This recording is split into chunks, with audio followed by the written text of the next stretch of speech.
Yeah, the game is available. Let's see if we actually get a match New with her. challenger.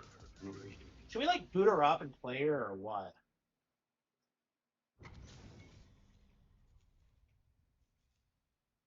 How long has she been available? What? One. Oops, did I screw up the screen name?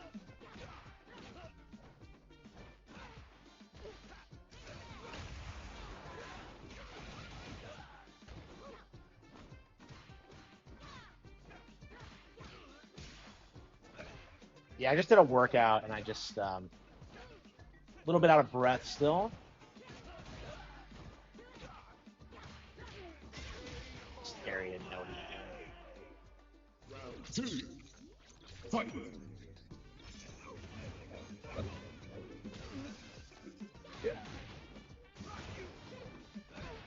Yeah, really a diamond player? He does not feel like a diamond player.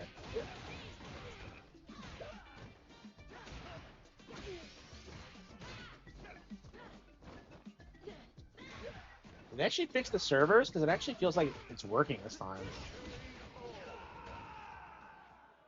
Shooting.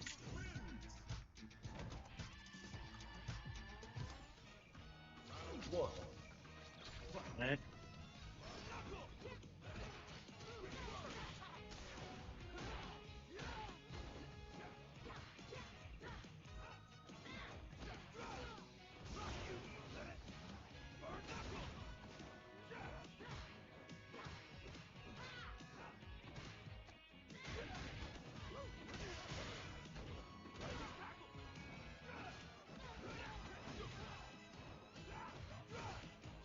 Damn, missed.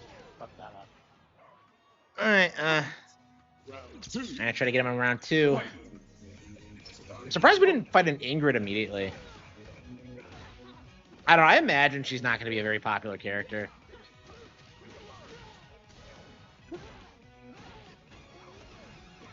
Yeah, when are they gonna announce the next season? Yeah, I'll probably pay for it immediately. I've really enjoyed this season. I've been really surprised with how much I've liked it. It's actually the most fun I've had with the game ever, I would say. Like, just the anticipation of, like, a new character coming out is just... Yeah, now that I have disposable income, like, it really does feel like, DLC like this isn't, like, as big of a deal as it used to be. It can be kind of fun. Terry. Uh... One. Okay.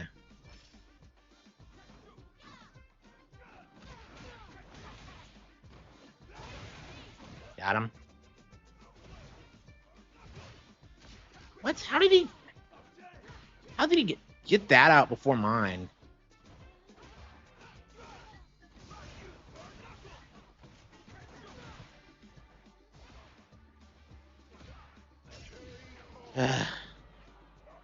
He wasn't playing very well at all that first round, and now he's... That first match, and now he's, like, kind of stepped up somehow. Fight.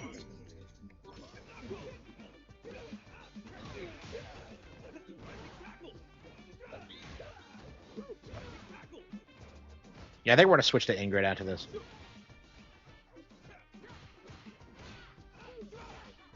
Yeah, I think I'm ready to take a break from Street Fighter 6. I just haven't been all that like into it lately. Right now, it just feels like I'm going through the motions. I need to step away from it for a bit.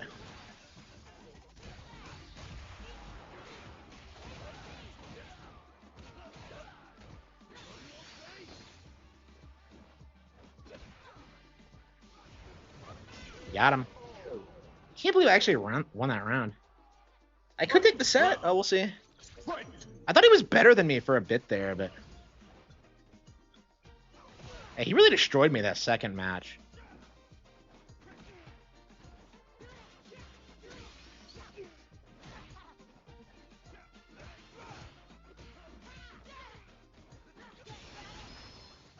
Got him. I'm getting better at, like, leading into my ultras. Because for a while there, I was just letting myself get hit every single time.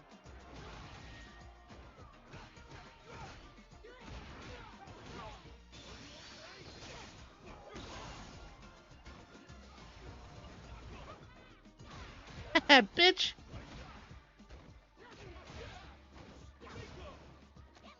Got him. Man, I'm getting to the point where I can actually dodge like the stupid upward kicks. Man, for a while there, I just really struggle with them. Ah, great. I got into the game again. I don't know if I'll be playing Ingrid anytime soon.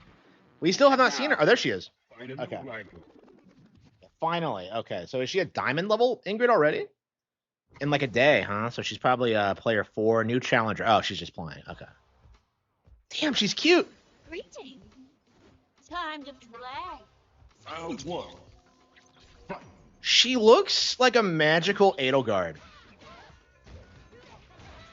Yeah, I wasn't sure if I would like her like other outfits because I'm really partial to like the blue one.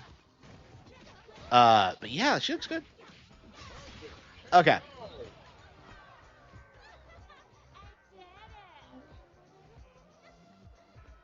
Yeah, this is the first time I've actually seen Ingrid in anything. She was in Project X Zone 2, but that like doesn't really count.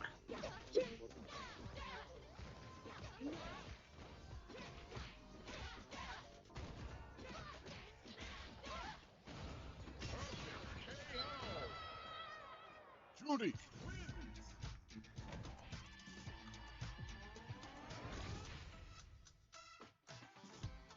Yeah, the only thing that like they tell you about Ingrid in like Project X Zone 2 is that like she's super old.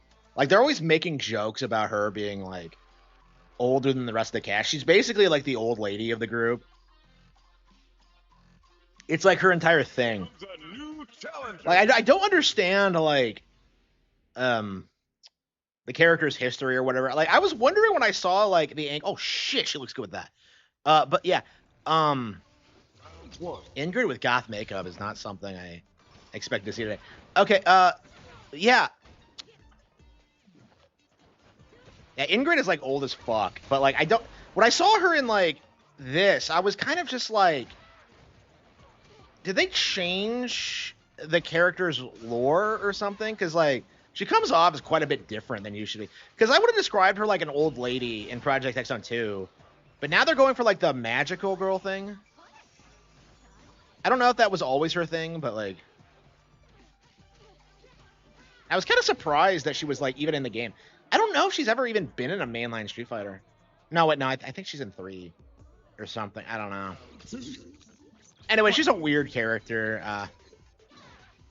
I believe the strongest member of the cast. Like,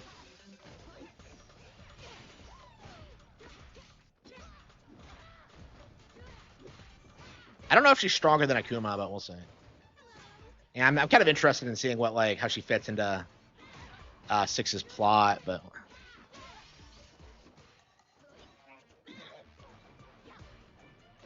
yeah, Ingrid was actually the reason I picked up the DLC because I was really fired up about it. Because like it's kind of been a goal of mine to like play everything that has like that Project X on 2 featured.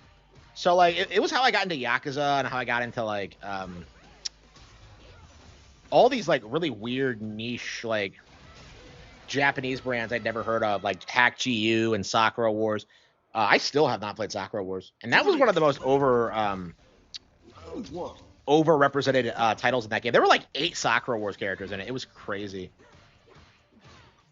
But yeah, Project X Zone 2 was like a masterpiece, and it's such a shame we've never gotten anything like it since. Especially something with like a gameplay system that didn't fucking suck. Because like Project X Zone 2 would have been an amazing game if they like had an actual like strategy RPG aspect to it. It's like this weird mix between like grid-based turn-based grid play and like this weird like stupid action system, but the system is just awful. It's so repetitive. Like I don't understand why they didn't just turn it into a straight up like tactics RPG. Like I've never played anything that like felt like it had such like attention to lore and like continuity and tried to make it all work in like the okay.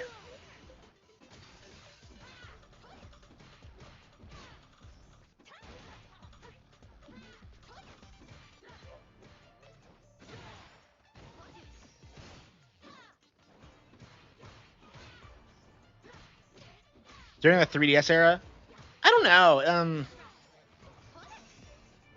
Yeah, I would say so. Yeah, that's the last Ace Attorney game we got, wasn't it? Was yeah, during the 3DS era. Yeah, yeah, that was the last like relevant period from Capcom before they went to shit for good. I don't know. Requiem was okay. I'm so like unwilling. What? Taking joy from inflicting pain on others. You're a truly wretched person.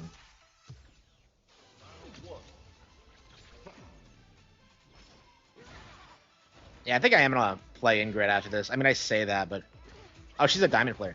Yeah, Goth Ingrid. Yeah, I think we're gonna have to do this. I say that, but I'm just like, wasn't I gonna put her in the original outfit? Yeah, I was not keen on her redesign because she looks like a fucking alien, but it's kind of grown on me, honestly. With RE Engine, yeah, I think it's a fair comparison. Like, the problem is that people are like glazing Capcom as if they like did anything relevant. Because like I was watching Arlo last night, and he was trying to tell people that like, oh man, like Capcom killed it with the RE remakes, and I'm just like, what are you talking about? The remakes have been terrible. 2 was okay, but like generally speaking, they're bad. Like, they're not that good. Like, again, the difference between like GameCube remake and RE2 and 4 remake is just insane. And like, I just don't see these plebs ever acknowledge it. Like, how remake really is like the single best like survival horror game ever made. Like, you can argue that like other horror games have like better plots or whatever, but I don't think there's anything that like has that feeling of just like running around a haunted house more than like remake. Like, it really is. Like, I when I finished that, I was like, if I was like 15 years younger playing this, it probably would be like one of my all-time favorite games, honestly. It's just one of those situations where I'm just not that young anymore, and like, I think you have to play like the game like several times so like you know everything about it to really appreciate it. But like, I don't know if I'll ever get to that point.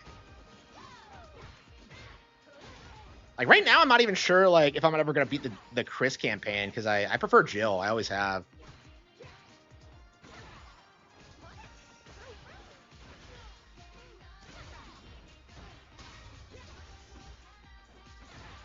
Like, I don't understand why Capcom moved away from it, because like I think from having like 2 protagonists with like their different campaigns, because I feel like that really sets RE apart from other like franchises that like you have 2 different characters going through the same areas with like different character beats and cutscenes, and like I feel like that really like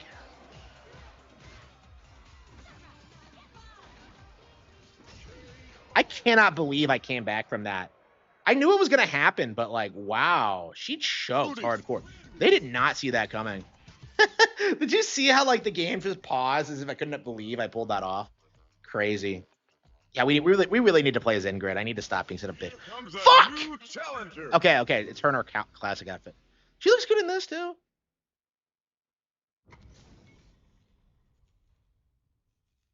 Yeah, she looks like Edelgard, so that's probably why I'm so obsessed with her. Yeah, nice legs, nice.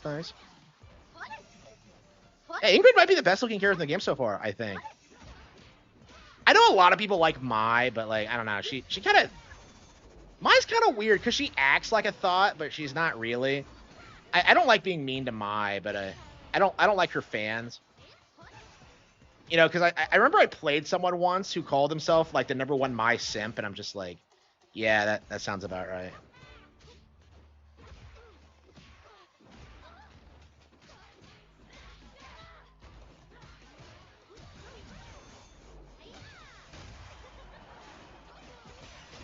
Yeah, the original version. Yeah, I have never played the original RE. I'm not sure I ever will, because I'm not sure they'll ever re-release it. We'll have to see. Maybe I'll get it on GOG. They're on GOG, right? I was actually thinking that I might actually make the switch from like Steam to GOG, because I feel like all the stuff I really want to play on PC, like Wing Commander and like Ultima, like they're not really on Steam. So knock knock. I know, I love Gothic Alita, so yeah, I'm thrilled about that. Here we go. I have not seen a chick like wear Gothic Alita in forever. It's very frustrating. Yeah, it's one of my favorite styles, but like it's just not a thing here. Round one. Yeah, Margaret Moonlight's my favorite No More Heroes 2 boss. And I've never seen a character like that again. It's been very disappointing. Yeah, I think I like Ingrid a lot. Yeah, I really liked Alex too, but he's a grappler, and I don't really play grapplers, so I haven't been able to like learn him. I think like Ingrid's more like my play style, so I might actually play her more. The original RE is easy compared to the really. Yeah, yeah, I really came off like I remember when I played like the original RE0. I really felt like it was the hardest game I'd ever played, honestly. That and like Mega Man Zero, like I just felt like they were just really unreasonable.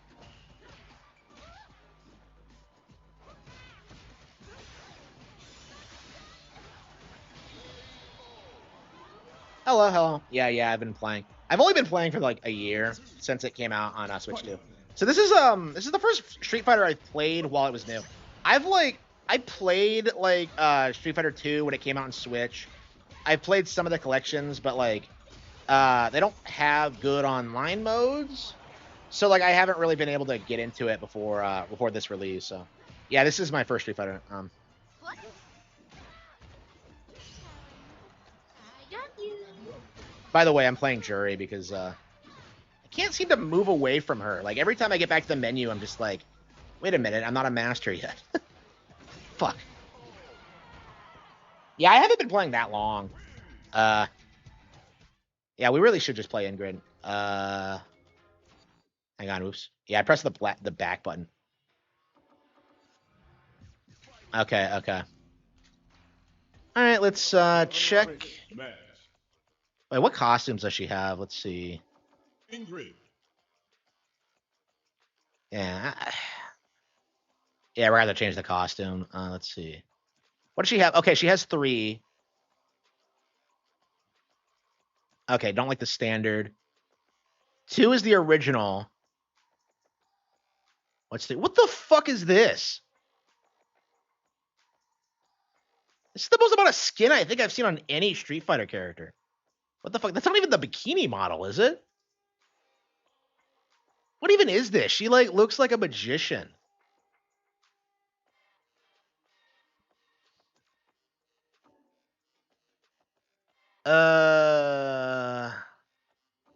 Yeah, I think 2. We'll change the colors though.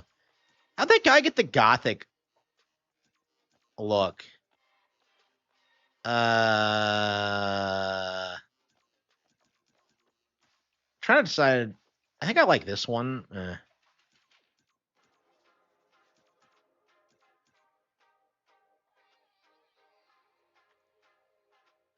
See. I think that looks fine. All right. It's like the opposite of her typical look. Like it's like blue and white in the original color, and I went with red and black because I'm a fucking weirdo. You have been challenged. Yeah, I feel like that's true for a lot of people. Is that like, yeah, 5 was just irrelevant. I was legit telling people that like, holy shit, she's so cute. Okay, I was legit telling people like the IP was dead after 5, but Round one. no, it's made a comeback with 6. I've been really surprised with like how much mileage I've gotten out of it because this is actually the my most played game on Switch 2 now. I mean, it's only because of online play, but okay, let's see here. She has a pole dance?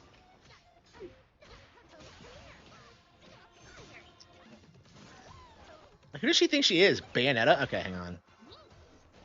Okay, let's see here.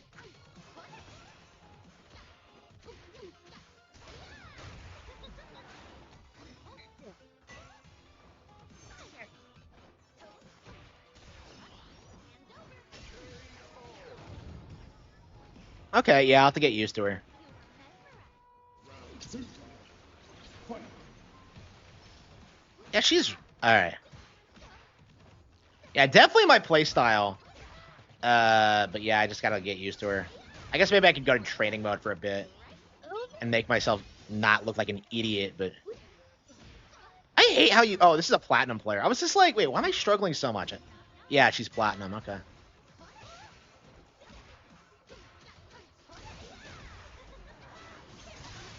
Oh, there we go.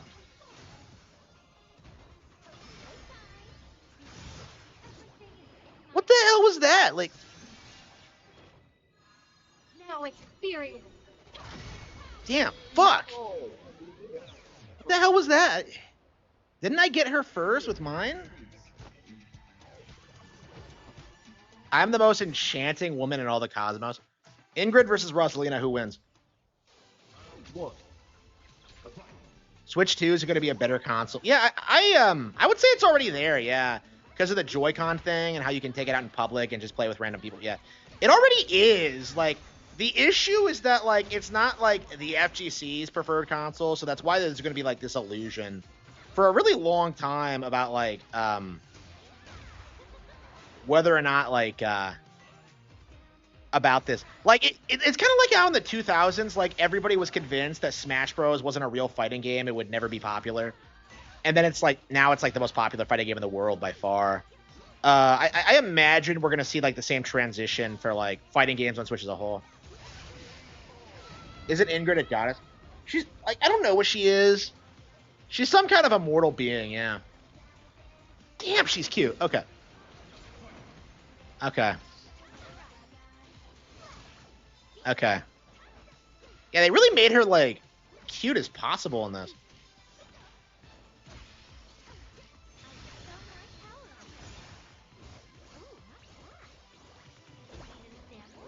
Yeah, I wouldn't have called her a cute character in Project X Zone 2, so, like, I don't know, like, it felt like a weird, like, character shift to me. I mean, I like the change, but I was kind of wondering if, like, hardcore fans wouldn't like it. But then, maybe she's always been like this, and, like, Project X Zone 2 isn't always, like, a great representation of the characters, I found.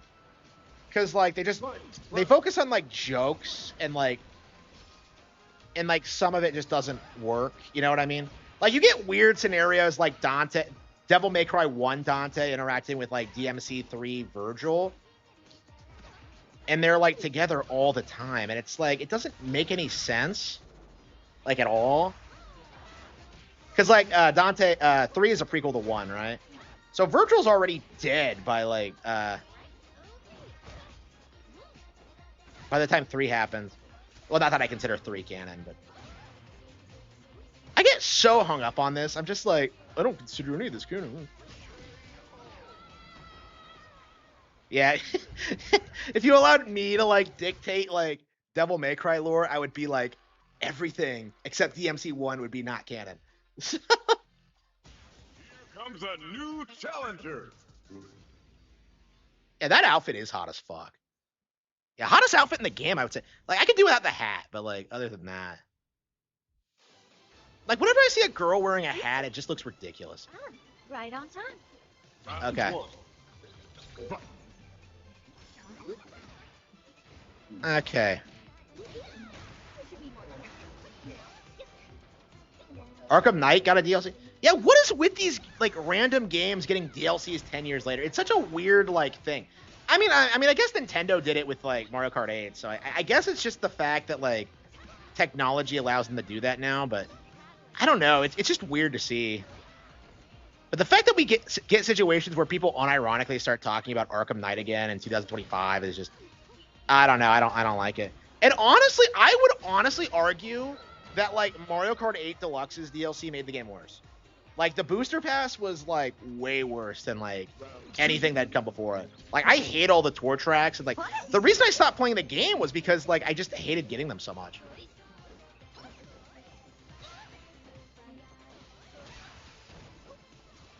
Yeah, I'm not sure if that's a hot take or not, but, like, I just felt like there's no way the same people were involved with that.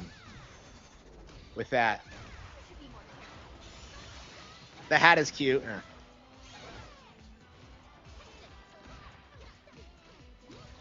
And don't most characters have 4 outfits? Like, why does she only have 3?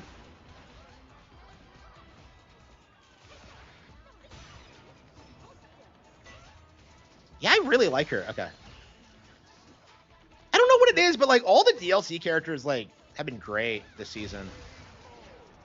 Maybe not like Sea Viper. I mean, I didn't care for Sea Viper, but I actually won that one. Wow.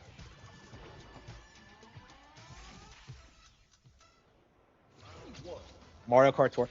Yeah, they were bad. They were bad. And like the worst thing is that there were like some good tracks, like original tracks mixed in there, but it's like it's just so frustrating. Like, yeah, Tour is like the single worst thing to ever happen to Mario Kart. Like people need to like start calling it the worst Mario Kart game ever. I don't understand why it's not like made fun of more. I mean, nobody really gives a fuck about like Nintendo mobile games. They put out Picto Nico today, and it feels like nobody's really talking about it. I don't know. They keep putting out mobile apps, but they're not that successful. You know, they did Fire Emblem Shadows last year, and that was a disaster. Like, probably the most woke game they've ever put out. Round two. But like,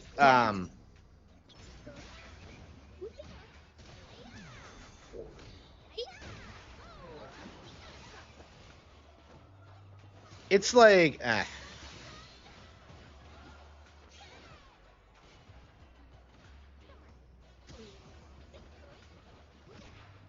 yeah, like every time I like start a new character, I tend to do fairly well. Like I think at one point I started straight at gold, which was really surprising me.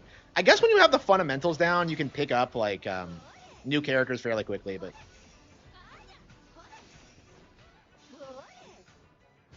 I don't know if I've ever started at platinum. I think the highest I've started at gold was gold. But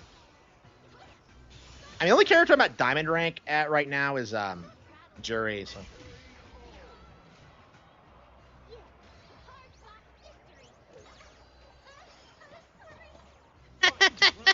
I love that animation. That's adorable. Yeah, cutest character. Yeah, we're gonna have to make a top 10 like waifus of like 2025 list. Like Ingrid's gonna be on it, Velvet's gonna be on it. Like this is like the best year for waifus ever. Yeah, Tales of Berseria was awesome, by the way. You know, fuck Tifa Lockhart in Tekken. I'm sorry, in Street Fighter. Let's get like Velvet in there. In like Soul Calibur. Bro, that would be so much better. That actually makes a lot more sense. Did we get a Tails character in Soul Calibur 6? I don't remember. We got like 2B and like fucking Geralt and like how the fuck did she do that?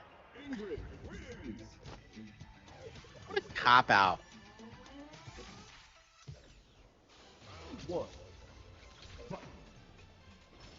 Yeah, I'm curious. I'm curious when they're gonna like bring Soul Calibur back, because I wonder if it was like Harada that was like preventing it, or if it was a Namco thing.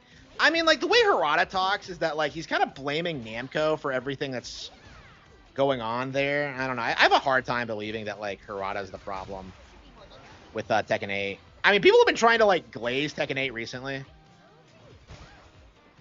Oh, by the way, like everyone's saying that like Tifa's gonna be in this game, season 4. Not fucking happening. You guys need to stop getting your coverage from Max Dude, who just has like, you know, wish characters written by his wish list characters written by his dick. It's like, it's not gonna fucking happen. Do you not understand how expensive the Final Fantasy license is? Especially for like Tifa, it's not gonna fucking happen.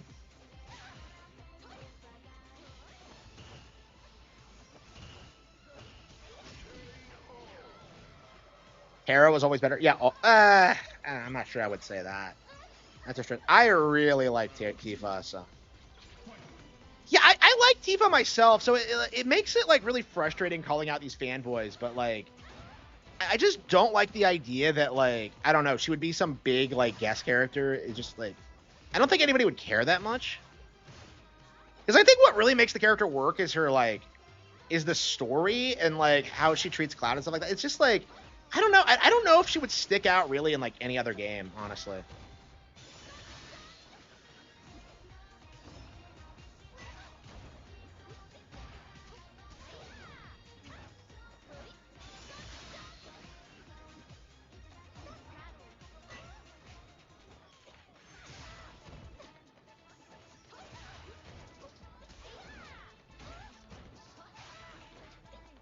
Yeah, Ingrid's not going to be in the Street Fighter movie, surely. It's probably just going to be like the Street Fighter 2 cast or something. Got her, bitch.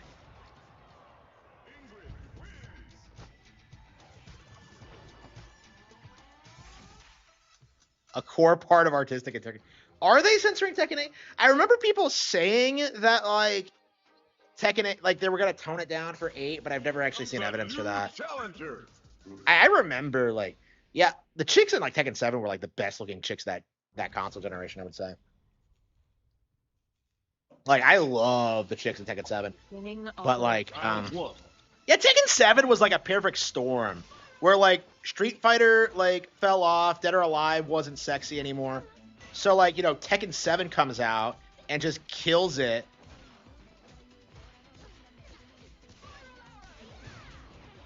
With, like, the best looking, like, female fighting game roster of that gen. Like, they even had a vampire. It's like, come on, guys. Like,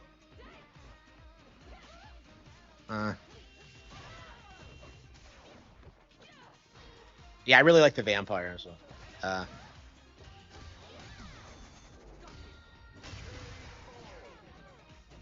yeah, you can't say her name because, like, her name's Eliza. But, like, whenever you talk about her, people assume you mean Alyssa, like the android, because, like, I guess she's a way more iconic character, so it's like... So I just call her the vampire. Tekken, yeah, Harada left, yeah. Yeah, so he left, and I think he's working with, like, SNK now. So, like, we'll have to see if, like, they do something interesting. I don't know. I have a funny feeling it's gonna end up like Nagoshi leaving or like any of these guys leaving. It's gonna result in a nothing burger.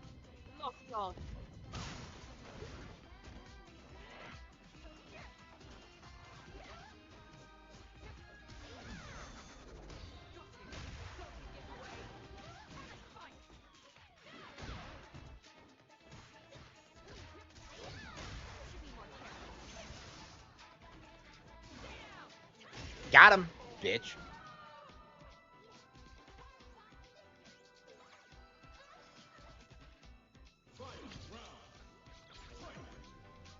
Oh, she's a gold player. Yeah, I'm surprised at how well I'm doing. Like, I wonder if Ingrid will be a good matchup against Cammy, because Cammy's one of the characters everyone struggles with, so I don't know.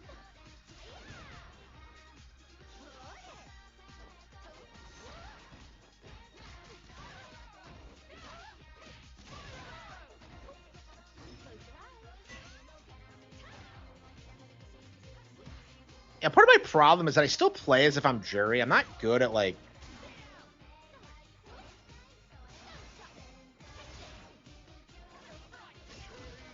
Damn, she got me.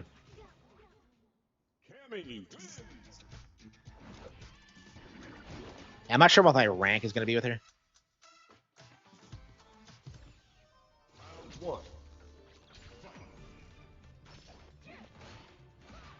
Yeah, I believe that was Ingrid's theme. I don't know.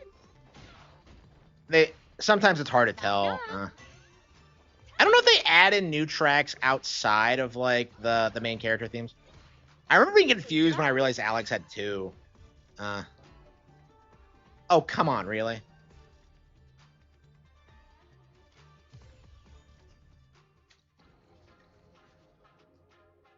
Mainstream Japanese games are... Yeah, it feels like that's over with, yeah. Because there's definitely this feeling that they were, like, doing it, like, they were starting to do that, but they've moved away from it. Because it doesn't work, really. Like, I think it's too easily observable that, like, leftists will never be happy with anything. And that you're just going to antagonize your real fans, so... Yeah, I don't know. Yeah, people were saying today, like, Witch Hat Atelier, like, the instant people realized it was a plant, they instantly fucked off. Like, nobody fucking talks about it anymore. Like, after she did that interview talking about, like, progressivism or whatever. Like, the instant people realized it was a plant, it was over. So I imagine, like, you're going to see a lot more. Yeah, you can even see this in, like, Street Fighter 6, actually, because, like, we initially started with a bunch of DEI characters like Marissa and like Kimberly, and now we got Ingrid and like, you know, like attractive female characters again. It's like it feels like the whole like push to like remove like attractive women from games is over. I mean, that's probably a cope though, because like I noticed like the Bond people were leaning in on that hard, like, oh man, there are attractive women in this game, but like not the ones that people actually care about, like Moneypenny or like female M or whatever. Like, you know, they're woke in like different ways. So I do think that's important to know, is that they're just gonna kind of pivot to something else now that they know that the attractive girl thing doesn't work. Like the mindset a lot of people gave off is that they didn't care like about anything else as long as the girls were attractive. So yeah, we'll have to see if like if things recover. Yeah, I was reading Kill Blue like a while back, and it was I love the series for like the first like 80 chapters or so, but now I'm on like the 90s, and it falls off in a big way, and like it's over now, and I'm just kind of like, they completely blew it. It's like this is what a really bad end looks like. I don't know. People were like apparently like really struggling with like, I don't know, the nature of it and stuff like that. People got too hung up on this idea that it was like creepy somehow. I didn't really see it that way, but like,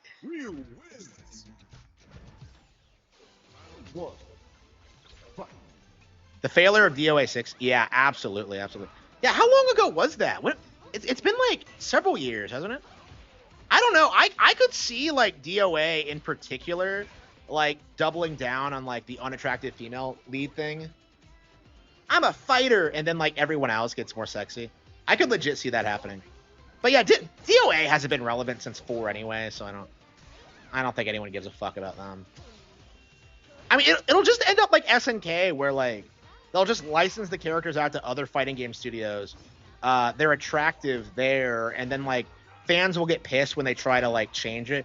Because I think that's what happened to Mai Shiranai, is that they were like going to censor her, but then like, you know, they licensed her out to Capcom. They gave her like the actual design that fans wanted, and now they can't justify it, because like they tried coming out and doing that thing where like, oh, it's hard to do in full 3D, and everybody just instantly like called them out on it. It's just like it just didn't work, basically. 2019, that recently. Well, I mean, I guess that was a while ago, but like that recently, really, wow. I mean, yeah, it's interesting. I'm curious if Last Round's gonna come out on Switch 2 or not. I doubt it, but it might be interesting. I find it interesting how they're pretending that they're a PlayStation adjacent company now, when traditionally their audience was on Xbox. So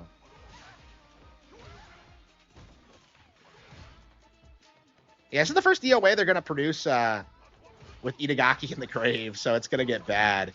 It's gonna get bad.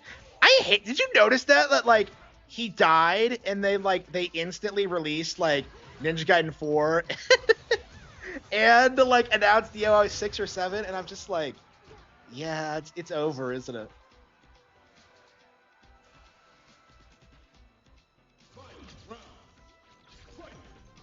Fan service spinoffs, yeah. Because like that's all anybody cares about when it comes to the games, right?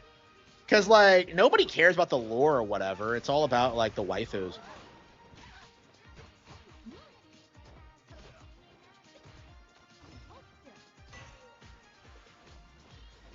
Yeah, they don't even officially release like the Venus Vanification in the West, do they? I don't know why. Like, would they really get a lot of heat for that? Like, I just can't imagine they would. And it's like the fans would just import it anyway, so it's not a big issue. But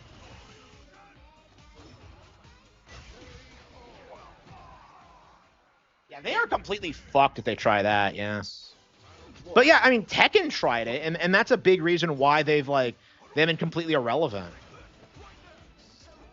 Yeah, I think a big reason why Street Fighter is so big right now is because it actually did get like a Switch 2 version like within a reasonable time frame, and like it really like fired up the fan base, and like it got people talking about it again, you know, during season 3, and just like it's just been a great time to be a Street Fighter fan, I think. They're scared of feminists. I don't know why you'd be scared of feminists. Like how long until people learn to not take them seriously? I just don't get it. Like, what are they gonna do? Not buy the game? They don't buy the game. Yeah, she has her walking animation from too. Her classic walking animation. Okay.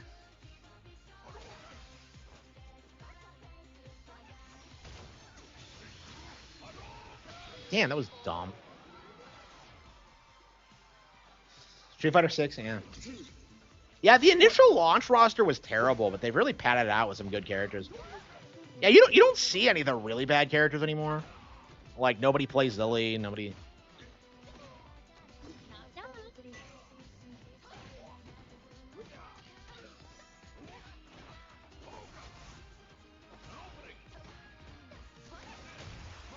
Yeah, it's gonna be a problem with these online fighting games. If you have a bunch of woke DEI characters, like what's gonna happen is that people are just not gonna play the characters. Like it's crazy how little you see like any of their like obviously like DEI coded characters. Yeah, like Kimberly's not very popular. Like Marissa's fairly popular, but I think that's because she's easy to play.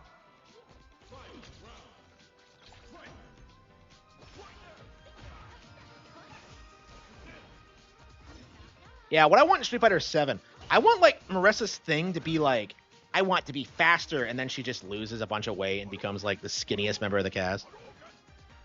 She just loses all the muscle for speed, and then just does the exact same.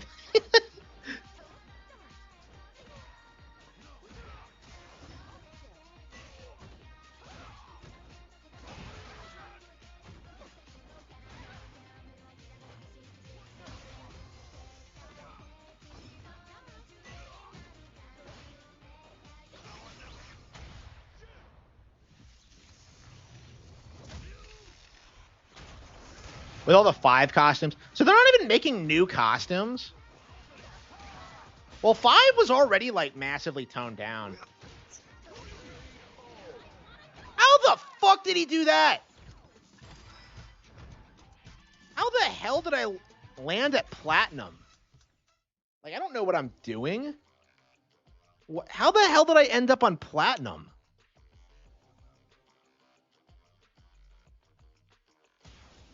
A new Disaster. I would say yes. Personally speaking. Oh, it's a Kimberly. Yeah, I think Resident Evil 6 just shits all over the franchise. It's embarrassing. It's kind of like Ninja Gaiden 3 where like it sold really well because of like normies consuming like all the slop that that generation, but like it's just like it has like none of the soul of like classic RE. Like I don't know, it's interesting in the sense because it's technically the last game in the franchise before the reboot, and then of course like we're kind of in that weird like remake timeline now, because like you know I don't see a lot of people talk about this. Like Requiem is very specifically set in like the remake timeline, which just kind of like it just fucks over like old fans, and like it's just getting needlessly confusing. So we're in like a new timeline sequel territory. It's just dumb. Leon's campaign is good. I see people say that, but like I don't feel it. I've never played any of the others. Every time I play Leon's campaign specifically because people say it's good, and I just don't see it. I just don't understand the appeal.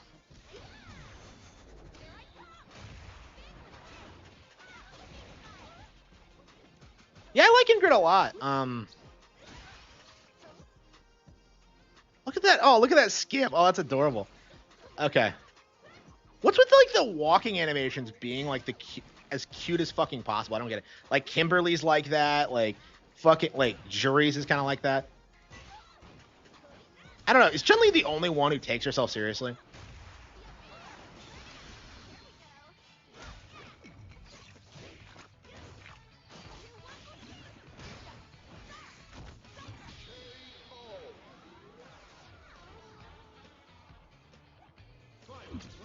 What's peak? I don't know. Four's my favorite in the series, but like I've always felt like it's an action game. It's not really like I feel it's not the same as like real RE, which is like should be the horror franchise. So I'd probably say remake, honestly. Now that I finished it, remake is just phenomenal. Yeah, I love 4, but it's not really a horror game, so I don't think it should count. I think it needs to be considered its own thing. Like, I don't understand like why this is so difficult. Why can't they have a horror franchise as like the niche mainline title, and then have like the action game spin-offs like being like the more popular spin-offs? Like, I don't understand what's so complicated about this. I never have. Like don't try to blend the two. It doesn't work. It makes them both worse. Shit, I probably... Okay, well, whatever. I didn't deserve platinum anyway. Yeah, so I like Ingrid, but I really don't want to play anyone else until I get Jury to Master. That's kind of my problem right now, is that, like, I'm so close to, like, nailing it. And I'm just, Here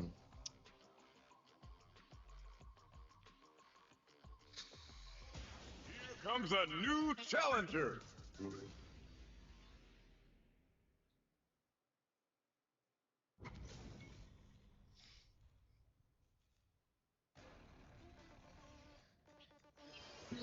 Greetings. Time to play. Round 1. Fight.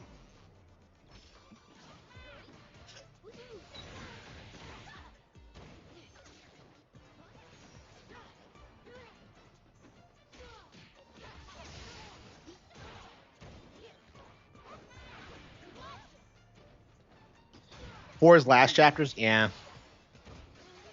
Yeah, yeah, the last... It does feel kind of rushed towards the ending. It feels like it just kind of ends, honestly. Yeah, I've always had a problem with that, too. Yeah, I actually agree. I mean, it's not a big deal because it's over so quickly, right?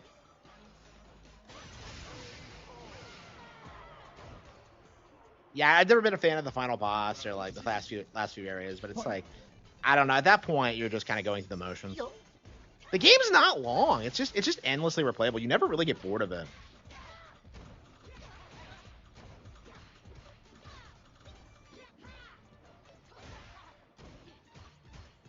Man, it's a shame they botched the remake, though. Like, I had so many cool ideas for a remake. Like, all they would have had to do was just give, like, fully fledged campaigns to, like, Ada and Lewis. And just flesh out the setting a little bit more. But, like, no, they couldn't do that. They had to just fuck with it.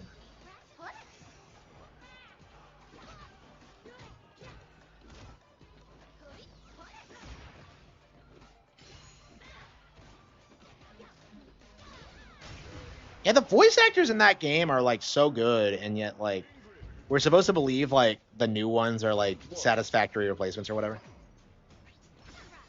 Yeah, 5 is just, yeah. 5 is basically, like, if RE4 was bad, basically.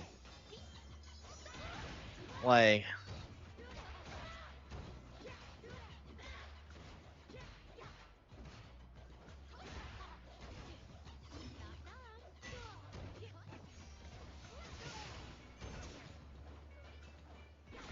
Yeah, I think I'm kind of,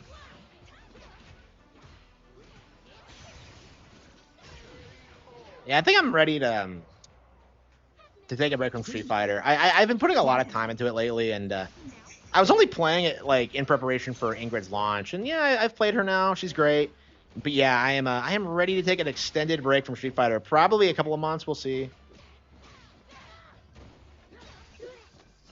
And when I get back to it, I will begin the grind to master, which is going to be great.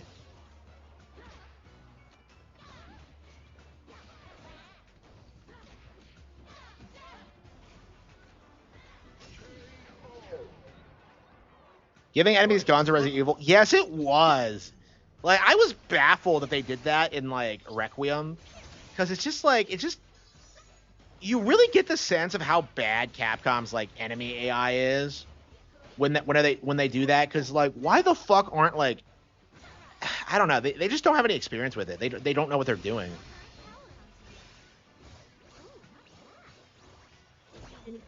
Skilled? I wouldn't say so. I'm still getting wrecked. Yeah, you're never good at you're never really good at Street Fighter because you're always gonna get wrecked by someone. It's just, yeah, I don't think I'll ever be good at Street Fighter, but yeah, I'm getting positively wrecked. Positively wrecked.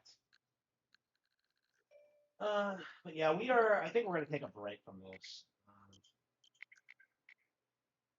Yeah, I'm not too thrilled with continuing to play Street Fighter. Should we do some Air Riders?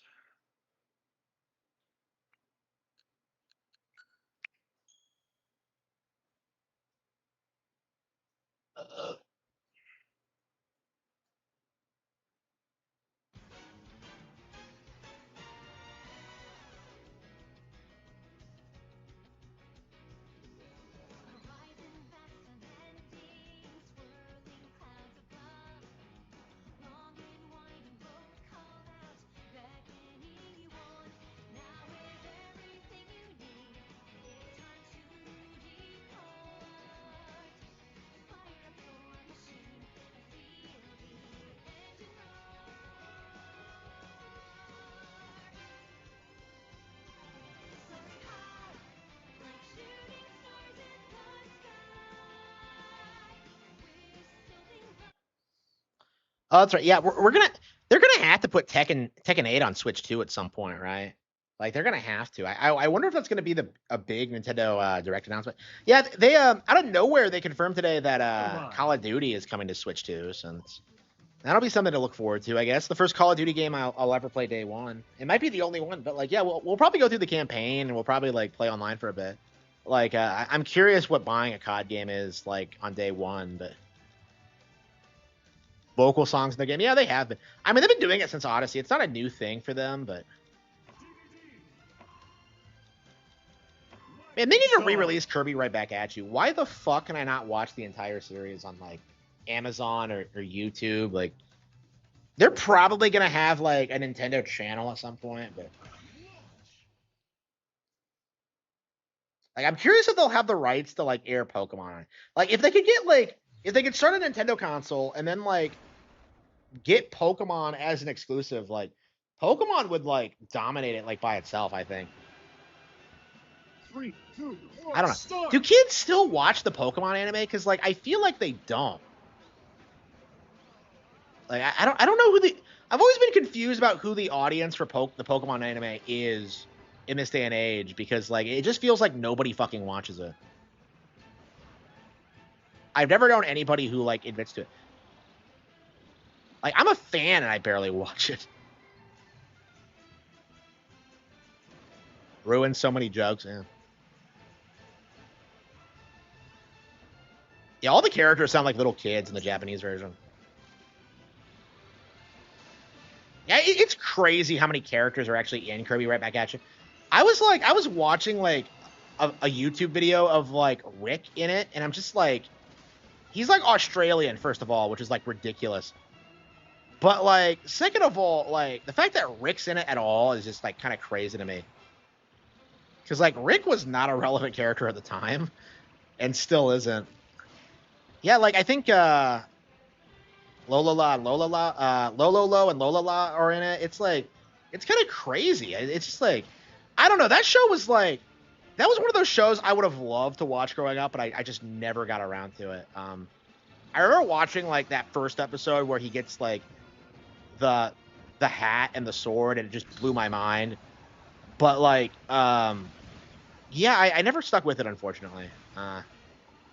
It was on Fox, and I just hated Fox's network and their scheduling, and just like, yeah, they were doing like the Saturday morning cartoon thing like way after like everyone else had moved past it, because like, you know, Cartoon Network would just air cartoons all the time.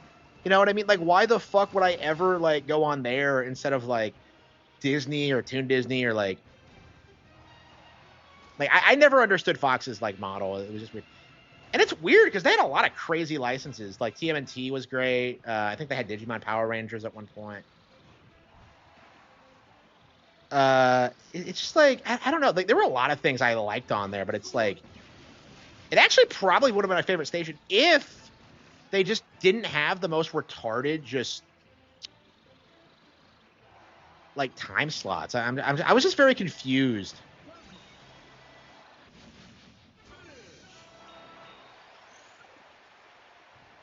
Yeah, Kirby. Yeah, it's weird. Yeah. So okay.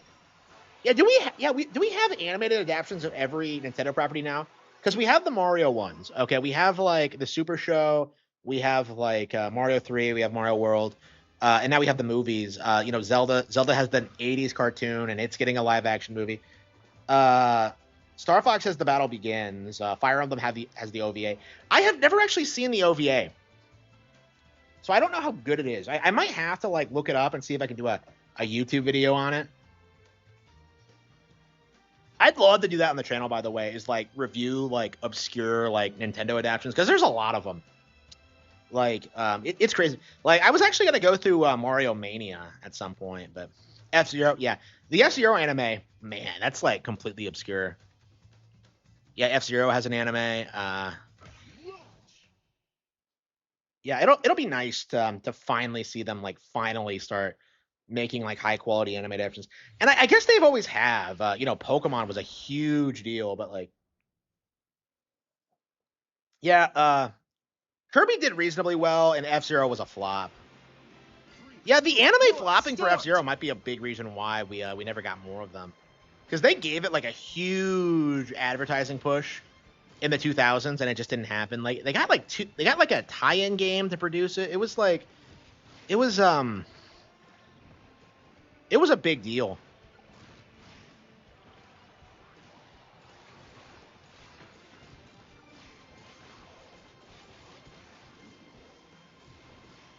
PlayStation ones, yeah.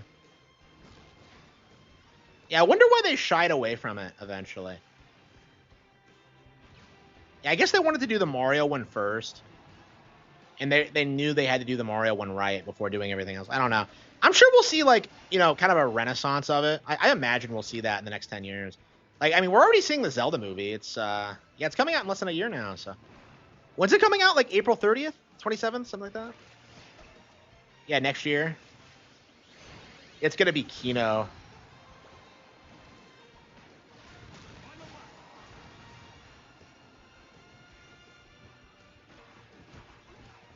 Yeah, like I've seen the ending to F-Zero. It's actually pretty peak. Like that ending is like the most anime fucking thing ever. I haven't seen much of the original show. I don't remember ever seeing it on air, but um, it's kind of interesting to think about. How the hell did I get in sixth place? I killed my momentum somehow.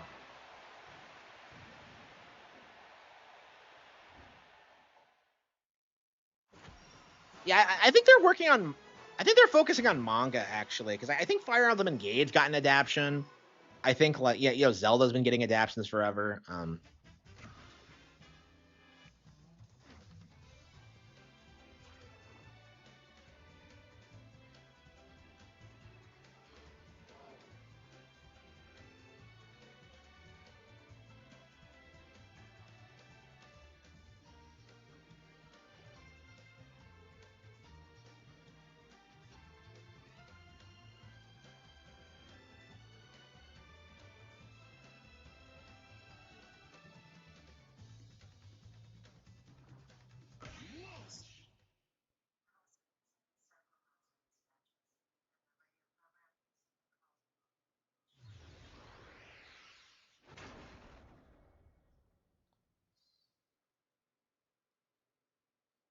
Intending shill for 007. Yeah, like everything I've heard is that it's not very good. Like I've seen enough footage from it now.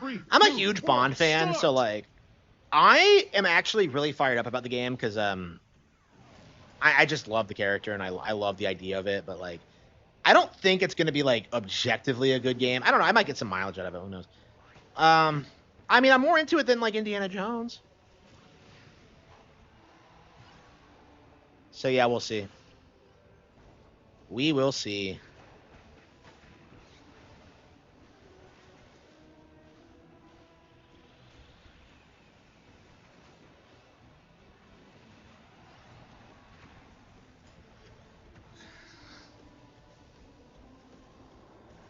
Yes, but that's the trend now. Honestly, is just like hyping things up because of the license and not because of the quality of the game.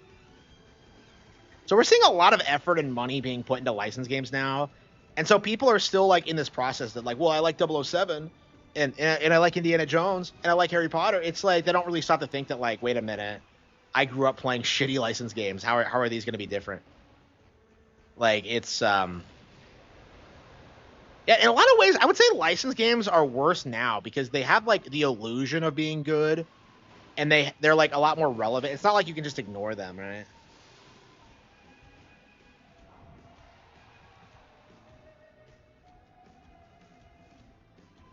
Final lap. The game really does get better the more you play it. Like I'm very surprised with how much.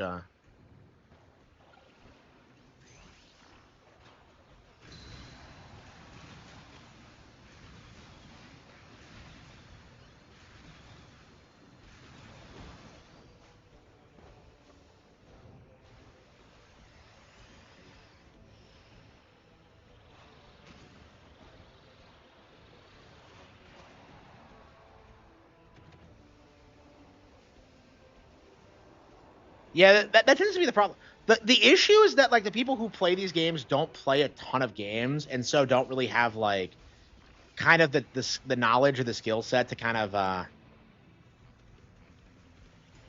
understand the quality of them all that thoroughly. Like, back in the day, people would legit try and tell you that like the Arkham games had the best combat system out of any game ever, and that's obviously retarded.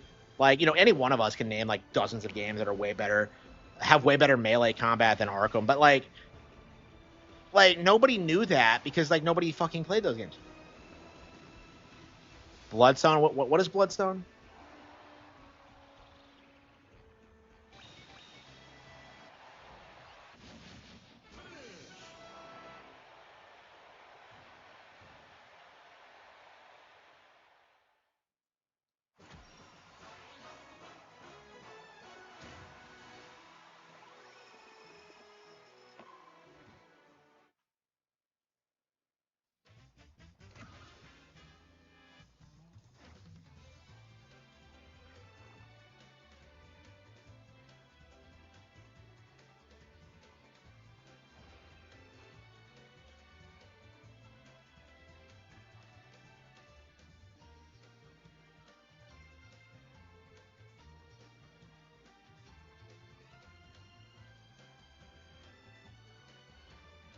Launch.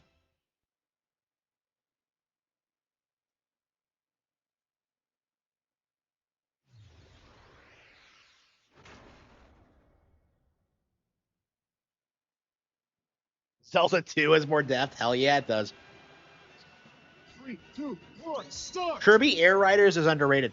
It is. The more I play the game, the more I get into it and kind of understand the appeal. Because this is the problem with the game. I think. I mean, I think this is the issue with like most Nintendo discourse. Like the people who criticize these games don't spend enough time with them, right? Because like anybody who says Tears of the Kingdom is the same game as like Breath of the Wild, or that like Mario Wonder is the same as New Super Mario Bros. Like they haven't played these games and they don't have like a frame of reference, and so like they just don't understand them in a lot of cases. And this is a really good example of that because we were told this was going to be a lazy like cash in like sequel to a game that nobody asked for, but it's been really successful for itself. 2 million units for a game like this is not bad. Like people,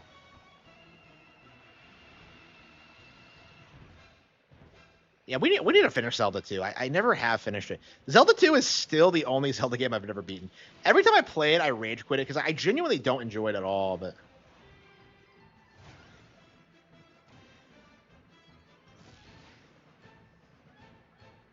Final lap. yeah, it is. I don't think that's apparent until like the higher levels, but yeah, because like I think that's kind of the problem is that people just think it's kind of casual,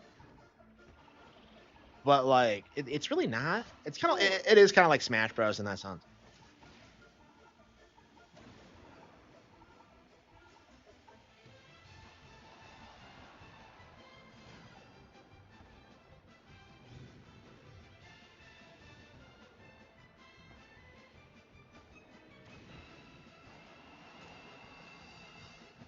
Yeah, I've been getting better at the game. I've been winning now, and it's just kind of remarkable how good the game is.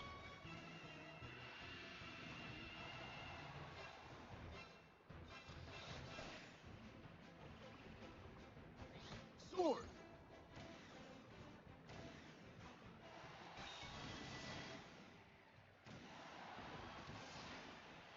Now, where the hell is the switch for that? I never did. Hey, who finished ahead of me?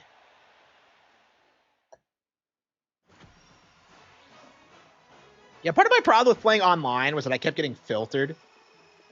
La La La and La La La on Pop. Okay. Yeah, they can. What does switching do again? Because you can switch between them, and I don't know what that does exactly. Did they tell you? I don't remember their gimmick.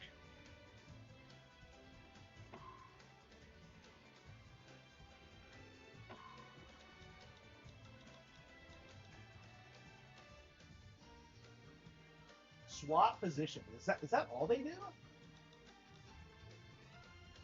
Surely it has some like. DDD.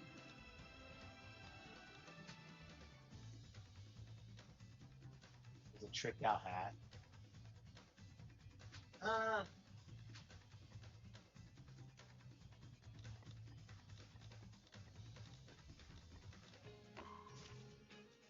uh,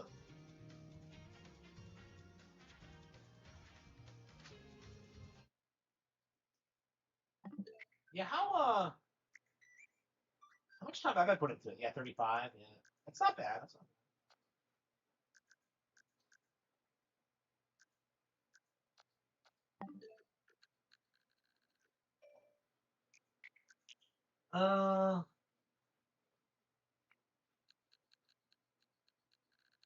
We haven't played Yoshi yet today, so we gotta get on that. I think.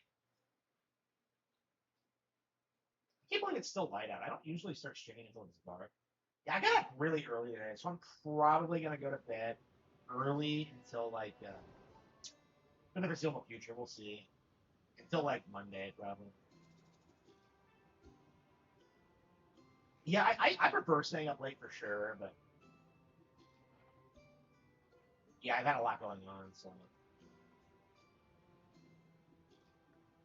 yeah. Now that the game's out, I've seen very little like bad coverage of it. It's very interesting.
Yeah, yeah.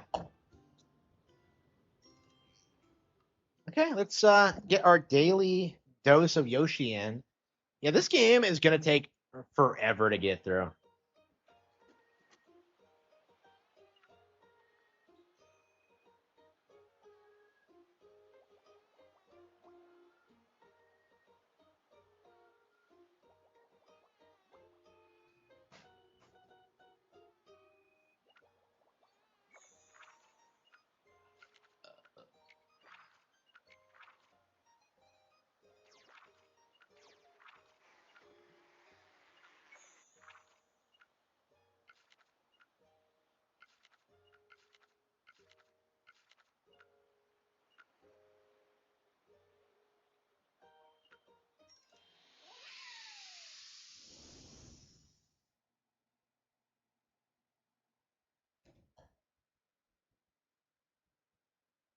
Wait, bunch of bee. I thought this was the Crazy Daisy habitat.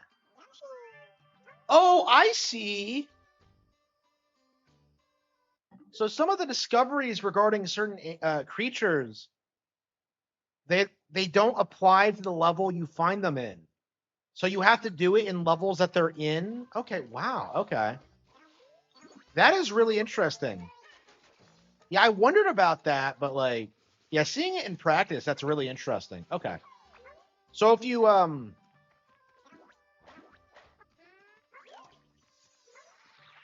if you look at the achievement, it'll take you to a level where you can do it. Okay. That is very interesting. That is very interesting.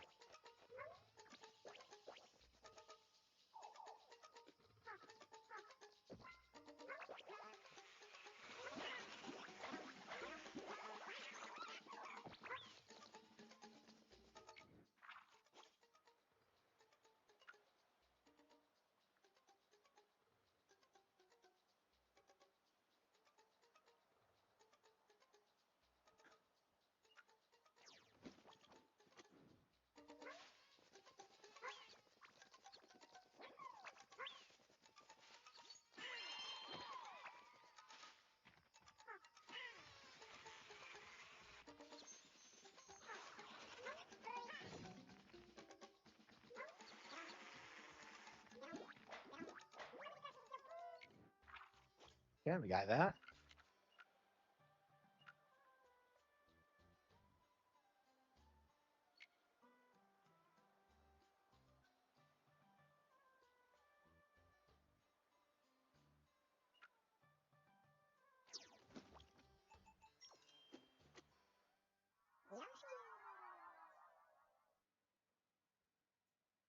Yeah, this might make it easier to find achievements if it just starts you off at like levels where you can do the achievement, because you might not be able to do every single achievement in every single area that you can find the enemies. That's very interesting.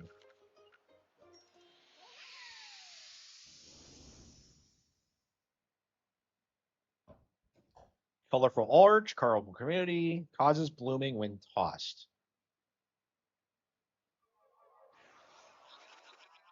Yeah, I agree. I agree. New Super Mario Bros. U, it's as good as Wonder from like a pure platforming perspective. But like it was disrespected because like the narrative Nani? Nanpira. the narrative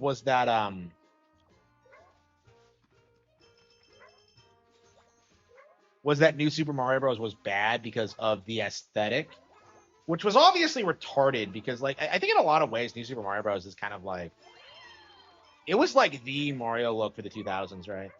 And like if you think about it, like the New Super Mario Bros. Vibe wasn't around for that long.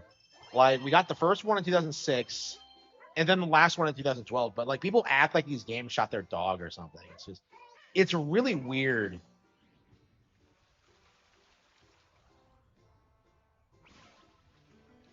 But yeah, it's really odd seeing people come out and try to say that like Wonder is like some radical departure from New Super Mario Bros. Because like at its core, it really isn't.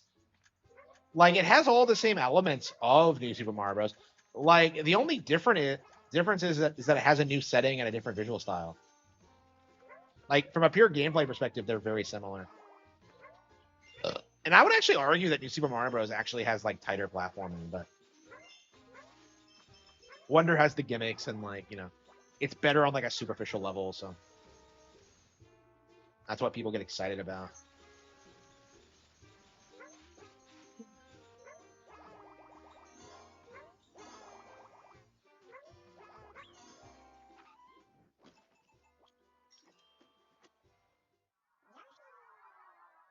Yeah, I agree. I agree. Yeah, collecting the star coins in New Super Mario Bros. It's like it's one of the most fun things you'll do in any 2D platformer. But I guarantee you, the people who bitch about New Super Mario Bros. Have never even like really thought to do that. That like there could be value in that. Let's see, colorful coins.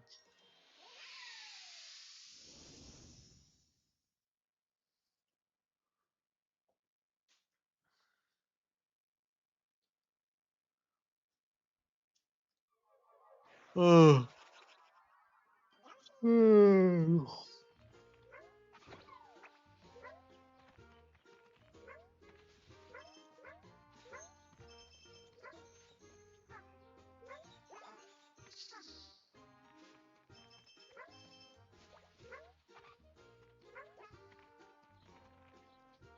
Yeah, I'm not sure what to do here exactly.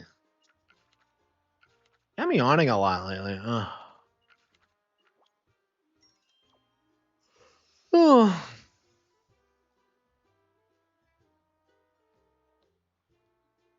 The arch bloom in lots of colors.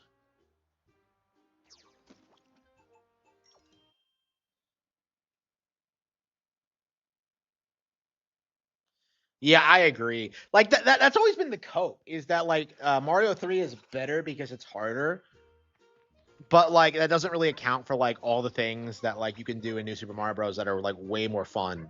You know, the blue shell is like it's an amazing power up, but like Mario 3 fans would not acknowledge it, right? Like that's a really good example of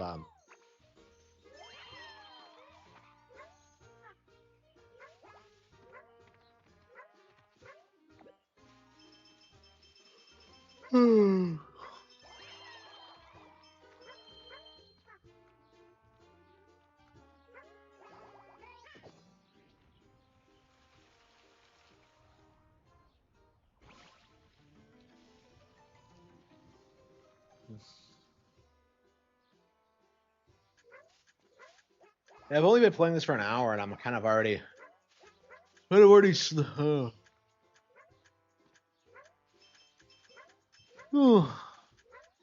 yeah, I'm kind of getting a little sleepy.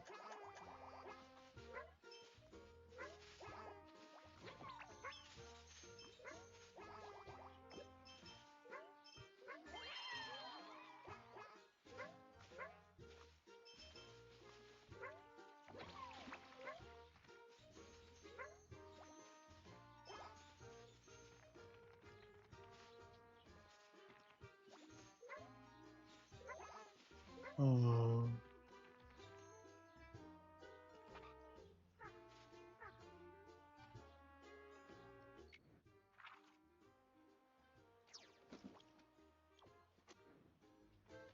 It's because they played it when they were kids and they have this misconception of what the game is actually like. That's really all it boils down to is that the game they thought the game was way harder when they were kids, and that's what gives them this mindset that it's like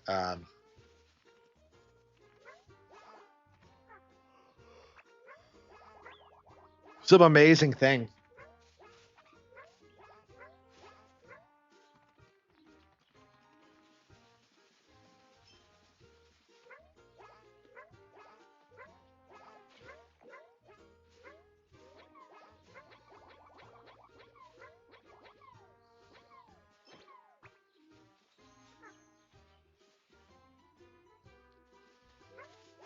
Yeah, Mario 3 is one of those games that people just put on a pedestal. I like Mario 3, but like the fact that like there's so many people that just are adamant that the Mario never like topped it or like wasn't worth playing after that. It's just something that like everyone should just reject. And it feels like people have rejected it. There are just way too many. Wait, how did I change colors?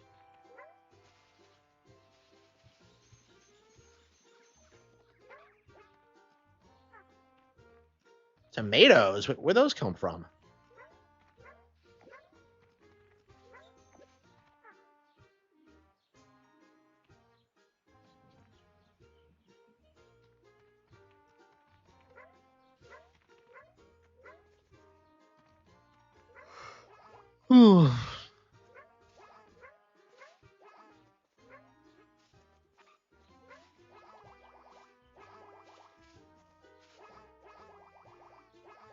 Optimizing Unreal Engine.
Oh. Oh.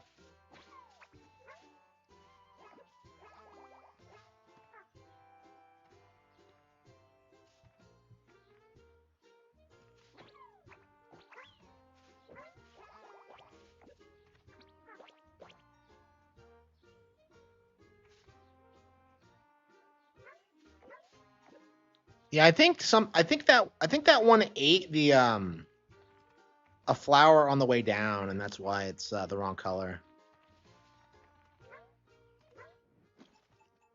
Eagle. Yeah,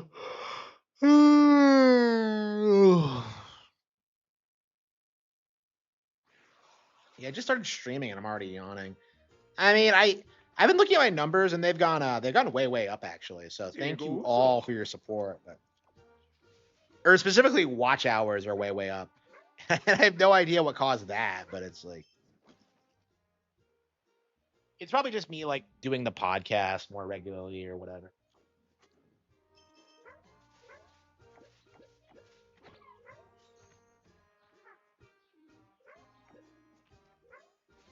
Tree design? What tree? Yeah.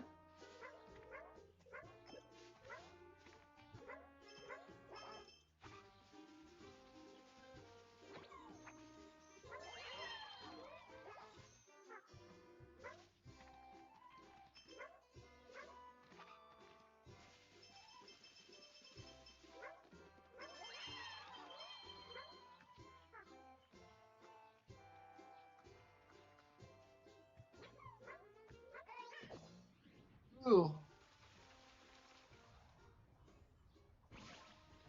Yeah, this is an Unreal Engine game, isn't it?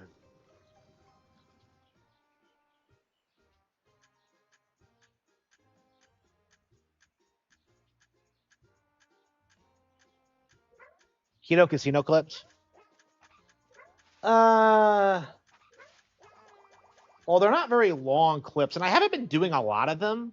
I don't think so. Yeah, I think it was the live streams actually. The Kino's casino clips have been doing well, but that's in like general views and not like watch time. Uh, I don't know. Maybe it's just added up, but I don't think so.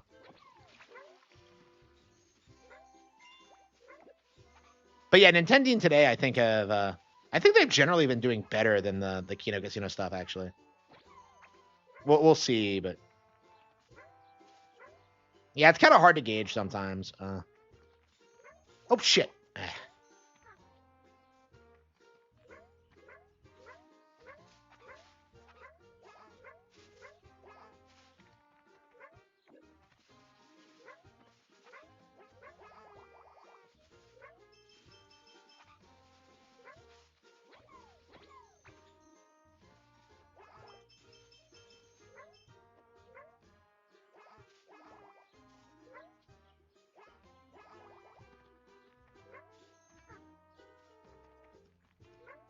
Sphere Hunter. It did all right. It wasn't great. About above average, I'd say. I mean, like people look at a 500 view video from me and think that's like really good, but like the reality of it, that's like pretty much my standard at this point. Um,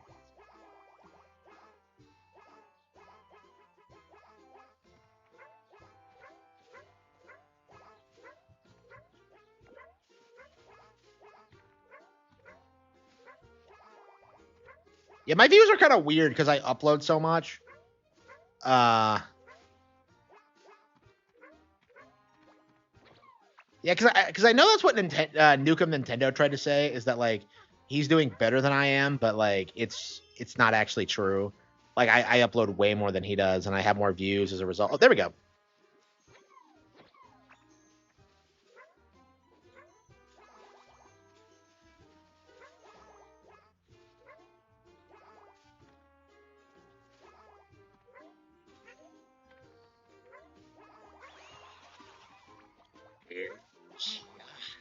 There we go. Okay. Revive with Hot Pripper. All right. Yeah, it's good. Yeah, so like my channel's pretty like it's growing pretty consistently. My problem is that like I do niche stuff. Um I'm not particularly good. Like again, I haven't been like trying hard to be successful at YouTube until like the past couple of months or so.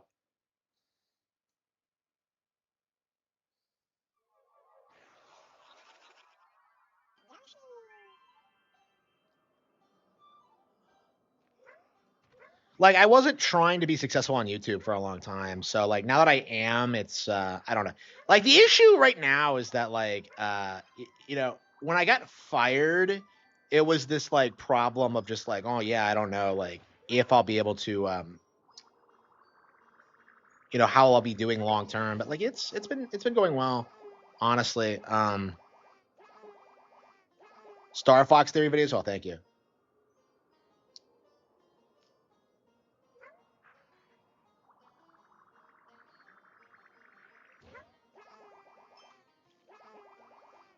I love how the game keeps track of where you first get your achievements. This game is going to be crazy to speedrun, I think.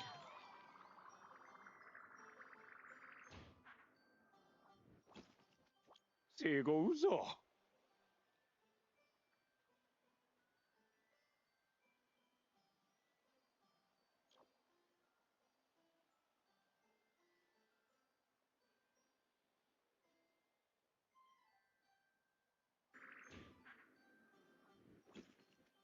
这个嘘。Yeah, you're right. Nobody cares.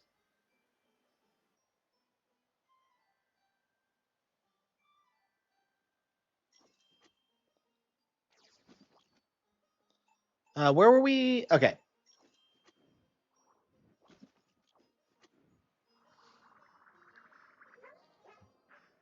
Yeah, now's a really good time to do Star Fox stuff because people are like getting fired up about the brand again. Um, yeah, I swear the Krazoa thing was just like a parody video initially, and then I actually started looking into it, and I'm just kind of like, I legit think it's real. Like I legit thought it was like gonna be like a shitpost and like just one of those like obviously fake fan theories initially, and then I like started researching it. And I'm just kind of like, no, it's real. Like, it's fucking crazy, but like,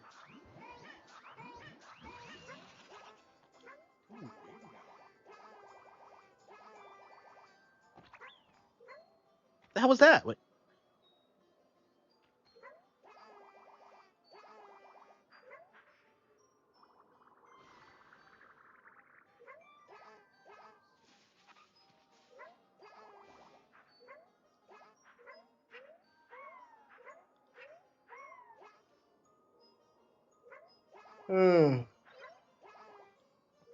It does, yeah, yeah, because like, okay, so if you assume the Krazoa are the antagonists, that means that they successfully manipulated like four different people to do their bidding, right? If you like believe that, then that means they had Scales attack the Krazoa Palace, bring Andros, you know, prepare for him to be resurrected. You know, they got Crystal, you know, to confront Scales, got her to go to the Krazoa Palace, you know, had her release one of the spirits, had her captured, you know, prepare for the resurrection. And then they got Fox to come in out of nowhere to like, you know, from across the galaxy or whatever, to like go there and like, you know, reassemble the rest of the spirits. So like it's like they're just master manipulators. I've never seen anything like it. It's crazy.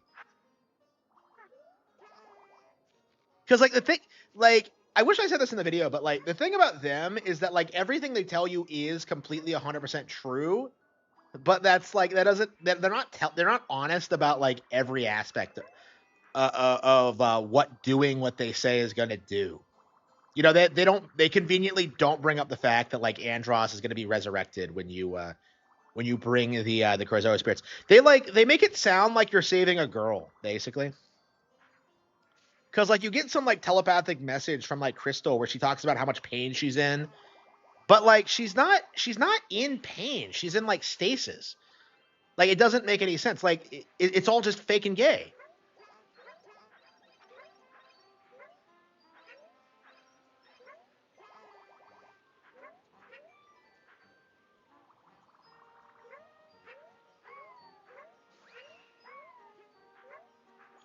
よ。いいと。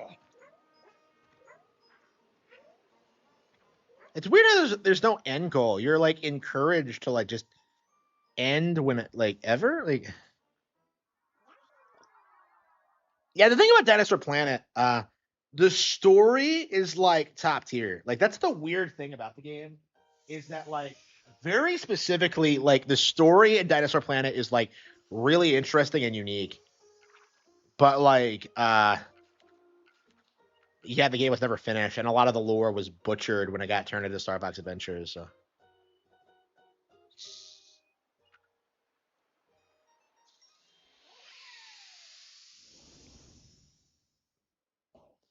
I mean, people were like,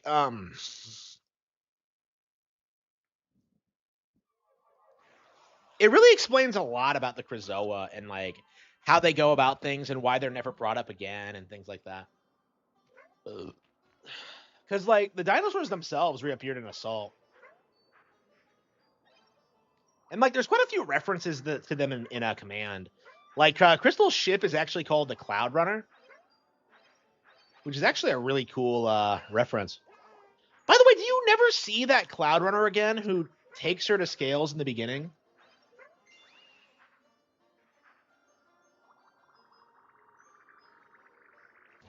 Yeah, there's so much that happens in like Star Fox Adventures that's kind of unexplained, but yeah, Adventures is just like, it really is an underrated game. Like I've always had problems with it because of how obviously unfinished it is, but I really like it for what it is. Like I was watching like the animation of like the shopkeeper today, and I'm just kind of like, this is really well done for 2002. It's like crazy how good that game looks. Like even today, the game is like shocking. Like best looking game on GameCube, bar none.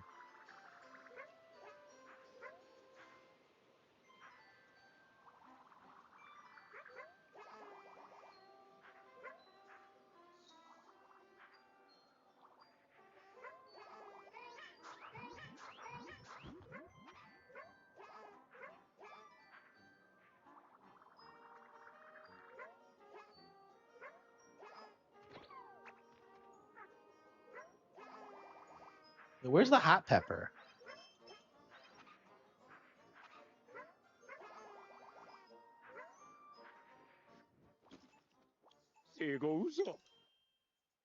Yeah. The Adventures design of Fox is actually his best ever, for sure. For sure. Yeah, fuck the new one. The Adventures one's still the best look of the character. Yeah, Adventures is a really weird game in that sense because of stuff like that. Because it's like the only time we ever spend any significant amount of time out of the R wing. Like we get a sense of what like a normal planet is like. Well, I mean, not that Soria is normal, but this is.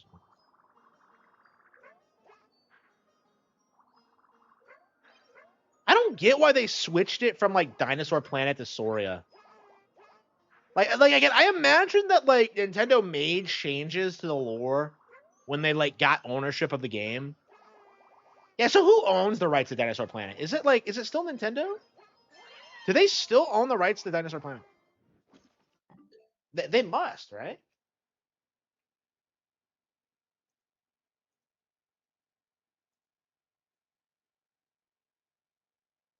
Yes, Nintendo owned the rights to Dinosaur Planet.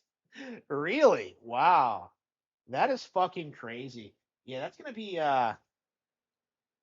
yeah, so they do own it. Okay.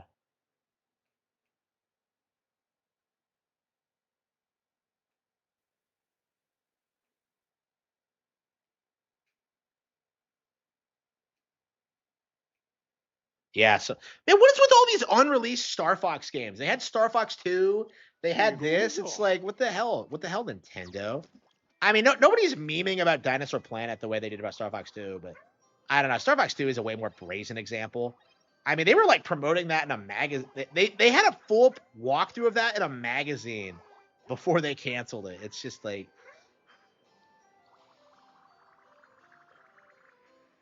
yeah, if I had known about Star Fox 2 when it was coming out and I had seen it, I would have been pissed. I would have been pissed.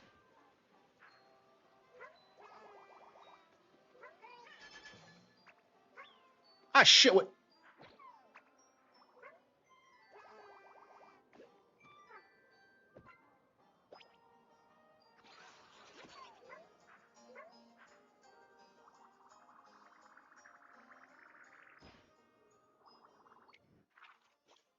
Okay, arrive with a hot pepper.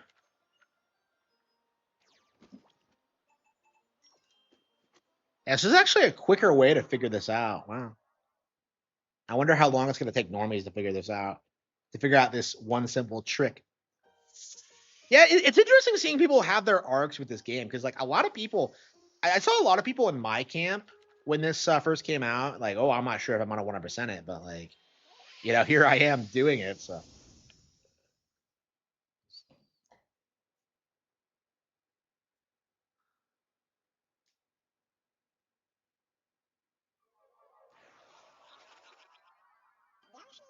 Um,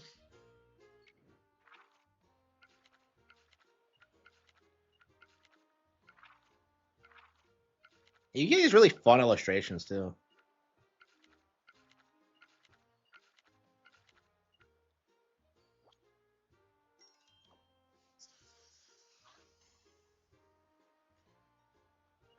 Five flowery friends with different colors get together.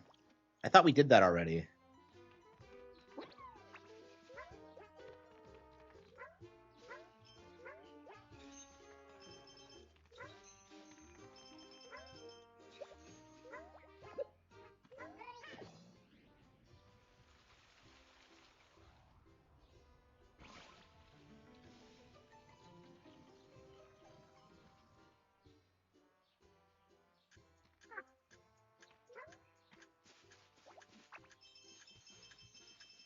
Yeah, I hope they get like Star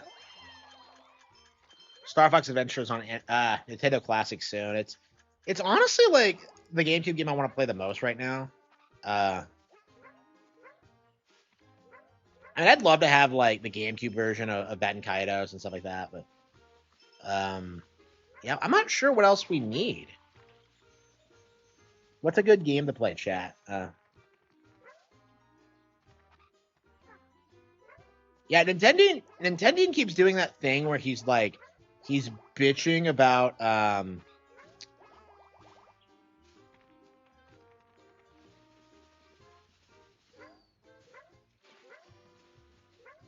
NSO and like how few games are on there, and I'm just kind of like, bro, none of these games are on Steam Deck. Like, I don't know I don't know who he's trying to fool, really.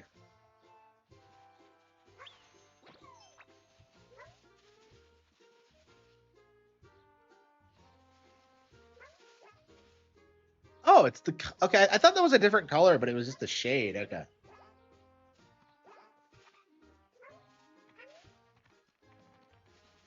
Ooh. Yeah, this game kind of wears me out. I like it a lot, but like, there's just something about it that's just kind of, it's just kind of tiring because you have to like, you know, explore and do the same things over again. I don't know. It's just like I said, it's not really my thing, really. Well, what's our next game gonna be?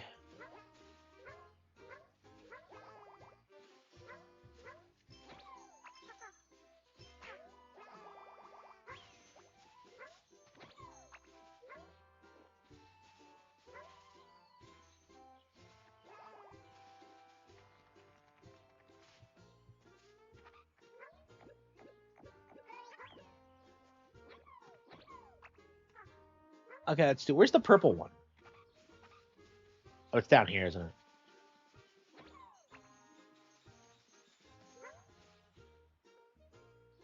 Path of Radiance. Path of Radiance is out already. Yeah, but I do need to get through that. Yeah, we're gonna have to do. Yeah, right now our priority is like Fire Emblem 7. Then we'll do 8, and then we'll finish up that. Yeah, I love Fire Emblem, but like lately, I just feel like they're not. I don't know. I just haven't been super into replaying them. Like I haven't really replayed them like over and over since like. Yeah, since I first played Path of Radiance, honestly. I played Awakening twice, but that's about it. Oh, and I've done Three Houses twice. Iron Lung movie. It's on YouTube. Is it? Is it on YouTube for free? I might legit do that. I might legit do that just to clown on Mark, on Marky Mark.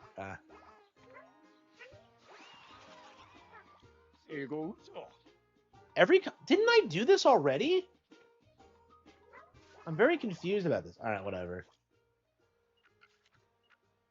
No wilting flowers.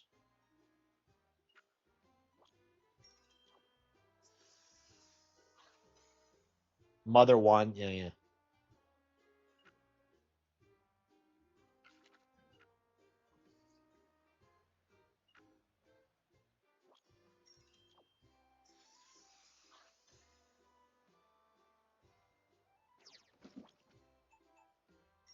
Yeah, I think we're gonna stop and play something else. Yeah, Fire Emblem. Man, I'm just kind of worn out. I've been tired quite a lot lately. I mean, I did work out before I went live.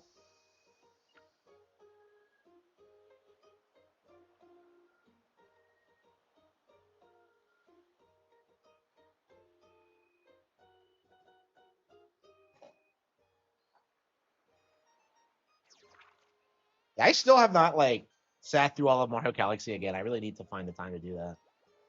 Uh,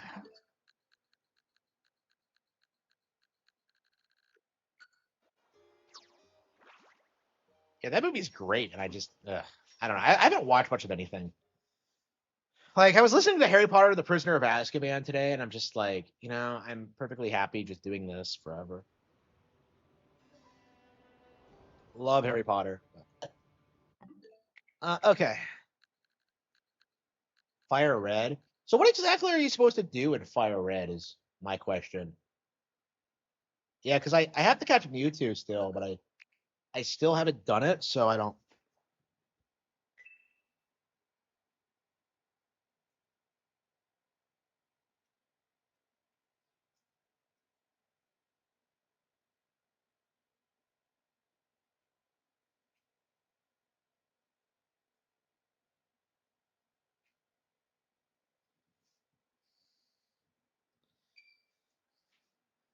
Yeah, I don't know what movies are coming out. Like, it feels like there's a lot of good movies coming out lately. Like, Street Fighter looks great. Not sure. I think there was something else I wanted to see.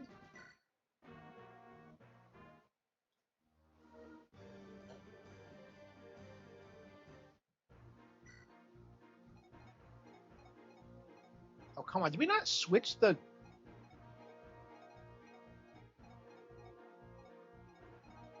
Yeah, I don't think we'll use Dinian again. You not get nils right away? It's kind of odd. Okay.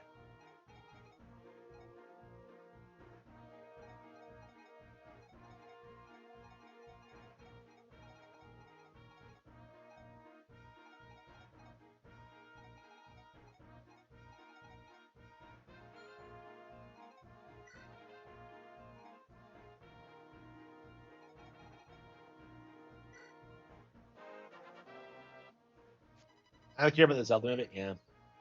Well, that's not until next year, though. So.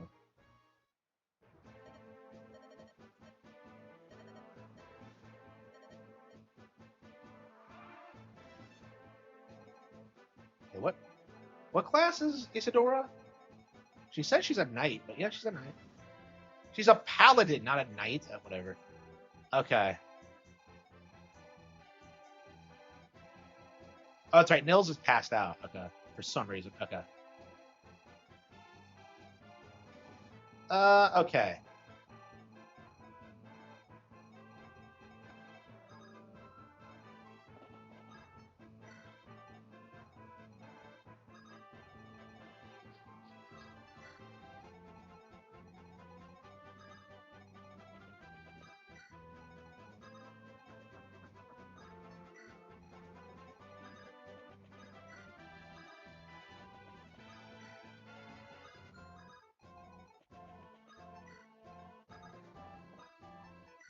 I don't know how good like Isadora is. But I don't know.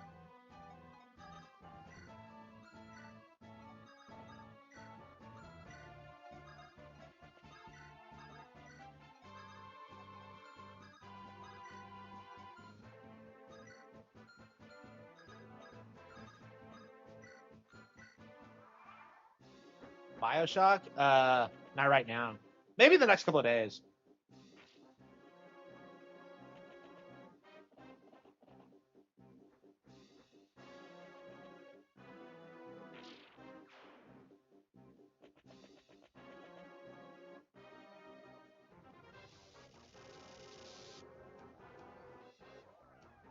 They hype up Isadora that so much, and she can't even like take a hit.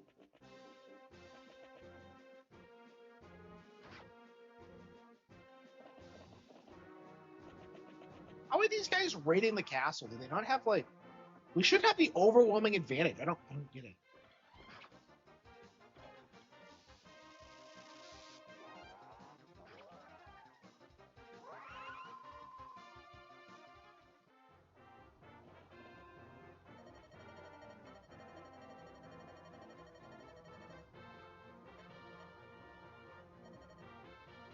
Wrath.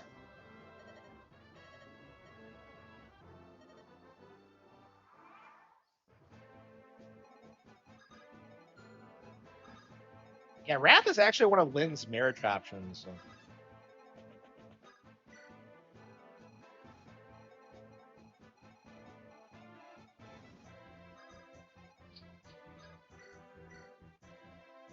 That feels a little bit too rushed.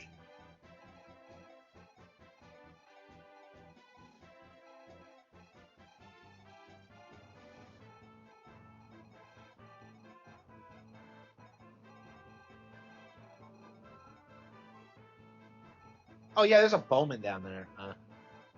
Yeah, bad idea, bad idea.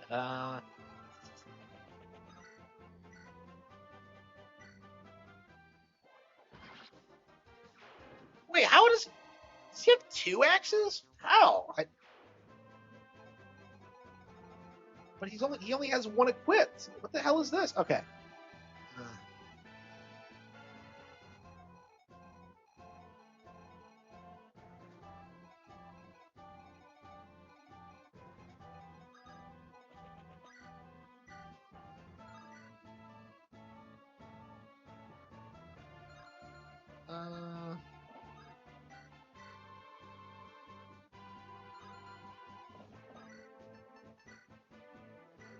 So Isadora has like pretty high attack, but like she's good in a fight, but like she can't take a hit apparently. Maybe she just has low res.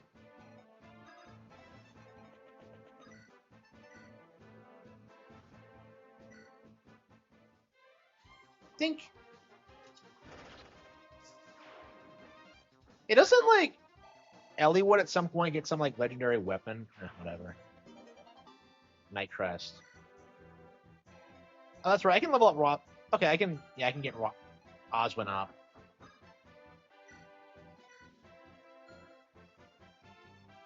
It is. Yeah, yeah. It was a good pick. Yeah, for sure. That was a really good pick for this time of year. Okay.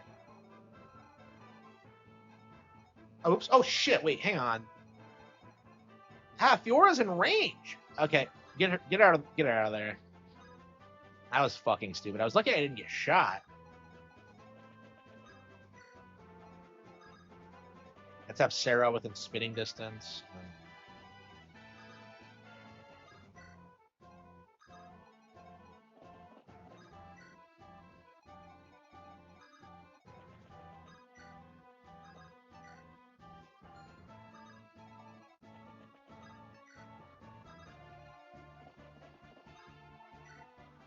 I kind of like the idea of like Lynn with Wrath more than Hector, because it feels like they respect each other more. I mean, that's the problem with Hector and Lynn is that they just come off like I don't know. I'm not a big fan of the whole fighting thing. I know it's a thing that actually happens, but for me, it's like it's so not what I want out of my marriage.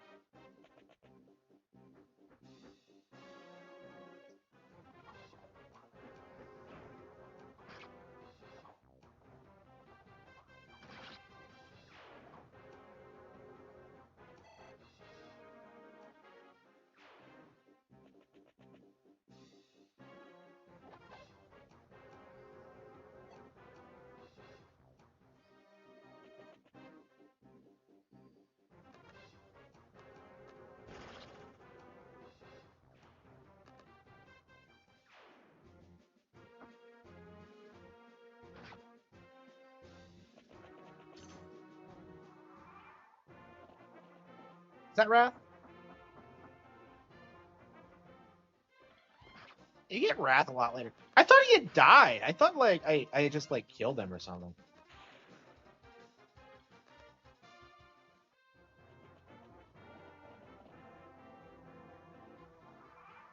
And this doesn't seem like a terribly hard map. The odds seem in my favor. All right. Shit.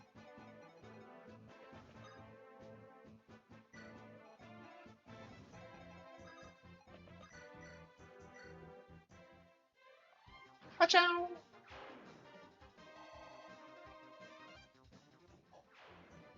Yeah, I am not a fan of Bioshock. Wait, what? My rapier broke? Really? Well, Elliott's out of weapons. That's crazy.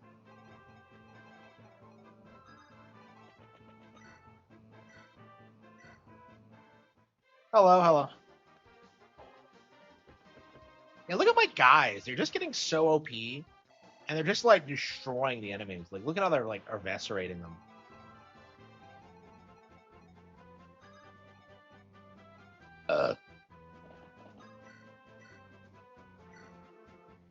Oh, you're a dragon? Let my like hot female knight take care of you. Maybe she's only good because she has a silver sword. I don't know. Oh shit! Hang on. Oops, fuck that up. I did not realize I did not realize that was Heath. Okay, my bad. My bad.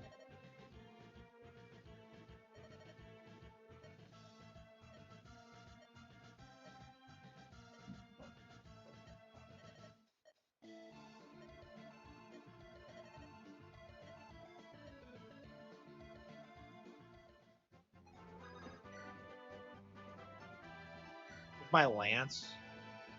You mean your Act Reaver? So Heath's your first Wyvern Rider, huh?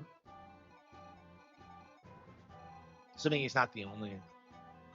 Yeah, that was dumb. What the hell was that?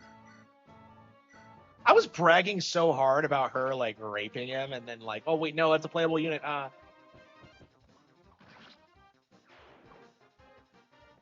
I wouldn't normally like rewind, but for something like that, that's. I don't know. This is why I'm kind of against rewind features in games because like, it just kind of ruins it because of things that like that can happen. It's just like I don't know. I mean, like all that would have happened, you know, if I hadn't rolled it back, is that like I just wouldn't have Heath. It's not like I don't know. Speedruns. I've dabbled in Pikmin and Super Metroid speedrunning. I'm not terribly good at either. I mean, I mean.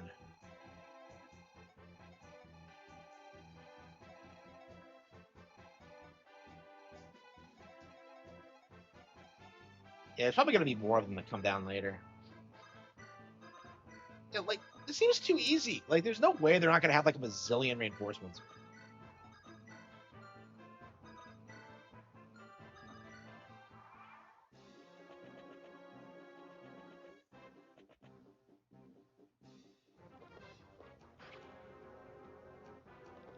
Yeah, I don't know if I've ever used Heath. I don't know anything about him. He looks sick. I'm a big fan of, Wyvern Riders in general. They're, like, my favorite class, but... Wrath really just ran right past me. Oh, there we go. There we go. Yeah, I knew they would be here.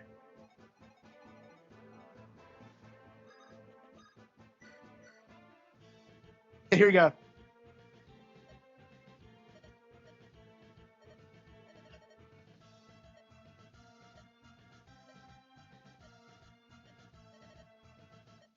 Do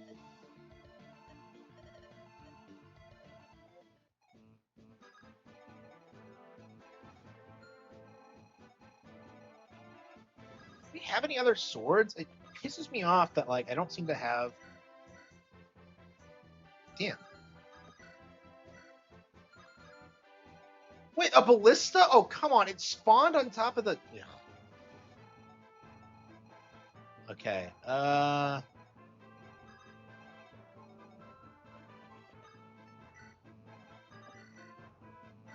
Isadora is pretty good. I don't remember her being this good. She's a paladin, so that's probably why, but like... Yeah, there's a lot of bows about, so let's get Heath back. Are Wyvern Riders weak against bows in this game? I actually don't remember. I swear for the longest time, like they kept going back and forth on that. Like I think they did that in between Radiant Dawn and Path of Radiance or something crazy like that. Okay.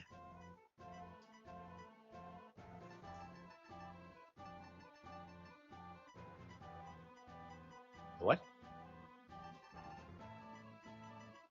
Wait, where's my crest? I got a hero gem, didn't I? Wait, who has it? Matthew? How the hell did that happen? Oh, no, that's a hero crest. Okay. That is not secret book.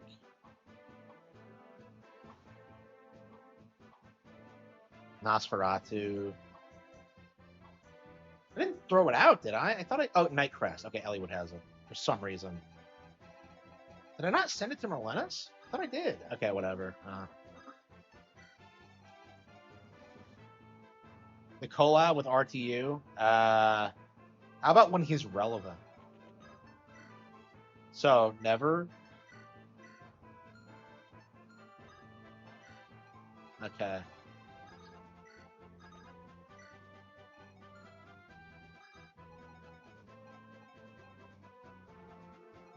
Yeah, it's a really good game. Yeah, yeah. Fire Emblem's an all-time classic. I was saying last night that like it might be the best game on Game Boy Advance. Like I can't think of anything that's like better than it. Yeah, I think definitely the best RPG.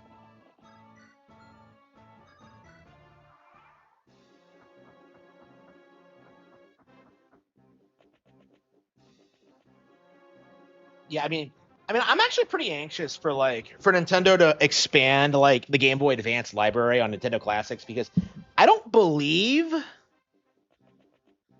that like 10,000 gold. What?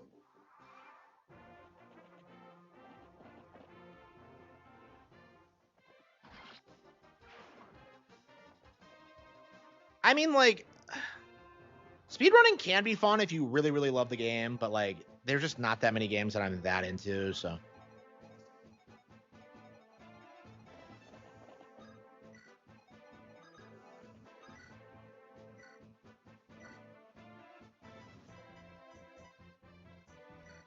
Ciao.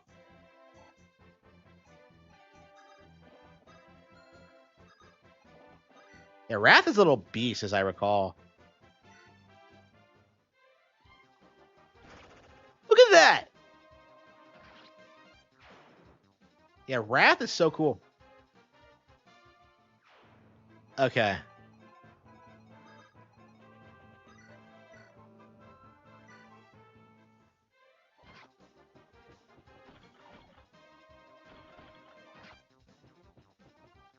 So this is chapter 21, so we have like 10 more after this.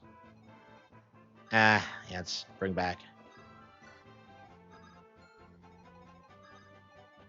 Let's get Elliewood back. Trade. Promote. Yeah, we need more weapons.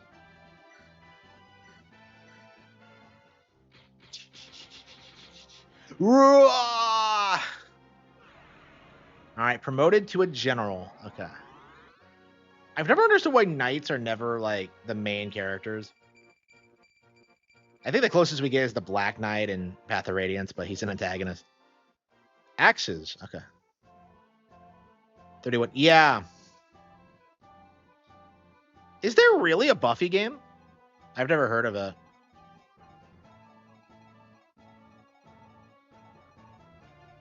Yeah, I never saw Buffy growing up. I've always liked the idea of it, though. I was just like, I remember when I created like Soleil Freeman, and I was like so proud of the idea that like, oh yeah, my vampire hunter is blonde, and I just kind of realized that like, wait a minute, that sounds an awful lot like Buffy.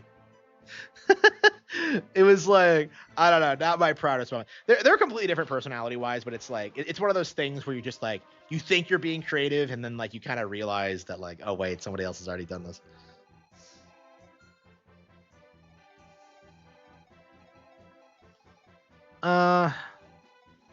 Yeah, I'd love to send Heath down there, but like, hopefully I didn't send like Lowen to get axed. I don't think so. Maybe I was a little bit too aggressive.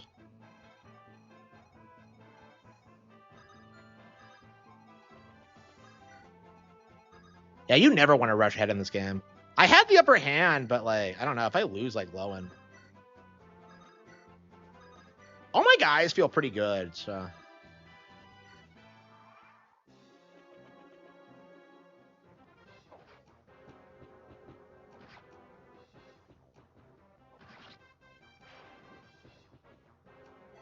Is Dorcas supposed to be good? I've never heard anyone describe him as being good, but.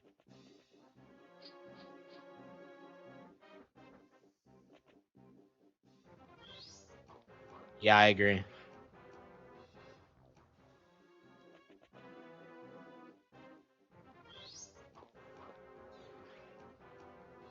Dragons? Yeah. The entire plot is about fighting dragons. Like, I think the final boss is a dragon. I believe.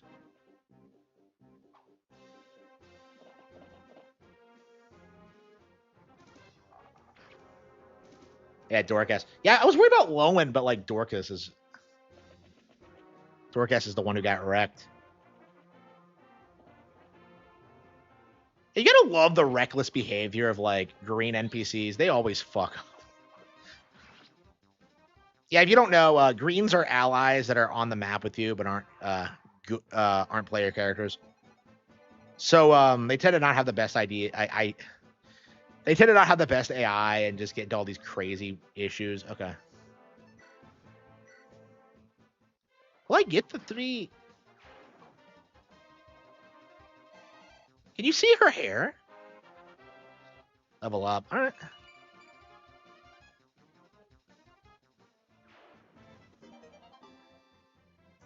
I got the Brave Axe, but not the 10,000 gold. Shit.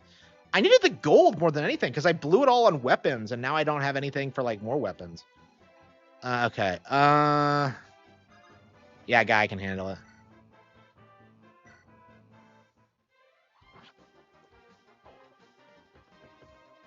Yeah, Fire Emblem loves fighting dragons. You want to fight dragons, this is your game. Like, they're always like one of the last things you fight. Okay.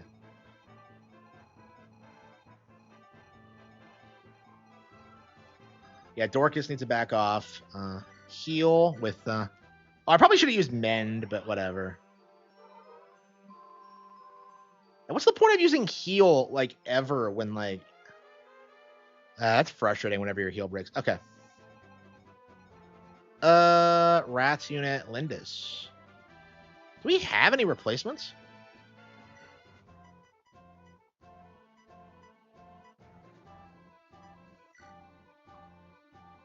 That was a weird aiming. Okay.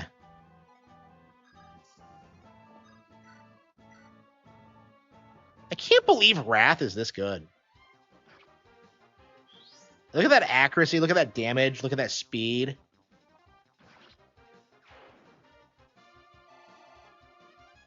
Just sick. Absolutely sick. Okay. I guess we could just move him back. Move Dart up.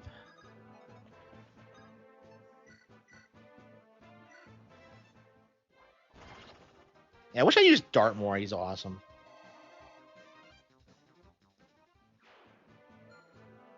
Okay, Heath. Do we have any heals? Yeah, Oswald's one of my best characters now, and like I don't have any weapons to give to him. Can't use Roy. I'm sorry, Elliewood because I don't have any weapons. I don't see any. Okay. Yeah, I don't like using Pegasus Knights when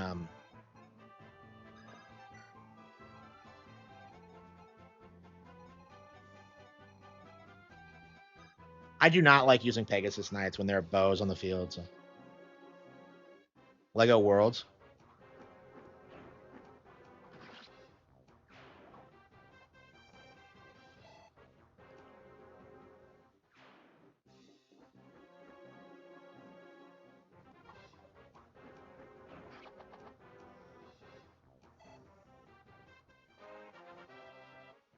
Yeah, the game feels quite a bit easier than I remember. I suppose it's because I'm actually keeping everyone alive this time. Like I remember when when I last played this, I was so used to casual mode that I was just letting people like get wasted. And I get to the final area and I have like 3 people left. Lynn, Hector, and Elliewood, like the main characters. So in that playthrough, like literally everyone else was dead. I probably didn't recruit every single character, but it's just like, wow, this is the end result of my playstyle. Worst tactician ever. I guess Amara's U is like way better at it, but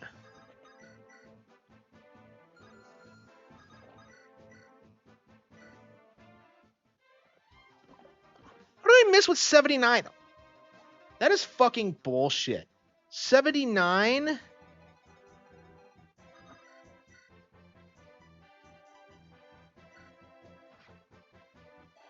Yeah, it's like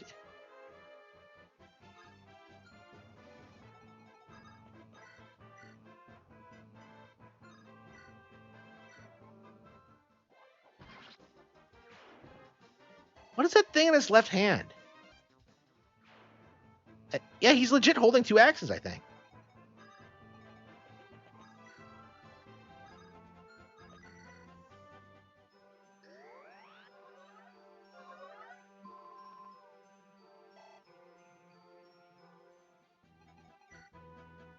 I've barely used the Mani Caddy, which is supposed to be some legendary weapon.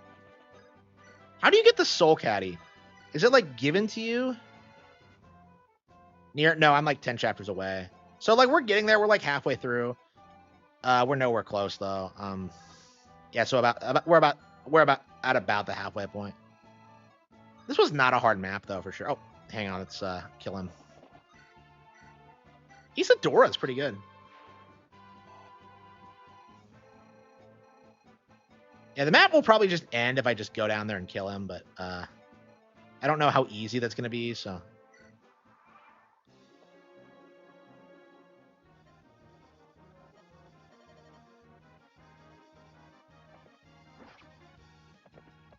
Oh shit! Ah, damn! Really?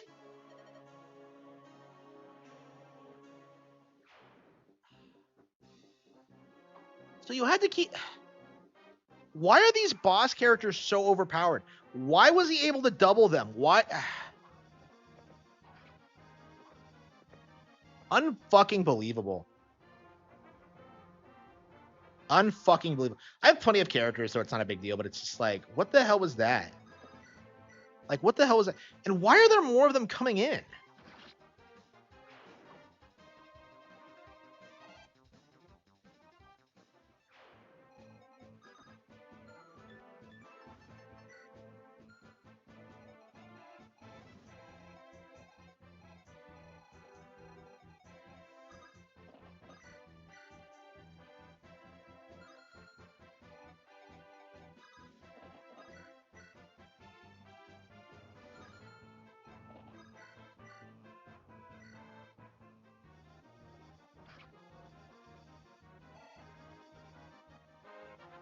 Yeah, the bosses in this game are just a little bit too tough.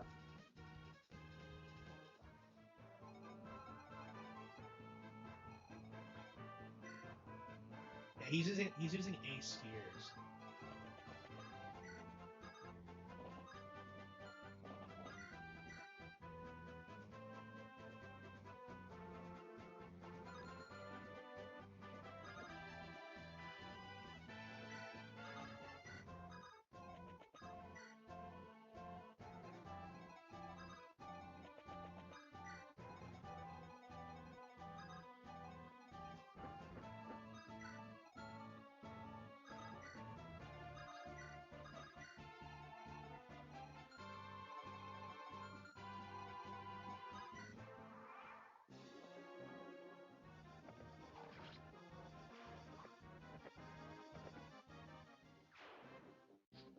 It's kind of crazy how random it is, like who lives and who dies sometimes.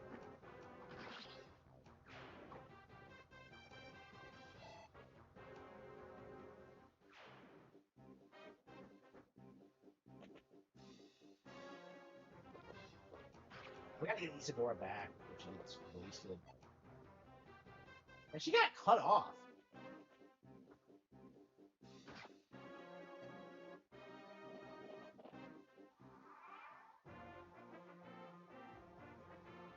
damn, yeah, there's like more of them keep spawning.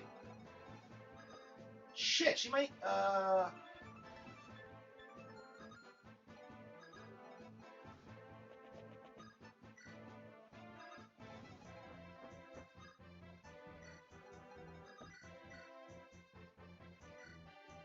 and she should be fine for another turn, but like and she's strong. She's really fragile. I'd like to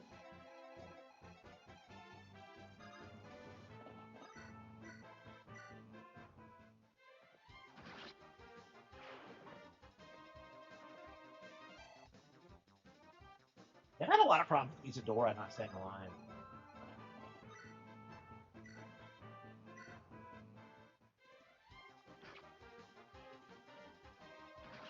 I wonder how long it's gonna take until we get like a Fire Emblem that's like that has real time battles like Italian Wars. I would love that.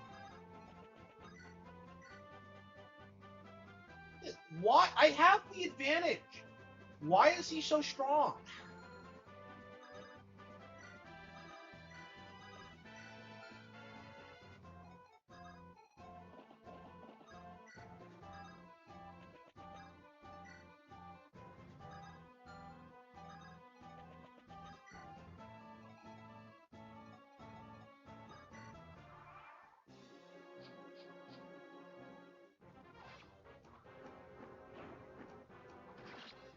You gotta be kidding me.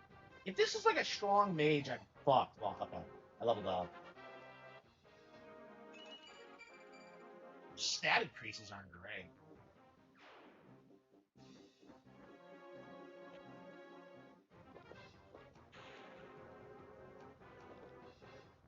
I mean, I lucked out there, but like, what the hell was that? Why did I struggle? That's such a weird thing to struggle with, isn't it?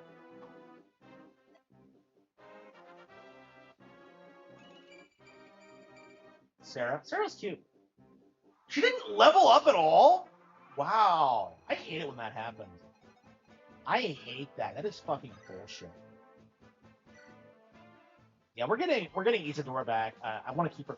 I know nothing about her. I don't remember her at all. I think she probably died when I. She has an angelic robe, so I think the game is hinting that you should just use it on her. Yeah, okay. Yeah, look at that. Look at how much that increased her HP. Okay.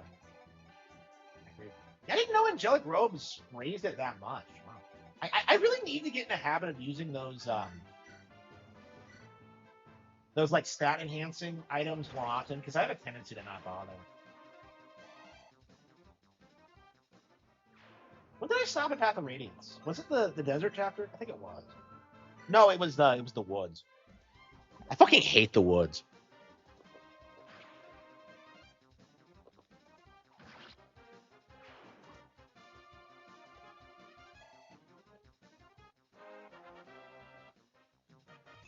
Okay, we lost Dart, but like I don't know, we weren't really using him anyway.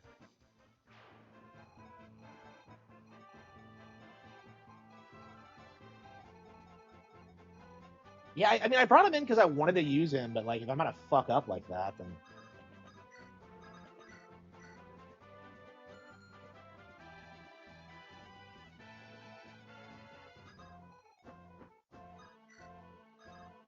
yeah, Hector can probably take him. Like I don't understand why Hector is like infinitely better than like every other fucking character in the game. Like, keep in mind, like the only reason I haven't beaten Euban already is because everyone else got axed. Like Dark got axed in spite of having an overwhelming advantage. Oh yeah, let's see how bad it is. Let's see, Steel Axe. Look at this. He does no damage. Look at this. If I use the Wolf Bale, I'll one-shot him. Look at this, you little shit.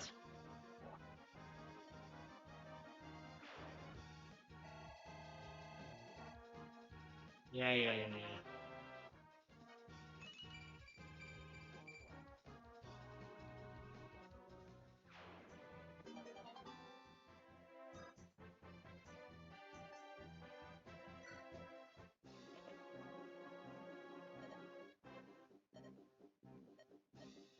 We've no more reason to fight. Yeah. So all you had to do was just axe him off. Okay, so you do see it there. Okay.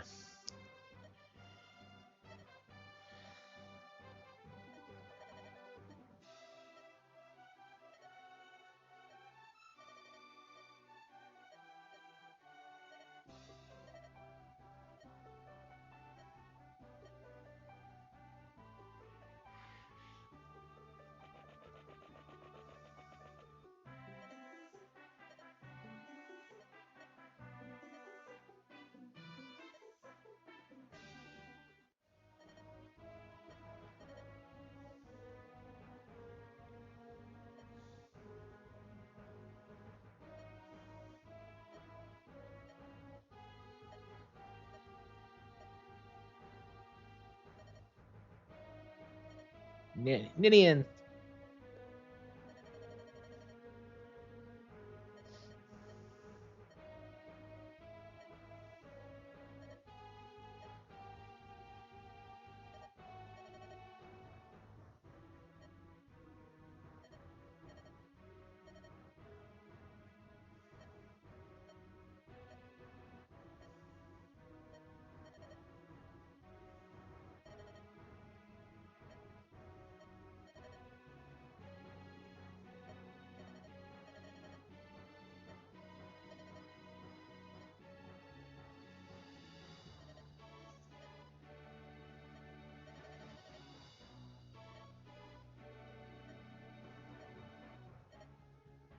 The living legend. Who's the living legend? Okay.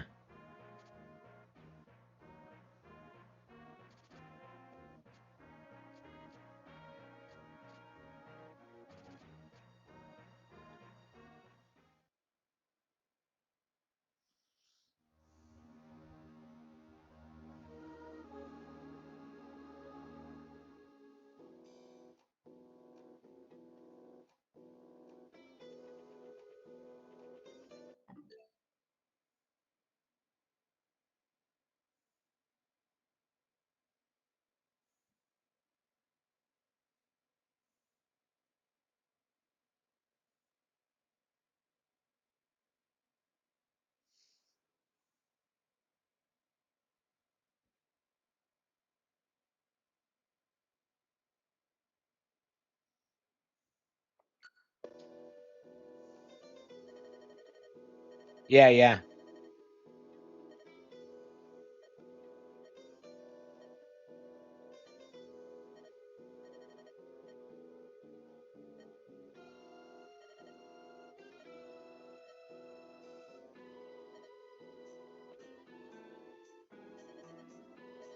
Look at this. What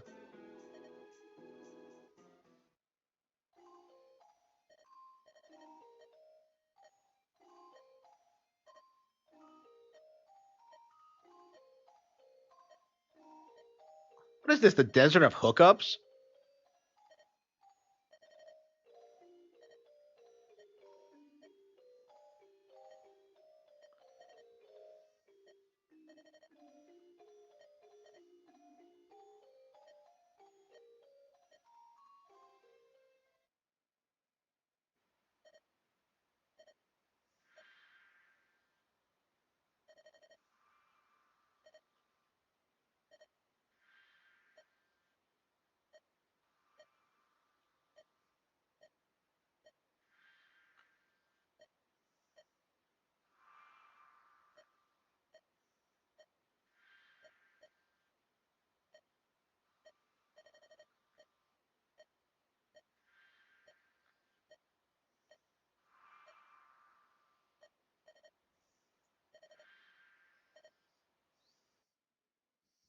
DQ12 looks like Fortnite. It does. It does look bad.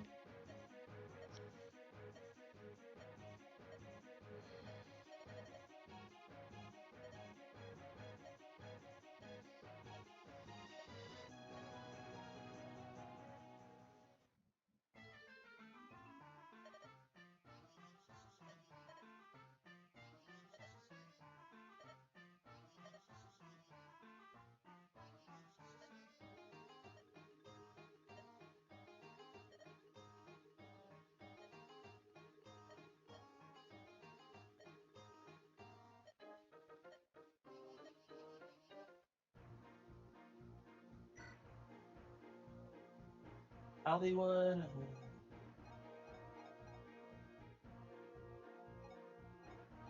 We don't have any weapons. Shit. Look at this. We're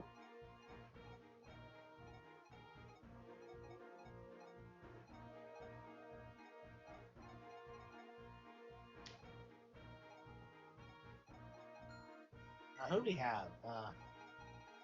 Marcus? No, fuck you. Oswin.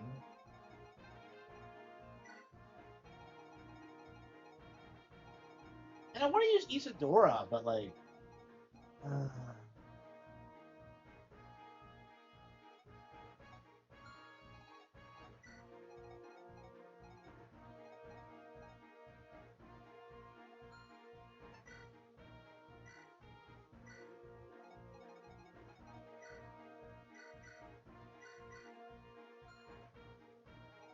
I think we're just gonna trade weapons off of the characters we're not using.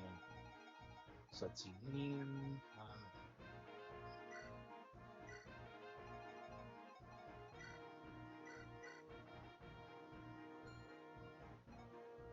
Hector's good. Lynn's good. Becca's good. Lowen's good. I think everyone's fine for now. Oh, let's who can we give the axe to? Hector? Getting Brave Axe to Hector is gonna be like insane.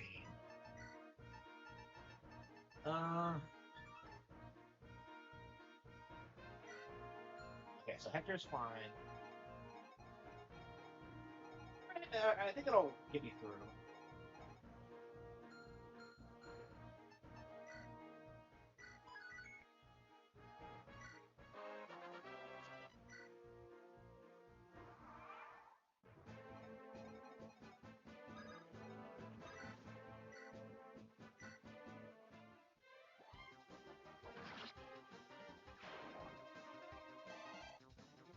Hector.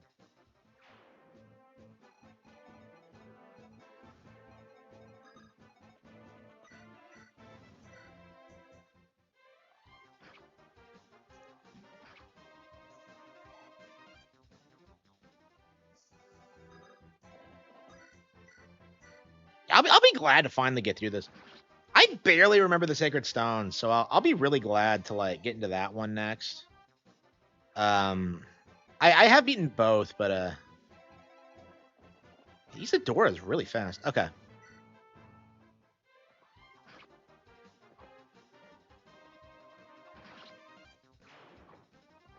I hope she's not only good because I'm like abusing the shit out of her silver sword, but all right.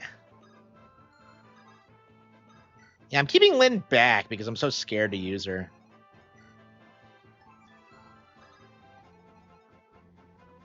Okay, Oswin. Does the desert not hamper you as much in this game, like it does in Path of Radiance? Okay. Yeah, let's keep the healers away. Well, does Sarah learn how to use light magic when she promotes? I think she does.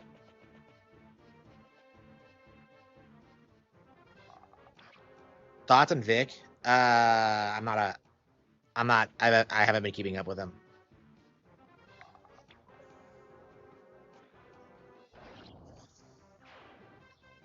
Hint.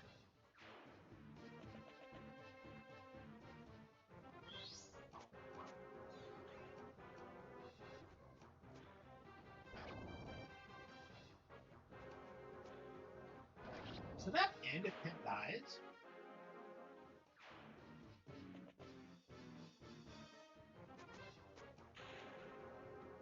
He's really good.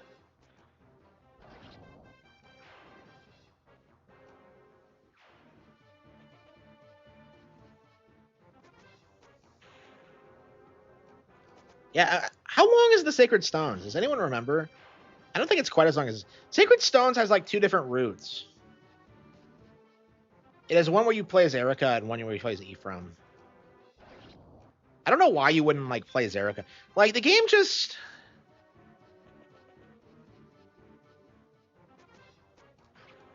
I don't know. I guess you're expected to just play both. it splits the units.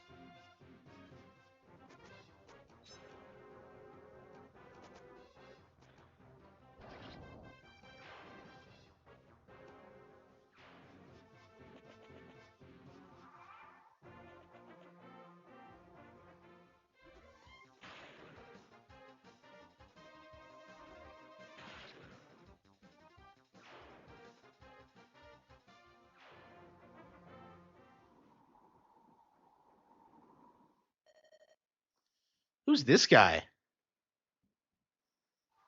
Who the hell is this asshole?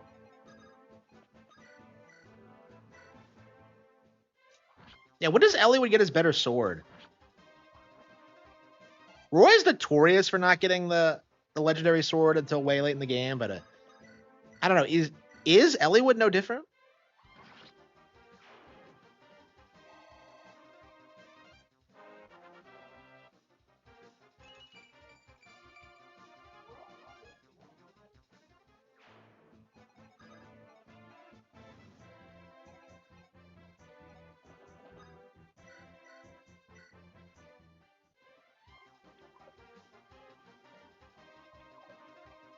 How the hell did he miss? It's 69.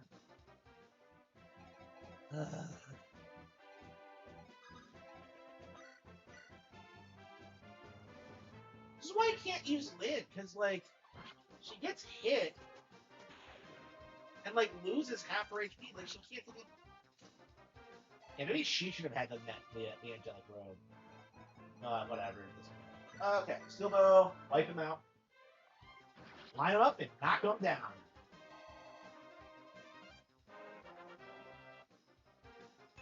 Archer!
Yeah, Penn's killing it right now. I love God. Okay, what is this? What is this?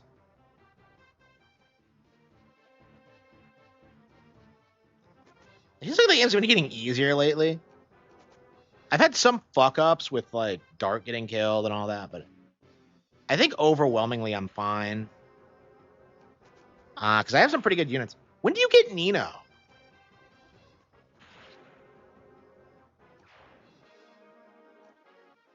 Because like that was actually one of my goals for this playthrough was very specifically to use Nino.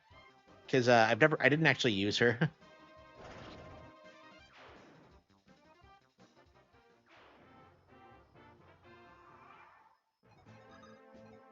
Shit. God damn, he can double me? Let's see here. Longbow. What? Yeah,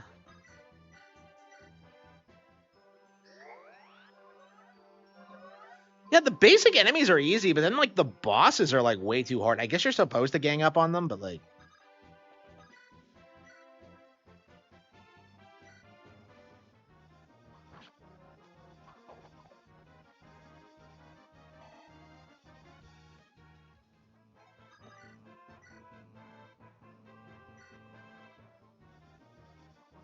crit. Yeah, I was just like, if I got a crit, I'd get him. Are two strong? Did he misspell the two? Wait.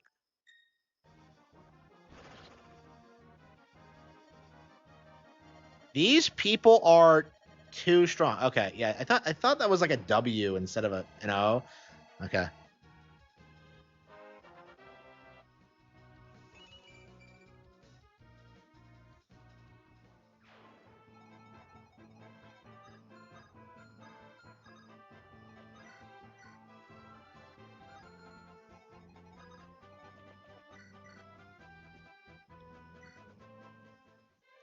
Rebecca's really good at taking out mages. Her evasion stat's good. Her res is good.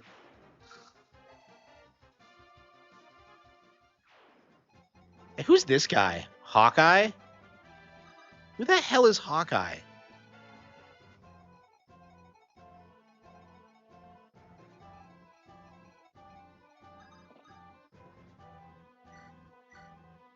Leroy Jenkins. Here we go.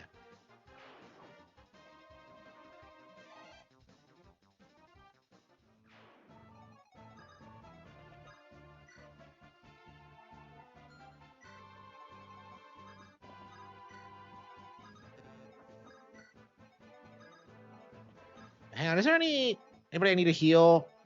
No, I think we're good. No, everyone's at full health. Yeah, Priscilla's good to go.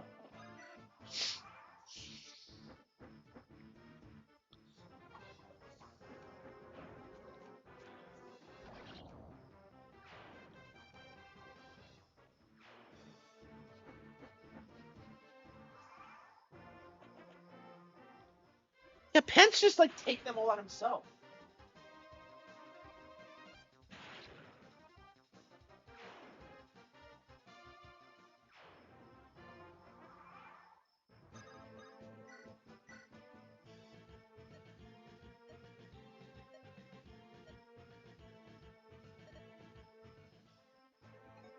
Hawkeye.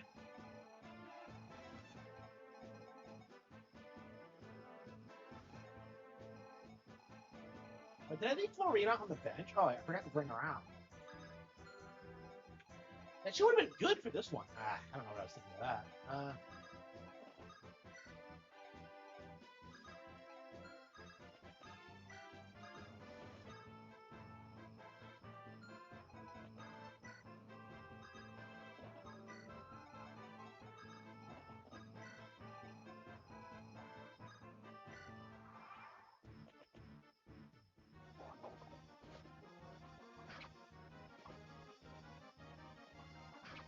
Double.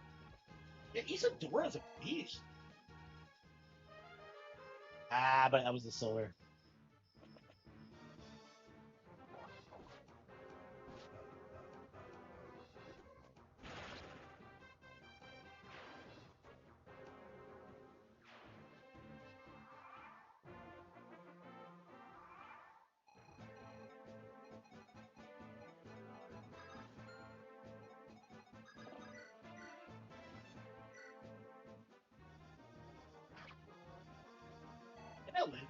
Let's see. And then Manikati. Perfect. Look at that. If he hit me. Oh no, that wouldn't be a one hit. Yeah, okay. That'd be close though. But you.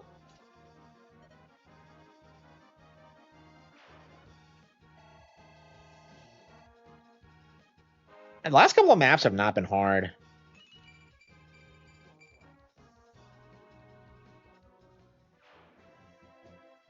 God damn. Okay. Because they respawned? Are you serious? I have to kill more of them because they respawned? I should have brought Florina. I don't...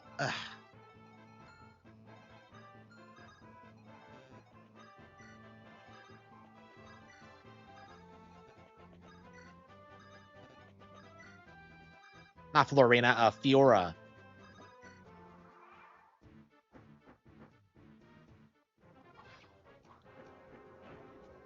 I don't... Yeah, I knew when I brought, like, Isadora out that, like, oh, I could use some...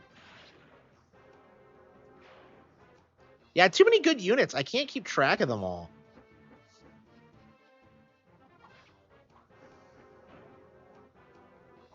That's not the What am I using the halberd? Okay.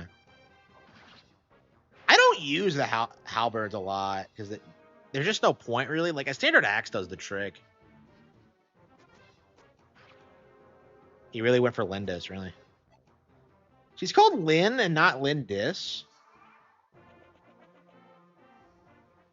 Hopefully I still get Penn even though I didn't talk to him.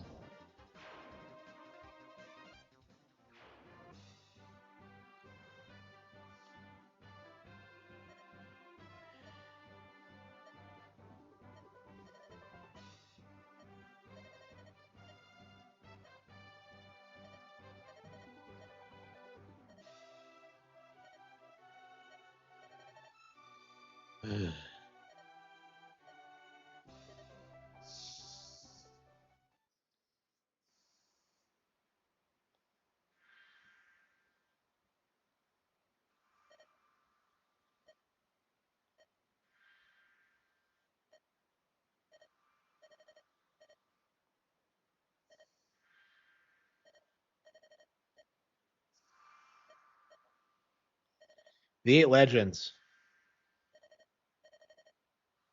I was raised in Sakai, so I know of Hanan, the horseman.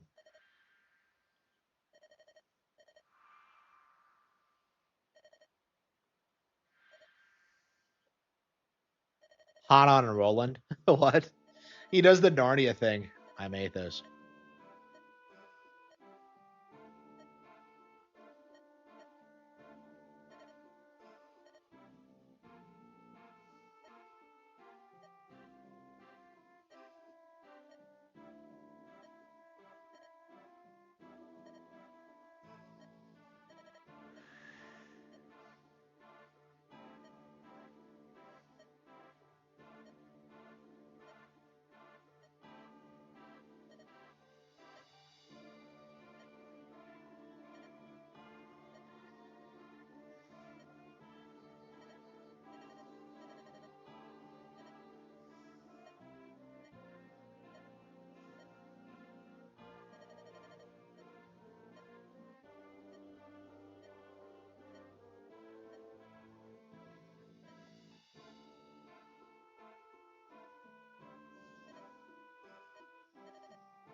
Shrine of Seals.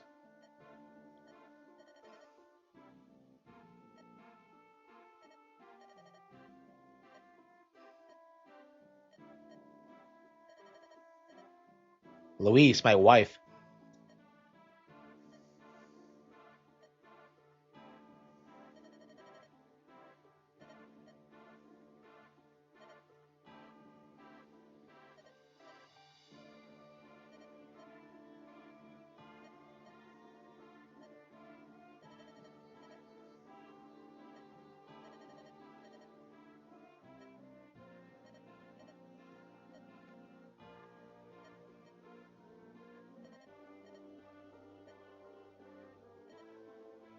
I can't think of any other Fire Emblem game where you have like a married couple part of the party.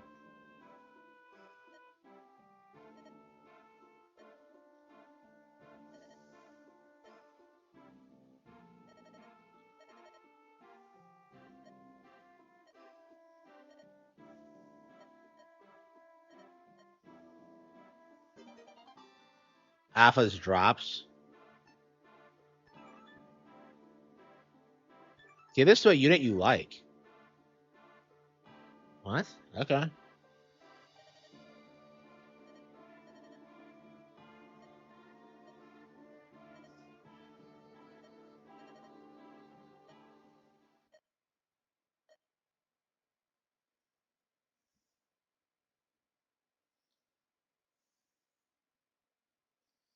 He warps back, really.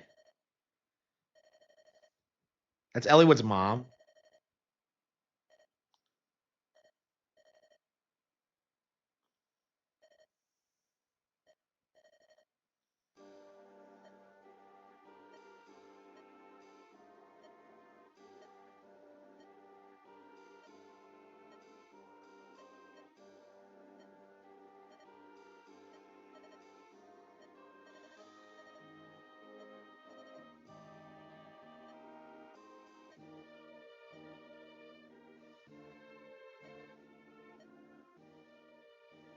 Can we go to the desert and then just teleport back?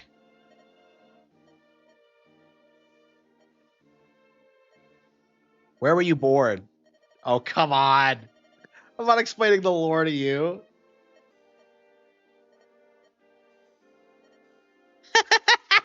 She's not talking about herself. Amazing.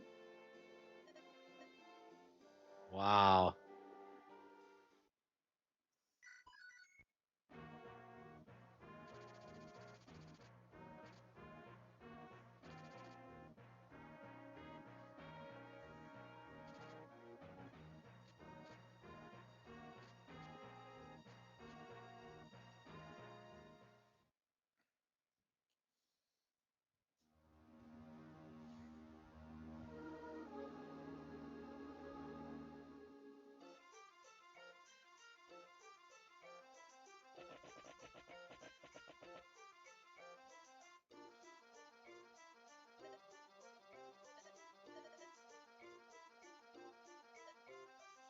Zephiel. Oh, wow.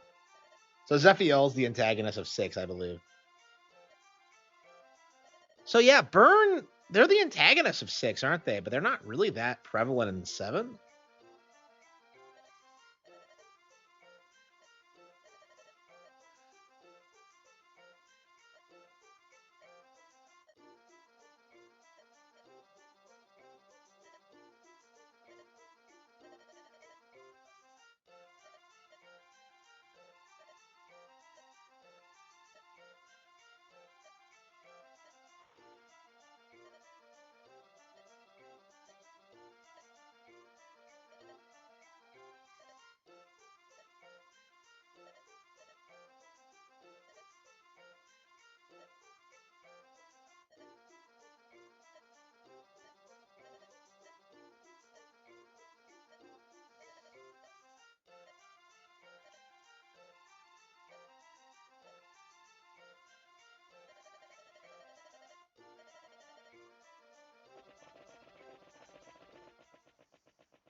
We will most wait, what?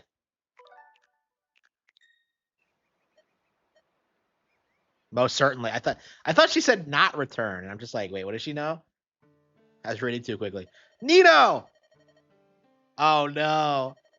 They're bullying the autist.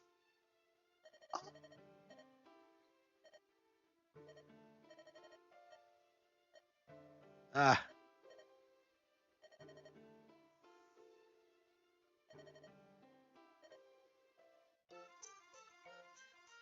Yeah, what's the Nino lore? So Nino's like a fan favorite character, but I don't remember exactly why. I know she's like super good if you stick with her, but like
they're red and green brothers. That's hilarious.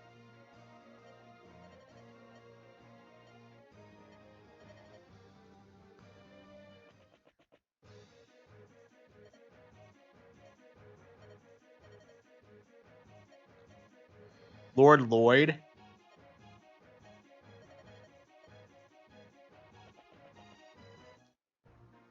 Okay, 13. Okay, Eliwood, Hector, Lynn, Oswin, Rebecca, Guy, Sarah, Priscilla, Wrath, Dorcas, Yeah, I'd rather have Fiora than Dorcas, honestly. Okay, there we go.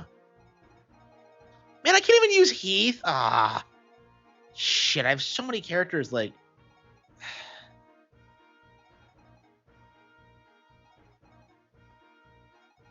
I don't get a lot of mileage out of Lynn. Honestly, I think maybe I'd be better off if I just don't have Lynn and I use like Heath instead. Because Lynn's like a liability because she's not that good, and if she dies, the game ends. So like, I don't know. We're gonna experiment with this. I don't like not having Lynn on the field, but it's like.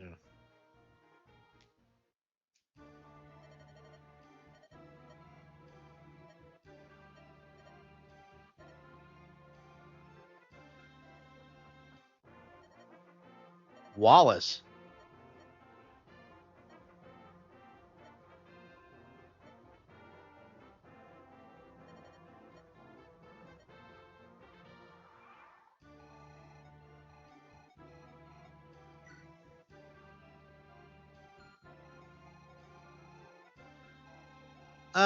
Yeah, I think we're done for now. All right, what are we playing next?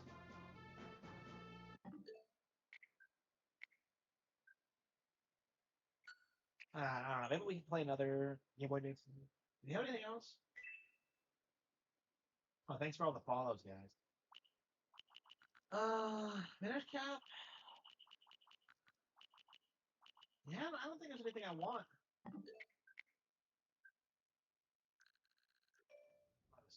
Okay.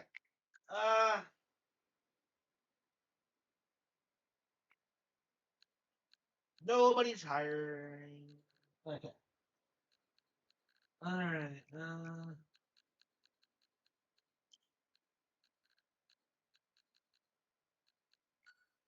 I guess it's time for Zelda.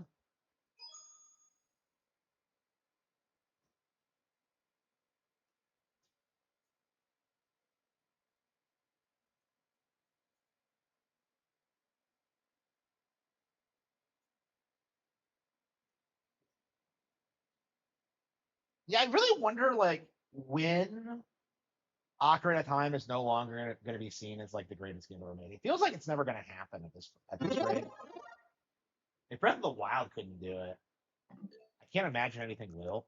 Like, I think the problem is that like too many people who like play games like acknowledge this as the best ever, and it's just I don't know. It's definitely interesting.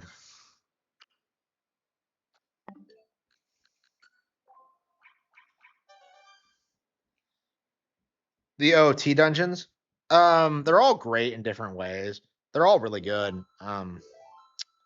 Yeah, I would say like which one's your favorite? It's mostly like up to preference. Because a lot of people love the Spirit Temple because of the fight, and like the Water Temple is really convoluted. It's like they're all like wildly different. I think it really like showcases how well developed this game is. Where like all the dungeons are just like really fleshed out and unique and cool. It did, yeah. Why was she waiting for me? And why does she have boobs? You're Cody, aren't you? Rudo. I love how like this creates a plot hole with Breath of the Wild because Rudo grew up in the 7 year span when like Breath of the Wild establishes that like Zoras take forever to age. I suppose you could argue she just hit her growth spurt in the 7 years, but like first of all that seems kind of contrived, and second of all, like uh if that's true, that means she's like way older than Link, and that just makes this a really weird situation.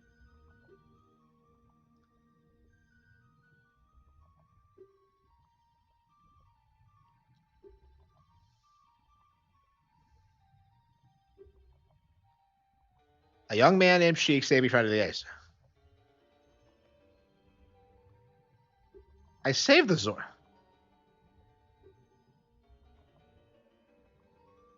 The woman who is going to be your wife.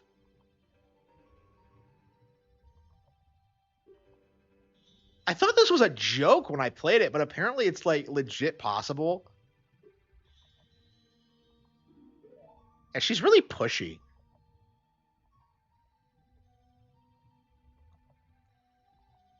Yeah, I don't understand where she goes after this. She just kind of vanishes. She kind of does the Darunia thing where she just kind of disappears. So like all the sages go to the temple before you get there. Soria goes, Darunia goes, Rudo goes. Naburu gets axed off in the child timeline actually. So I guess that's like, well, in the past basically. And then like Impa goes. So like I don't the fan theory for a long time is that like they legit die while they're there and they're just kind of like spirits now. I don't they're probably just going through like the dungeon differently or whatever, and I don't know. Like yeah, they don't explain where Rudo goes. Like they do a pretty good job explaining what Darunia is trying to do, is that he's just fighting the dragon. But like Rudo just vanishes with no real explanation. Yeah, I'm not sure about like what this game tried to do.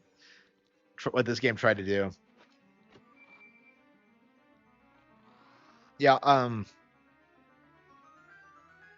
yeah, I think the Forest Temple is my favorite dungeon in the game, and then it's probably yeah,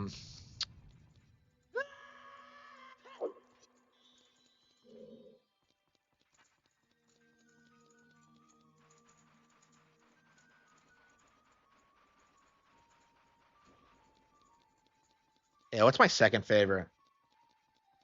I don't think I've ever liked the Spirit or Shadow Temple as much as the first three.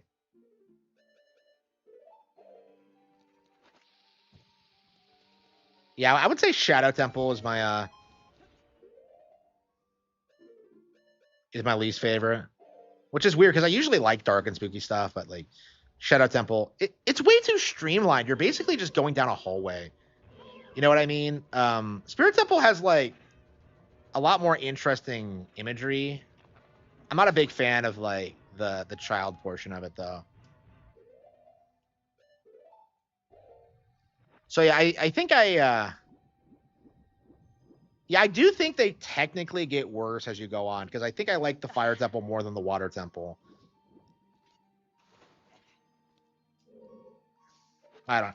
I mean, for me though, like the Forest Temple, like the reason I like it so much is that it's just so creepy, and it has this really cool, unique vibe that like really sells you on this idea that like you're an adult now. Like I just love everything about it, like how it ties back into like your character arc, and it's just like it's just a phenomenal like area in general.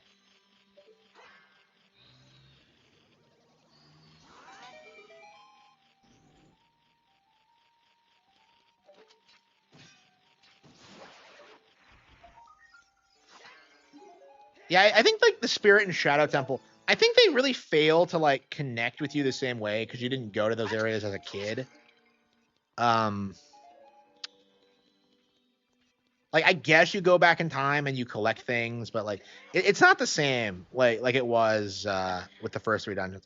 Like you don't have the emotional attachment to the characters involved. Like especially Noboru.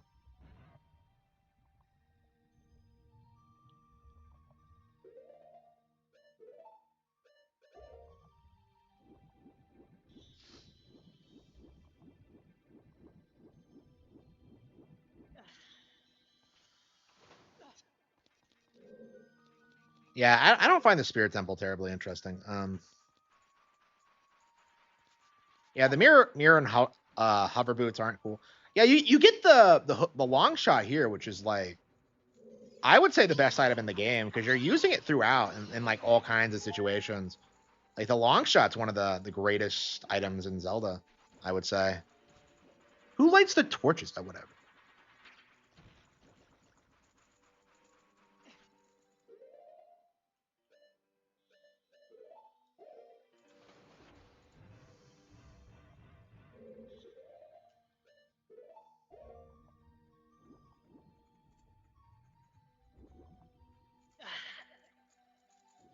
locked. Everything's locked. How many times have I played this game and like I'm still fucking things like this up?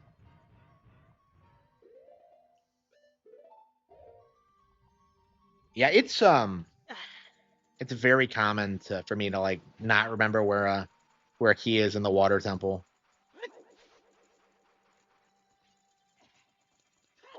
I mean, there's like that big, really noticeable one like early on, which I think is what fucks most people up. Water temple, forest temple, fire temple. I'm not even sure I would count the child dungeons, because that's what I was thinking when like you said the dungeons. Like I honestly always felt like the child dungeons were kind of a tutorial. I don't know. I mean, I don't think it's really fair to compare them to like the adult dungeons.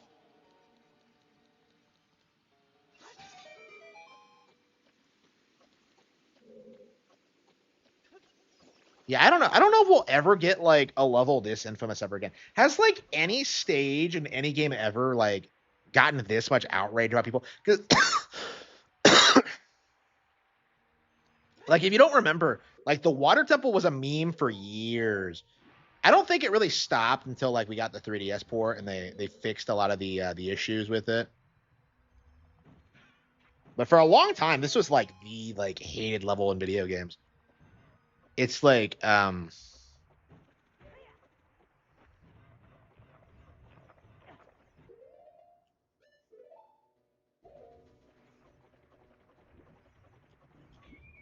I don't know if like kids today still struggle with this because I think a big part of it is just like people not being used to like having multiple floors in a 3D space and not being able to navigate properly.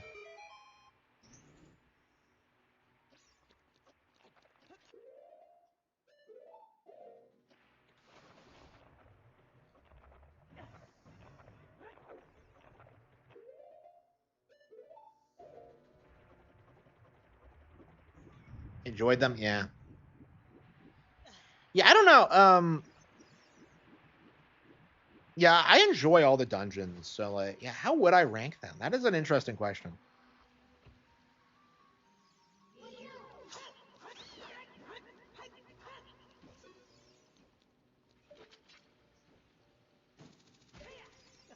Yeah, I might actually put Jabu Jabu at number 2 because I think it's so unique and such a cool area.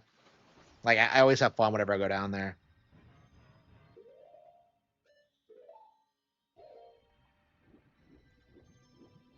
I don't know. I'm very curious. Streamlining dungeons, yeah, yeah.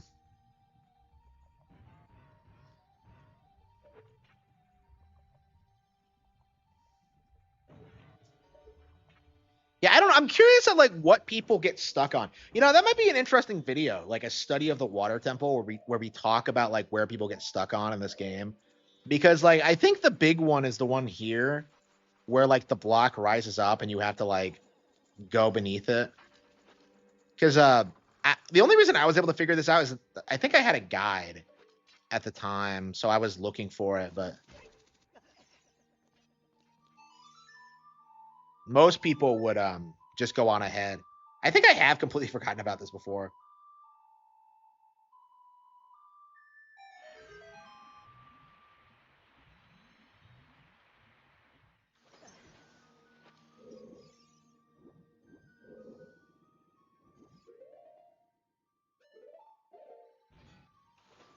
Yeah, this has to be the most bullshit thing in the game because like you never see anything like this like in the game up to this point. Like most people would just go through the door.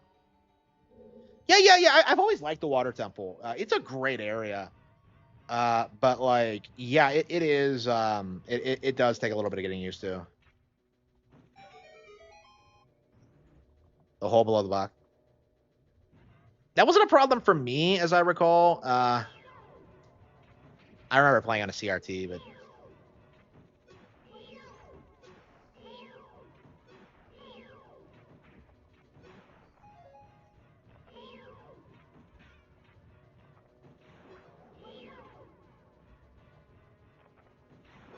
it's my favorite as well.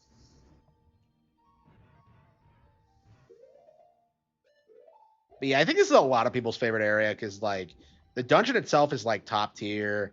Dark Link's in it. The prize is great. It's like I don't know. I would say this is probably like the best dungeon, like mechanically speaking. Yeah, I think I like this more than the Fire Temple. I don't know. Yeah, I think I do like this more than the Fire Temple.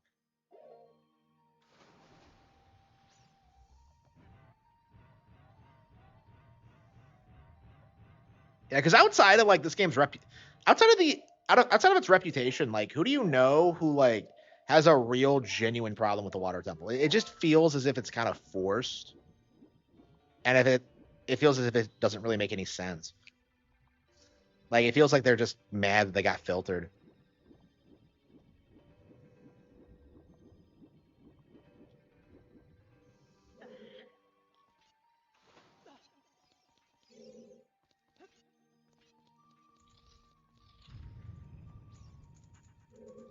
Yeah, I kind of miss this kind of dungeon design in Zelda because like what happens in this game is that like the dungeons are like really complex and you have like multiple locked doors and you have to like do things in a certain way if you're gonna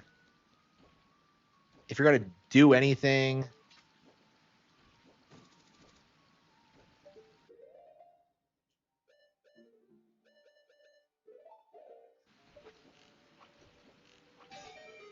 Yeah, I always wonder like yeah, I was always concerned growing up like because I think there are a lot of dead ends here. I don't know if it's possible to soft lock. I don't think so, but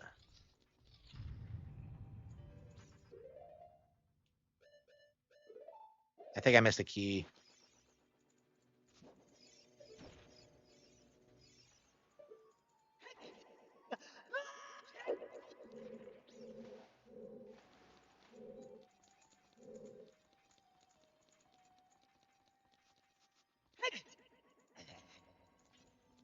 Just the one where you have to. Okay, hang on.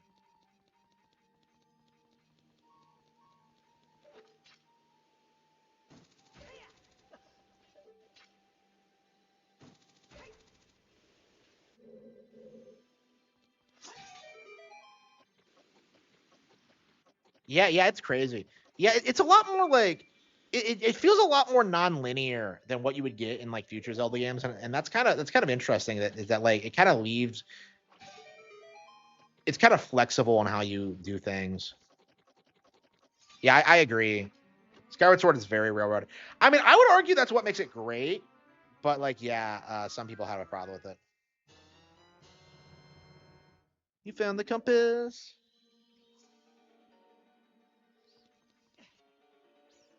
Oh, I remember. Yeah. Yeah, I think I just went through the wrong door. I think I was probably supposed to get something else first. Yeah, you can get like yeah, a lot of keys out of order. Like I was just thinking like where is there a key? And yeah, you can actually get this key fairly early, but this tends to be like the last one I get because it's in such a weird location. Like it's almost always the last one I get, so it's weird that like it didn't turn out that way this time. Oh, maybe there's something up this way. I didn't try to set this.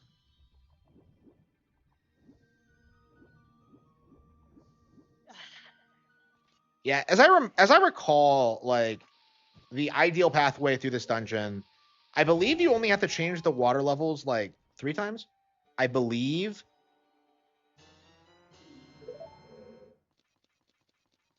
Like it's very straightforward if you know what you're doing, but Twilight Princess, I think so, yeah. Well, like the thing about Twilight Princess is that like it was also a lot more ambitious than OOT, so like when that was railroaded, like people didn't mind too much because like you were doing all sorts of crazy things, like walking along magnetized walls and like spinning on rails. It was so far beyond anything we got in this. Like I don't think anyone gave a shit.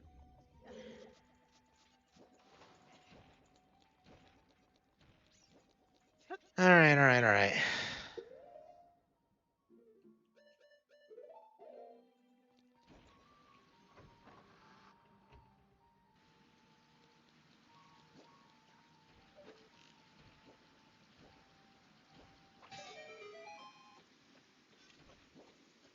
I don't even think I went back to the Temple of Light.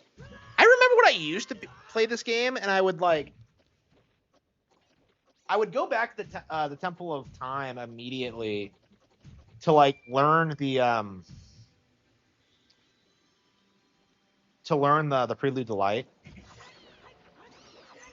And like these days, I have a tendency to just go straight to like the other two dungeons and beat those before going back, because I believe you only have to go back once, like for the Lens of Truth. I believe that's all you do. Well, maybe the Song of Storms as well.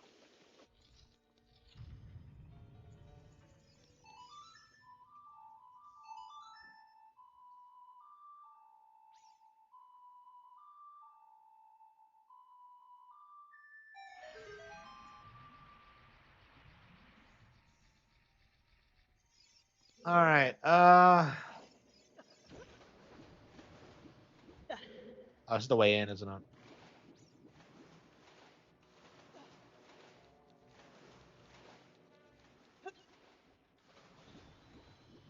Hopefully there's not like a second key, because I have no idea like what I'm gonna do then.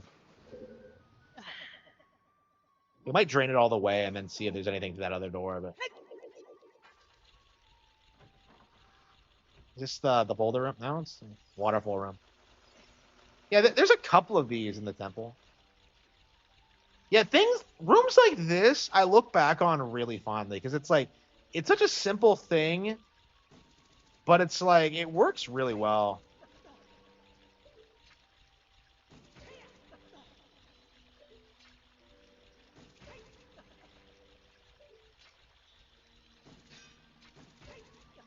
Okay. Okay. Ah, damn it! I knew it. Man, when was the last time I played through this? I'm fucking up a lot more than I normally do. Yeah, this happens every couple of playthroughs where you just forget a step and you end up just completely fucking yourself over because like you don't have the keys you need.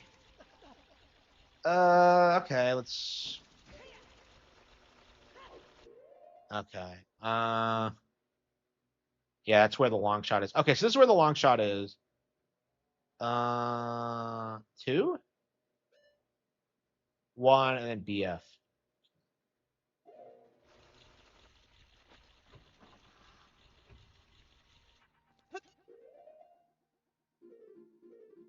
Yeah, I think I'm just gonna drain the water and then go back up. Because I think I might have missed something on the bottom floor. Yeah, I mean, this is all you really need to do if you get stuck. Is just start from scratch.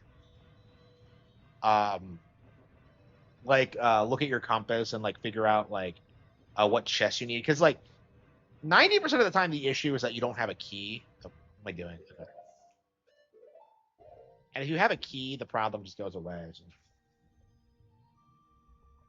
Yeah, I'm surprised that I forgot. It's just because I got through this the last couple of times with no issues. When was the last time I played this? It might have been a while, but since I've last played through this, but it's crazy how you can like how I forget this even today.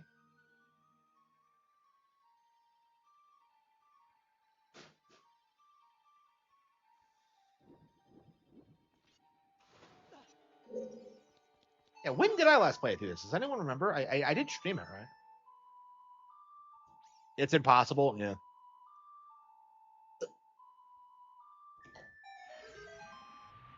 Yeah, you would think it would be possible though, with how convoluted it is.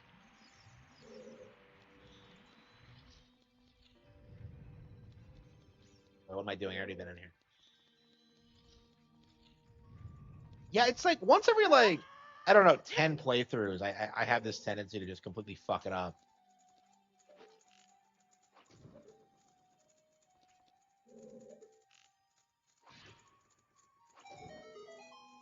Yeah, I don't remember doing these.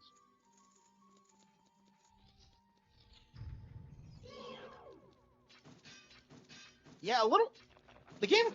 A lot of these rooms are kind of generic, aren't they? They're just open rooms with like clams in them. It's kind of weird how memorable the dungeon is when it's so basic. The Fire Temple has like way more interesting like level design.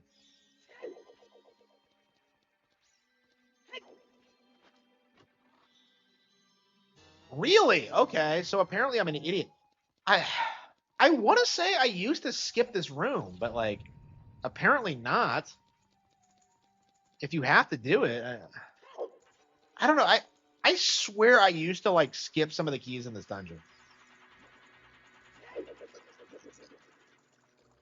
Okay, so that should be it. We should be good to go.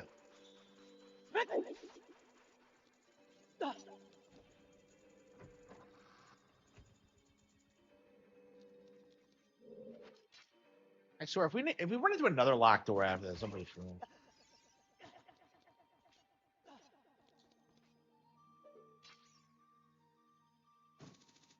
You know what? I don't normally do this because I'm kind of autistic. But I think I want to beat the Shadow Temple first.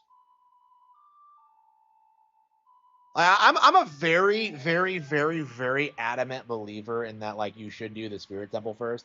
But, like, I'm just kind of like, you know, what would freshen up this playthrough? Yeah, let's do that, the Shadow Temple first. Yeah, if you don't know, you can actually choose which one to do first, but it doesn't really matter.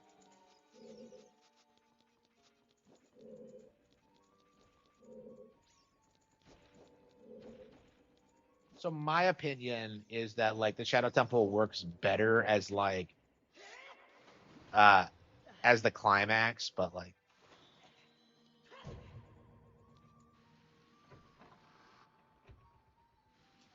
again, you can see this in like the quest medallion, right? You get the yeah, spirit and then shadow. Like again, everything else is in order. So like what's the big deal? Like the thing about the Shadow Temple thing is some people have this mindset that like it makes more sense to fight Koem and Kotek like just before Ganon, or they get hung up over like um how easy it is to trigger the cutscene in Kakariko Village before you're ready to do it. I mean, I've done the Shadow Temple before, but like I just don't I don't like the idea that it should be done first. It does not make any sense there.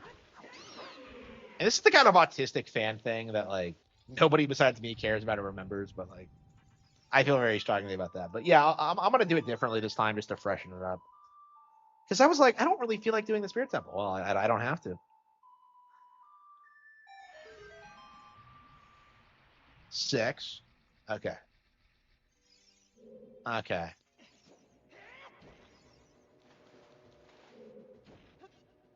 Ocarina of Time. Yeah, what is the greatest game ever made?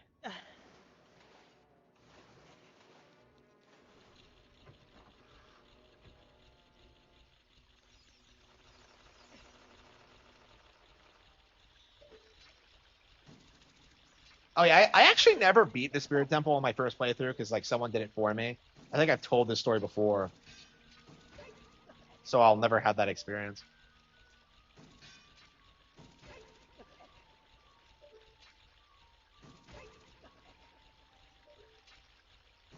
The game holds up really, really, really well.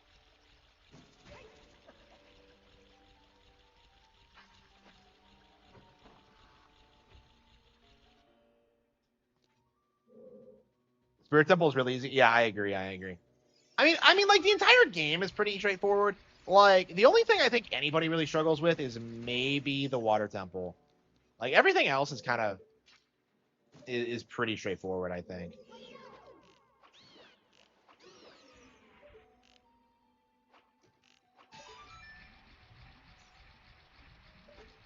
Is the driver 3? What do you mean by that?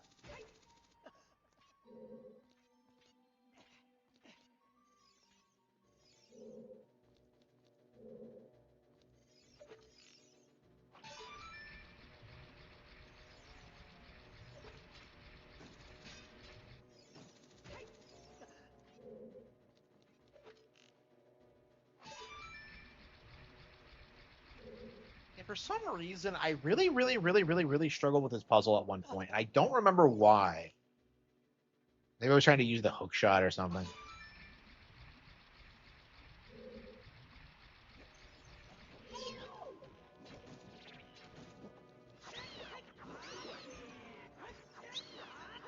Oh, did I? I never got more fairies. Wow, shit. I completely spaced that. Yeah, this is going to be a rough fight. Yeah, this is probably the hardest fight in the game. Oops.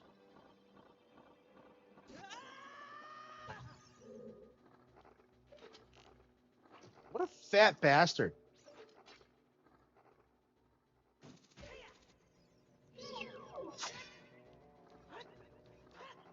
Would Dark Link have the shield if, like...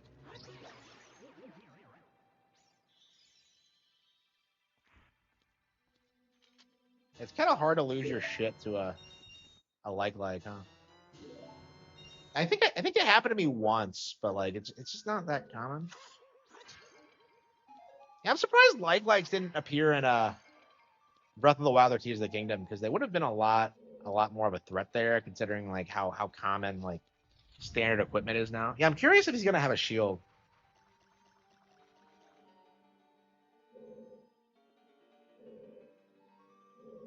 Have they still not gotten the emulation for this right? Does this still look the way it's supposed to? Because I remember people were bitching about this back in the day.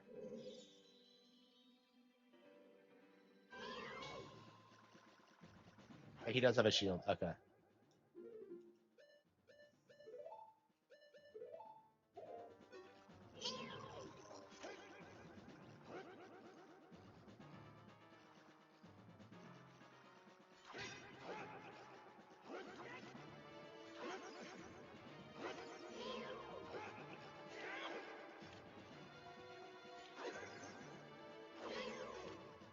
The easy way to do it is just use the Megaton Hammer. But like we were talking about this last night, and I honestly don't remember how to do it without it. Yeah, it feels like I just lost the skill set for it.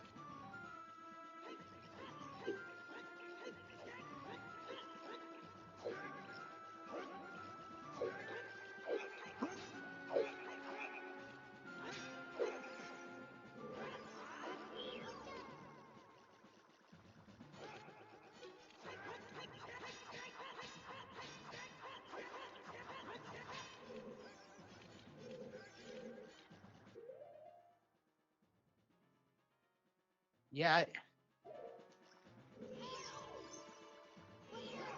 I'm not sure. Yeah, I played this a lot too, so. Yeah, I think we're at the Megaton it so we don't get a KO. I completely forgot to get fairies.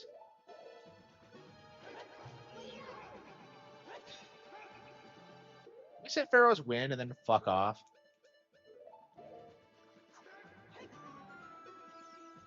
It's really letting me do this?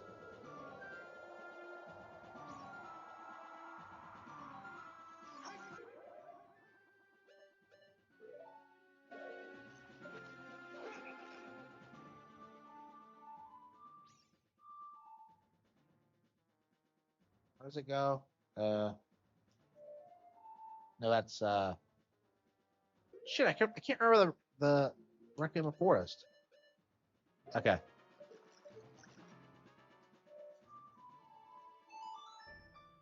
Is it really gonna let me do this?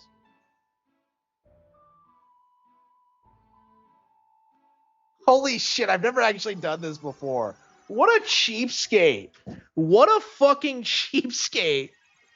Oh no, I'm losing the fight. Time to run away. Unbelievable. Unfucking believable. That is crazy.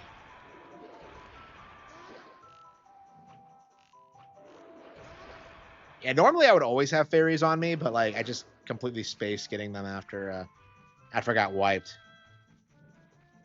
Yeah, I actually got some mileage out of Pharaoh's Wind. Wow. That is crazy.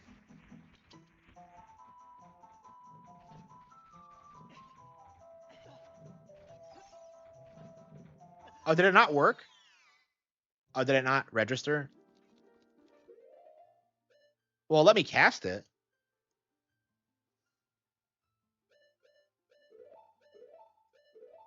RE9? Yeah, eventually. Yeah, I already started a hard mode playthrough. I love the grace portion of RE9, so I think I'll probably always come back to that, at least. I might not finish it again, but we'll see. I mean, I really love Grace's portion. Like I was doing that early portion with like the girl, and I was just really impressed with it. Like if the entire game was like that, it would have been like one of my all-time favorite games, but it's just yeah, they just fucked it up.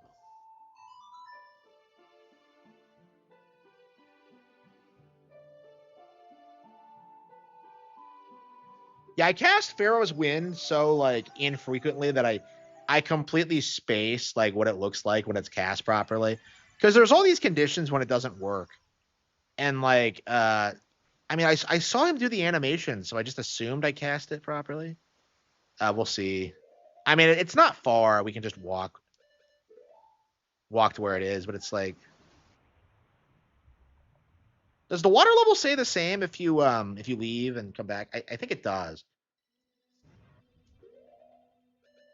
I wonder if you could abuse that somehow.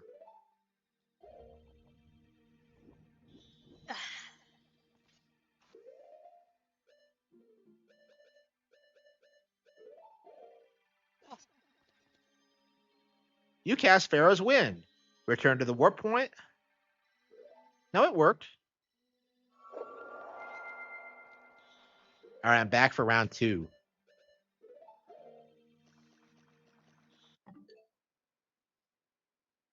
Yeah, I agree. I agree.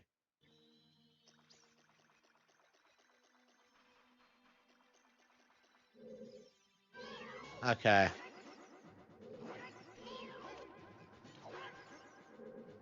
That's crazy that you can just teleport out whenever. Okay, so there's stab, there's thrust.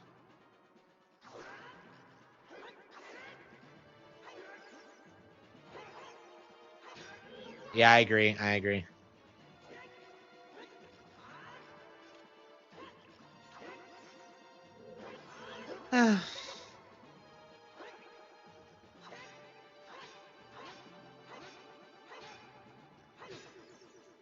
How'd that happen? The hell was that? So like you just yeah. So the way I always seem to do it is that like we keep exchanging blows until I happen to like cut through his shield because I don't understand like how it works. Yeah, so the last several times I've done this, I've always used the Megaton Hammer trick, so I don't remember exactly what the best way to do this is.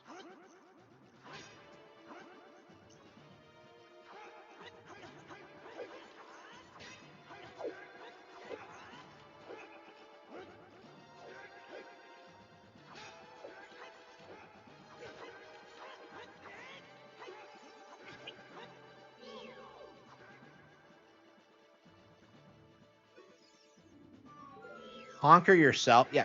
Yeah, way to help Navi. That just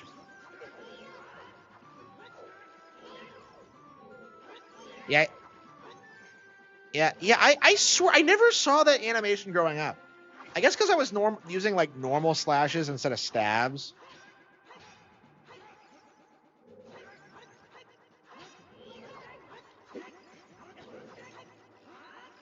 Yeah, you can't fucking do that. I don't understand how you do it. Okay, I got him twice. Do you have to bait out his slash or what? I can see why people call this the best fight in the game.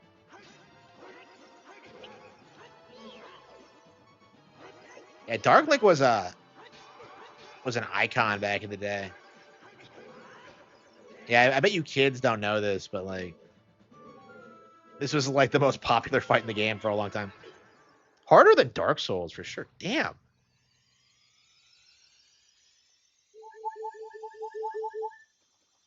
Yeah, it sucks that Dark Link's kind of fallen by the wayside. He's like the most forgotten piece of Zelda lore.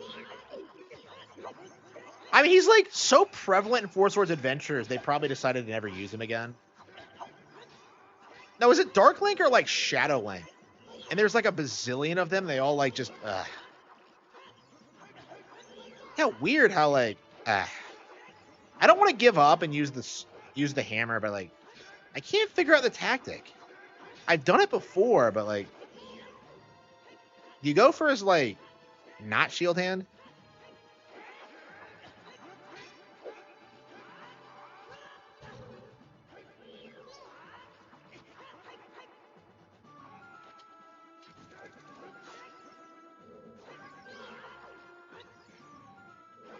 And it's just kind of finicky. Like, that fight with Gray Fox, 100%, 100%. Any game since the GameCube, really. That's crazy to think of. Yeah, he took me out twice.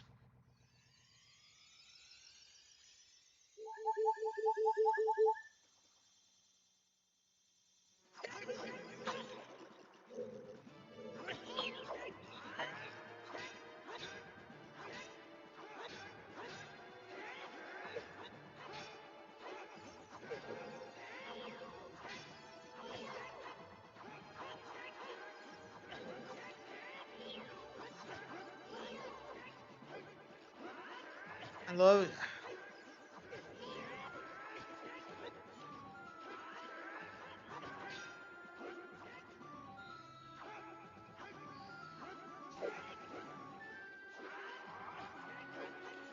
Hey, I got him there. What? Yeah, why is that not connecting? I'm just...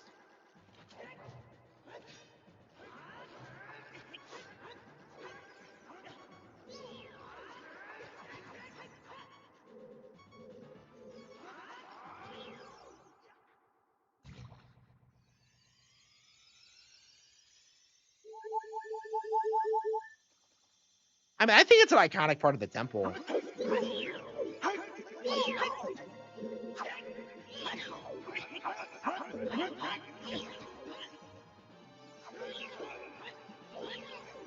Yeah, what's my next game going to be?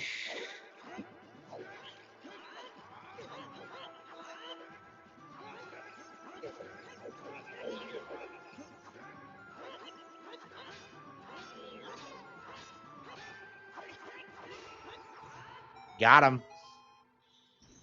Yeah, I have no idea how you're supposed to win that fight. Like, none.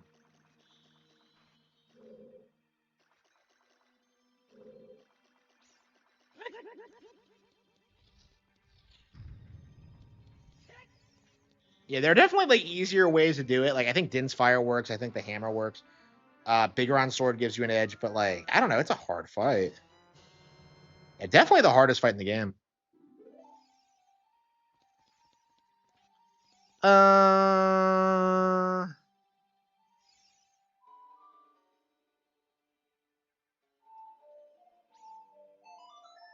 DK64 isn't out yet. It's not coming out until the 4th, so it's gonna be a couple more days next week. So yeah, I personally am not like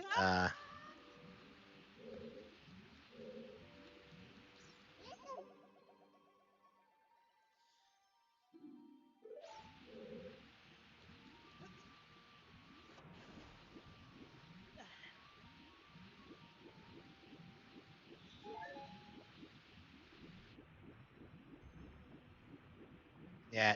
Navi warned me about the vortexes. The vortexes aren't that big of a deal. She makes it sound like you'll instantly die if you get sucked in, but no.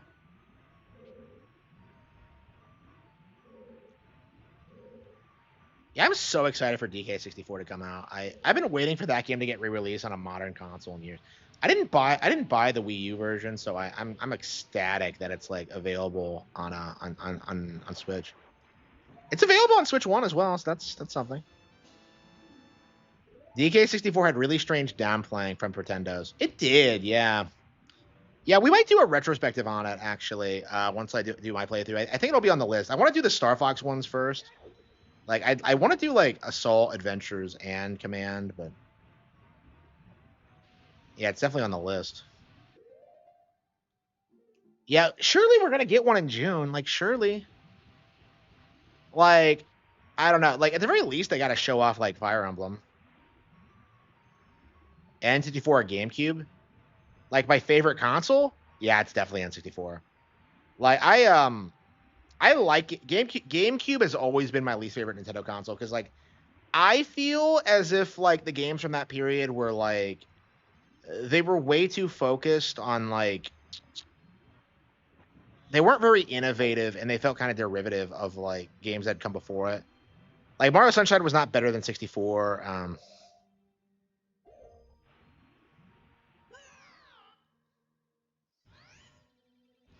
Yeah, Sunshine was not better than 64. Like Luigi's Mansion was like 6 hours long. Like there were like definitely some highlights. Like Melee was like, you know, one of the best games ever made for a long time. The Thousand Year Door was one of my favorites for a long time.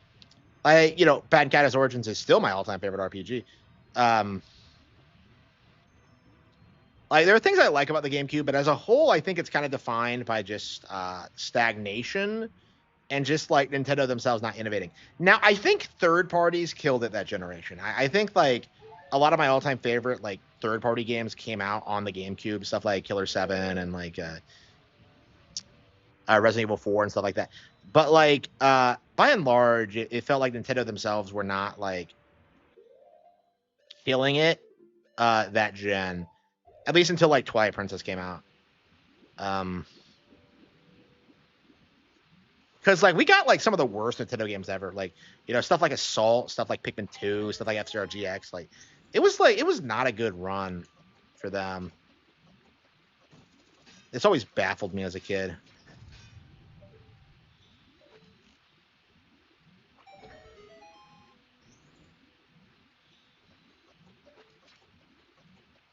Yeah, like anybody who complains about DK64 hasn't played it in like 30 years, or their DSP and just complain about everything.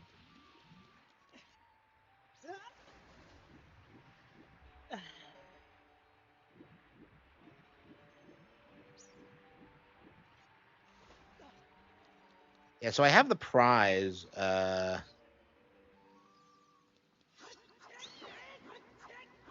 this is one of those dungeons you can kind of quit whenever and just come right back to it.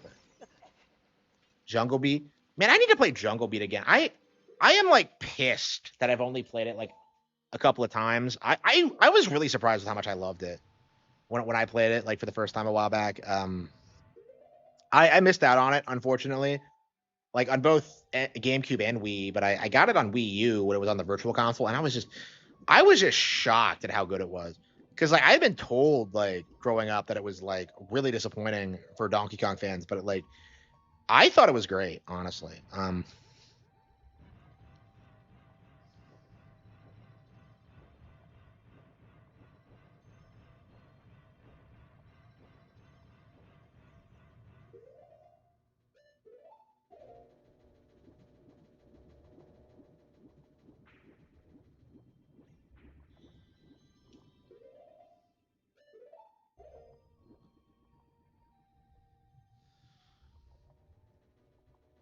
I don't understand why the lake is dry. Like what purpose does drying the lake serve? It's like a douchebag move that has no purpose.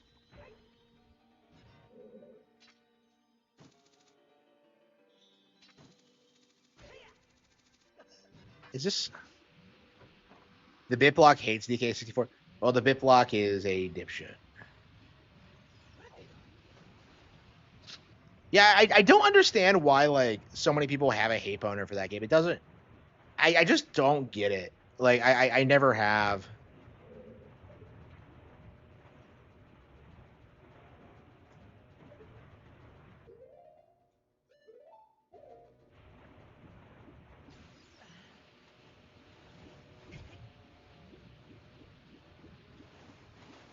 Yeah, it's really interesting playing this and Majora's because like both of them are so radically different, even though they run on the same engine. Yeah, you always know you're like getting to the end when you see this room. Yeah, I've actually been saying that myself. Is that like I think when DK64 gets reevaluated, when people start like going back to it, like they'll have a lot more appreciation for it. Like one of my things right now is that I think DK64 is actually quite a bit better than Bonanza. And like I feel like most people will see that as a hot take, but I think like the fact that like I'm so passionate about that, I imagine I'm not the only one that thinks that. So we'll see. Yeah, honestly, like I kind of feel that way about Bonanza, that it's not very good. I feel very strongly about that. I don't. Majora's doesn't have much replayable. Yeah, it doesn't. Yeah, yeah. I've never played through Majora's though that much. Like maybe once. Like, man, like how often do I play through it? Yeah, I never beat Majora's Mask 3D. Yeah, I think that playthrough I did when it first came out on NSO was the first I did in a long time. Yeah, I very rarely play Majora's. It's just not that good. Like Majora's is like really odd because people remember it because of how like dark it is, but like the reality is like when it comes to the actual dungeon design, it's very mediocre. It's not as good as Ocarina when it comes to, like the actual gameplay for the most part. Like everything people like about it is because of how original it is and how it doesn't really how it feel like how like story stuff. It's not because of like the actual game.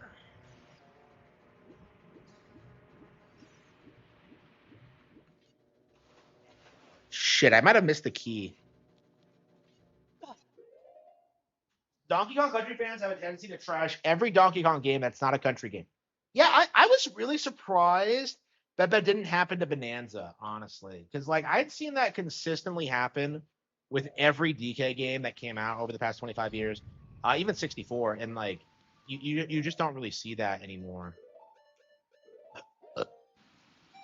I mean, I think the issue is that Rareware fans are just in their 40s now and they're just boomers, but like honestly, it feels like the Rareware glazing is kind of over.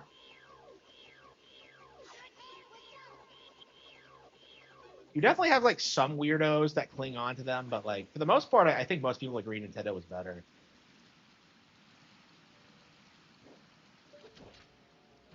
The padding is the best part about Majora's, though. I think.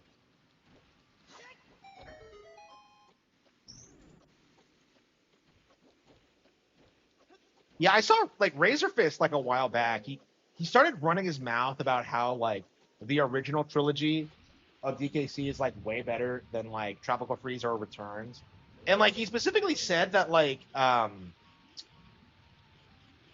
the original outsold Returns, and that's first of all that's not true. And second of all, like that doesn't really have anything to do with the actual quality of the games. It's like you see things like that happen. And by the way, he conveniently didn't talk about the extremely unpopular third game that nobody fucking likes. Like it's just like weird to me that like anybody would try and like I hate it when this happens. Yeah, yeah, this man, I was not things were not going my way this session. Yeah, I'm gonna set a checkpoint up here and just come back. Things were not going my way.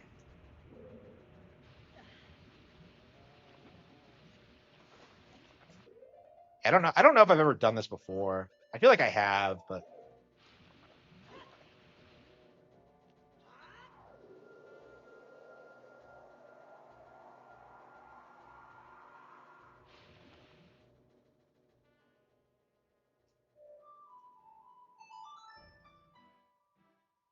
yeah, yeah, only because of the graphics, right? And what happened? Like sales massively dipped with the sequel. Like the idea that like DKC is just automatically better than like the retro games is just retarded. Like I just don't understand why so many people like cling on to that. Yeah, I have not played DKC 2 in forever. I did Alexa, when did Donkey Kong Country 2 come out? Donkey Kong Country 2 was released on December 4th, 1995 in North America. Really? Okay, yeah.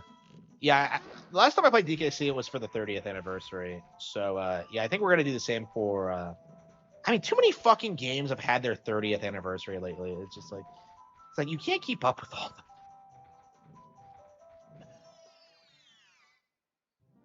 I mean, for major milestone games like DKC, I definitely took the time to play it, but like I don't know, for DKC 2, like I'm burned out on that. Like I don't know when I'll play it again. I mean, at this point, like I kind of feel like I played so much Super Nintendo specifically that like I'm kind of set for life because I was like legit playing nothing but that for like 5 years. at one point, and it's just, I don't know. I just got really tired of it. I mean, nothing good was coming out, and I was just like,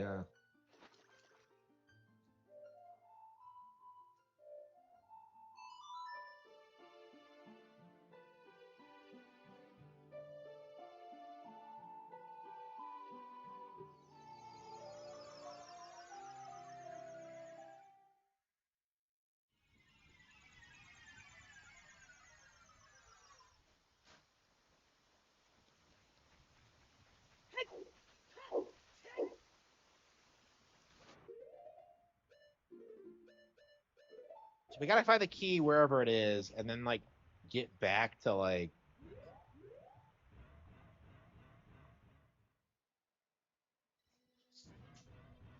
I mean that's what I like about Majora's. Like, it feels like the world is a lot more lived in than Ocarina. Like in Ocarina, like there are just so few NPCs, and like it just doesn't do a good job just making them feel like actual people.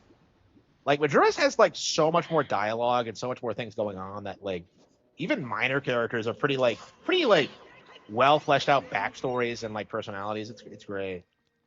Um, this just I love this game to bits, but like it does not excel at that the way that Majora's does. Primarily for spearheading tech revolution. I mean, like that's true, but to say that they weren't also producing good games, I think, is disingenuous.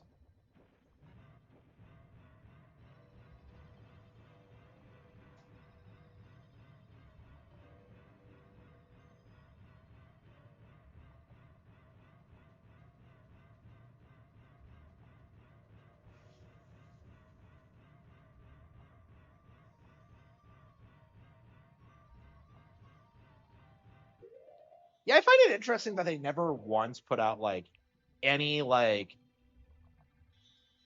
technologically developed game on Xbox. The best they could manage was like making Conquer look like insane, but I don't know. Live and Reloaded is the worst port, isn't it?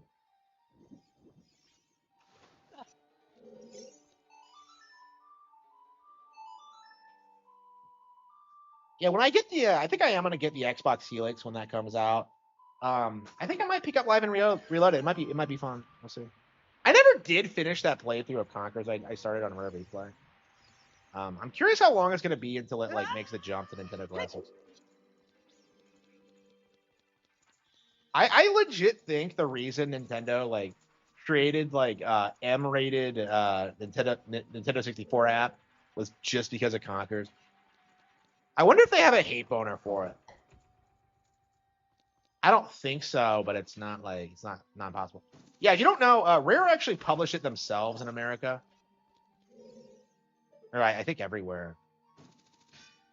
And like Nintendo Power wasn't allowed to cover it and stuff like that. Uh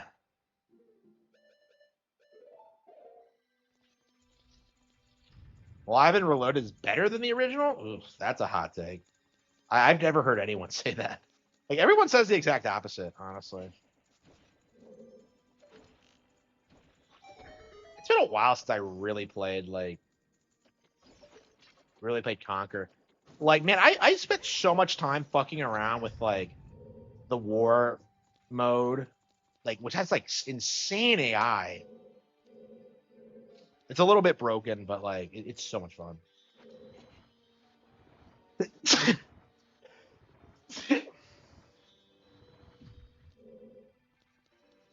Yeah, it's been a long time since I played Conquer. Uh,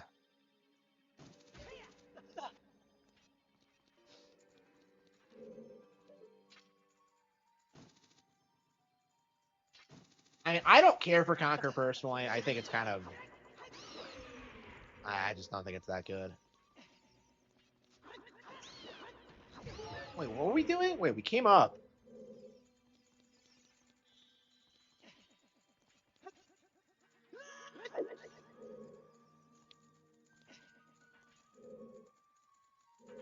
Oh, that's right. Isn't there like another path? Okay.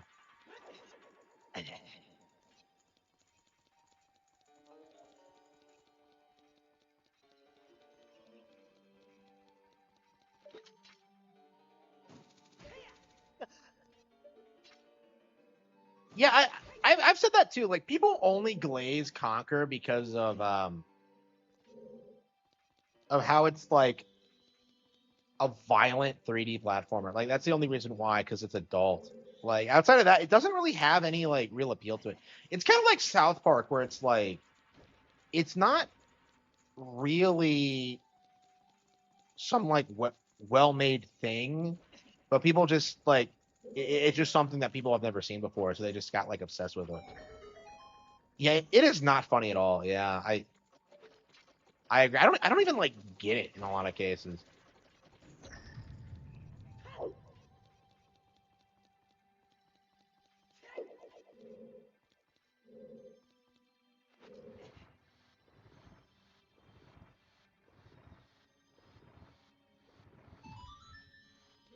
There we go. I was about getting ready to stop, and I'm just like, no, we're really close to the end.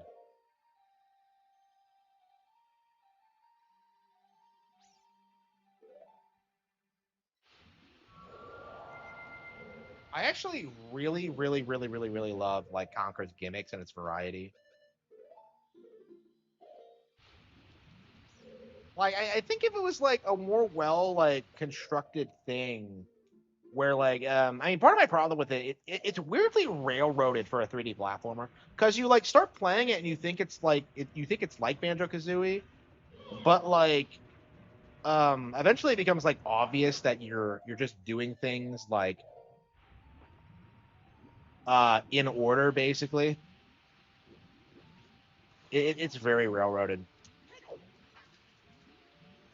and it's really weird with how it handles fall damage, and like you die if you fall like even a little bit. Like the difficulty's weird. It's just like I don't know. It's kind of hard to figure things out in that game. I I do feel as if people glaze it kind of unfairly. Like I think Banjo Tooie is way better. I think Kazooie's way better. I think yeah, 64 is better. DK 64 is better. I think yeah. Like it's just like maybe it's better than Jet Force Gemini, but like that's not saying a lot. I can't even beat Jet Force Gemini. Like I like the idea of Jet Force Gemini in that sense, because it's really not that different from like I don't know, Splatoon or like Star Wars or anything. But man, I love that opening cutscene. That's actually my favorite part of the game. Is like because I was actually listening to that the other day, and I'm just like, you know what? I think their version of the Funeral of Queen Mary is actually quite a bit better than like the one they use in the movie. And plus, I don't get like copyright struck for it. So next time I parody that, I'll probably use that instead. Because that's actually what happened is that I tried to use it for something, and like I actually got copyright struck by it, even though it's like a public domain song. Like I think it was because like the orchestra that uses it, that performed it, had a copyright on it. But it's like it's so fucking stupid. I'm just like, what are you doing? The gameplay like of Conquer? Yeah, it's a 3D platformer, but like you go to an area and you have like a wildly different like gameplay mechanic. Like the thing about Conquer is that like you don't know what you're expecting really. Like it basically is just a 3D platformer with like crass humor and just like kind of dark moments. I'm actually like um this is kind of my opinion on it. I don't know if people agree with me on this, but like I feel as if the game is actually quite a bit better if you take it more seriously, because like Conquer it's not like straight up parody, it's not completely like soulless, because they have this like I remember when like I was playing the game for the first time, and they Conquer comes back from the war, and like everybody he went with is like dead, and they actually have like a serious conversation about it. And I was really concerned when I first saw it that like it was something that like they were gonna shit on soldiers or something, but no, it's taken like completely seriously, and I think it's like probably my favorite moment in the game. Space Station Silicon Valley. I have never played that. Yeah, I don't believe I own it. I'll have to check. I might. I got into like buying a ton of like obscure N64 games on Amazon a while back. Wait, what the hell is up here?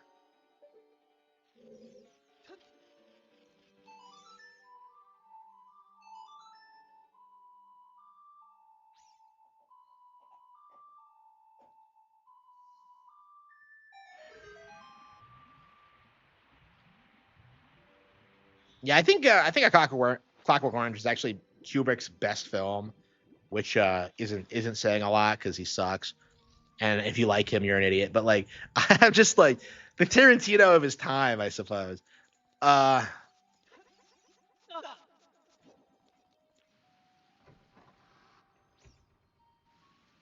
yeah, I kind of wish the game like it was more like that. I feel like the tone works better when it's being like serious. That's kind of how I like to remember Conquer, as being more serious.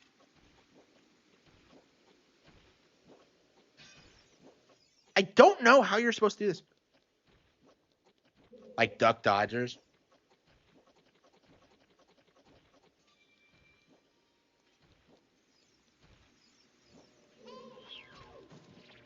And for a while there, they kept trying to make video games based on like classic Looney Tunes cartoons. Remember that weird one with like Duck Amuck, where it's based on that cartoon with like Bugs Bunny like drawing like.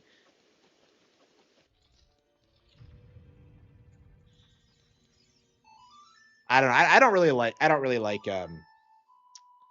Cartoon Network Looney Tunes much, but Animaniacs is so much better.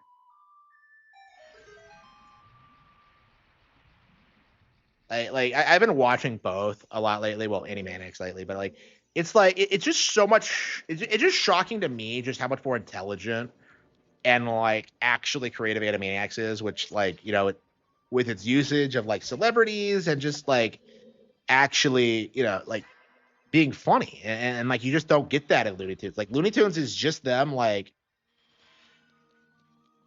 beating like slapstick and that's it. And not even like good slapstick.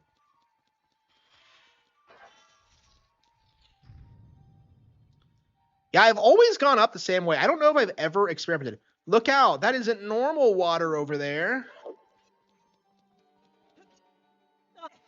So Nave has to tell you about this.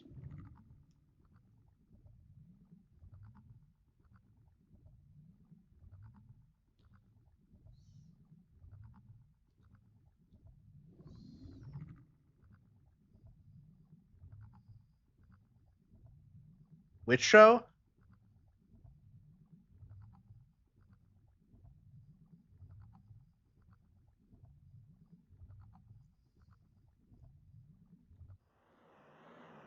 Yeah, I don't remember any of my really, really young crushes. Especially not like cartoon crushes. I don't know. I think I had that mindset that like liking cartoons was weird. Which I guess it is, but like uh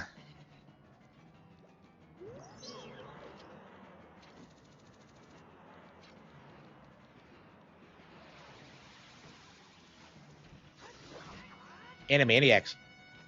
The girl, that?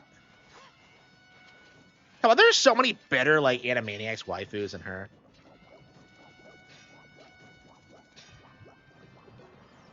Yeah, I was thinking about that. Is that like I don't know. This is kind of a her attitude's kind of appealing. I don't know. They're likable characters.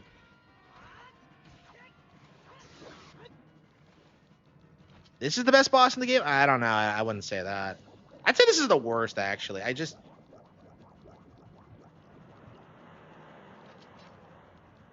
like it just has such a boring design and it doesn't do a whole lot.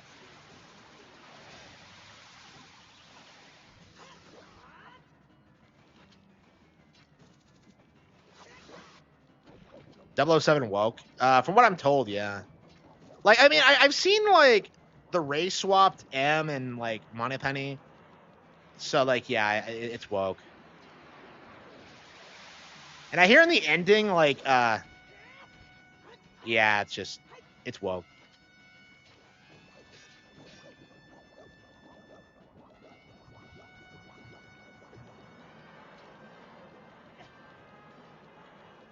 Yeah, I didn't watch Animaniacs when I was really young, so I don't have that experience of like growing that attached to the characters.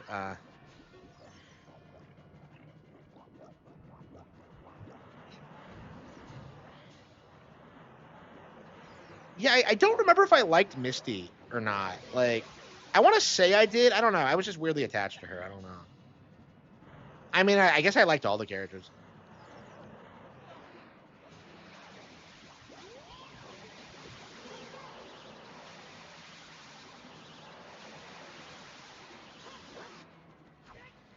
Yeah, I don't know if I ever liked the cartoon girl growing up. I can't think of anybody. I've said like I definitely remember having a thing for Carmen and Spy Kid. Uh, I'm younger than her for the record. So like I remember that, but I don't know. Yeah, I was so pissed when the third movie came out, and I'm just like, I'm never gonna see her again. And that's not really true. Apparently, she's really based actually. I think she was like, doing some like pro life stuff a while back. I don't know what else she does, but yeah, I think she grew up to be pretty based. And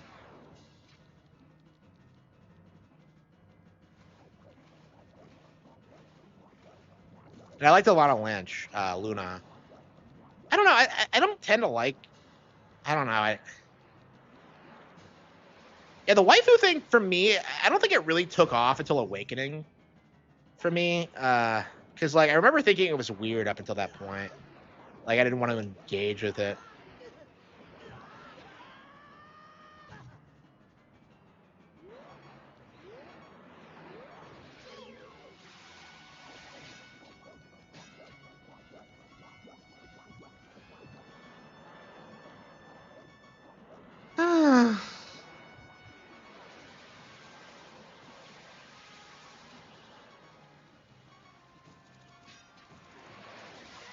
Yeah, honestly, being pro-abortion, pro-murder, that's like yeah, that should be an instant deal breaker. Like honestly, like I would say don't even like speak to her unless she's like wants to have kids. Like if she ever does that thing where she's like, I never want kids, like just drop her immediately. Like don't respect her, don't take her seriously. Um, it's not true for one thing. It never is true, but it's like, I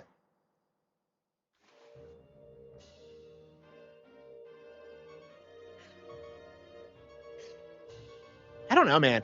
A lot of people are like, a lot of people are freaking out about the current state of like,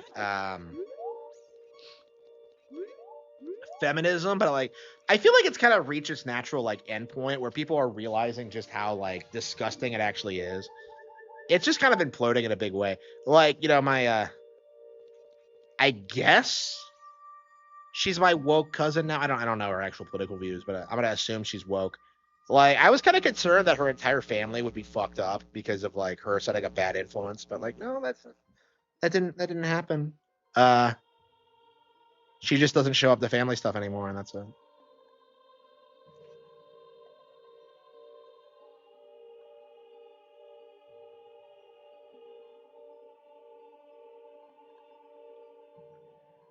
Cody, I would have expected no less from the man I chose to be my husband. Zora's the man and its people will eventually return to their original state. When? When is that going to happen? When is that going to happen? I grant my eternal love to you. Yeah, he's so sweet. Well, that's what I want to say, but I don't think I can offer that now. Yeah, why does she say that? Like, is she dead? Guard the water temple.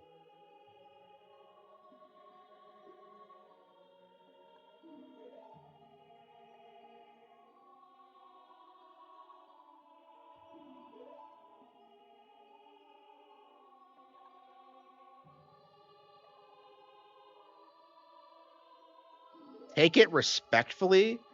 What you talking about?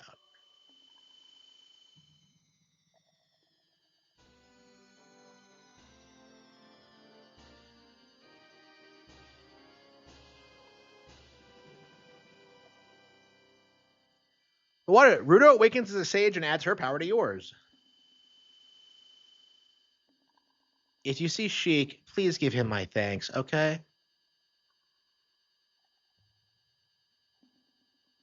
Do they have to guard the temples for all eternity? Yeah, they're kind of vague about what that means exactly. Because she's not even in the water temple. She's in the Temple of Light, but like... At least in Wind Waker, you can go down there and see that they're still there. Now we can have fresh, clean drinking water.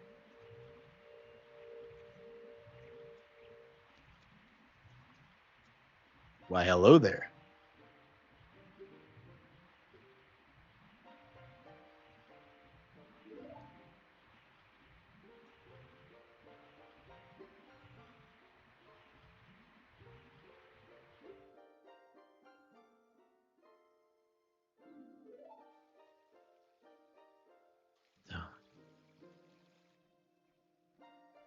So, what are you doing after this? Can't have a nice day spot, don't you think? No, wait, no, where are you going? Ah!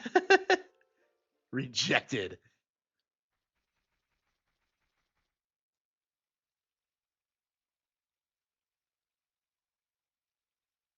You know, Shig, I'm just trying to bond with you, and this is how you treat me? Okay.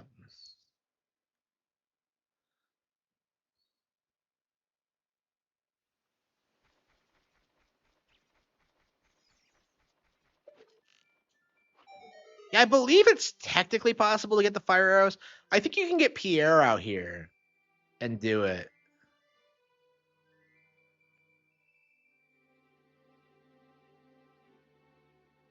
This took me forever to figure out as a kid.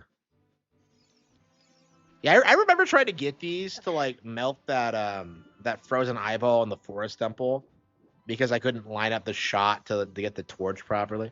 Yeah, I think you can get Pierre out here. That's very interesting. Man, I never use Pierre. It's really weird when you do fuck around with him because like there are all these areas that you just have never seen in this game that you can only reach with his help, and it's just...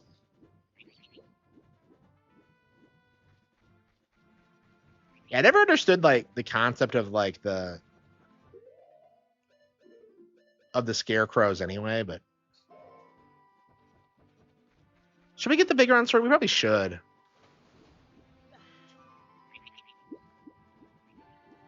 I never understood why this just lies here indefinitely. It just...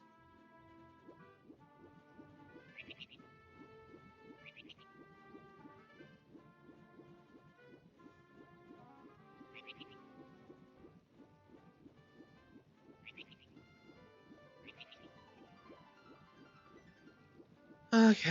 How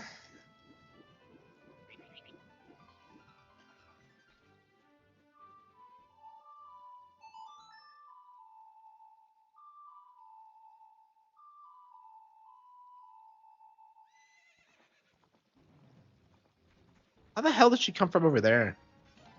She comes from a weird angle sometimes. Yeah, we really need like a new Zelda game where like Epona's front and center, because it just feels like lately she's been an Easter egg. Because like we haven't really seen her since Twilight Princess. That's like fucking crazy. Like I remember that was like the most exciting thing about Twilight Princess to me was like the horseback combat. Like I remember seeing that and just being like baffled by it.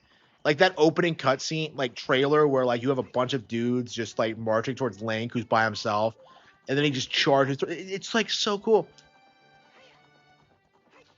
That trailer still is like badass. If you haven't seen it recently, it's like probably the greatest game trailer ever.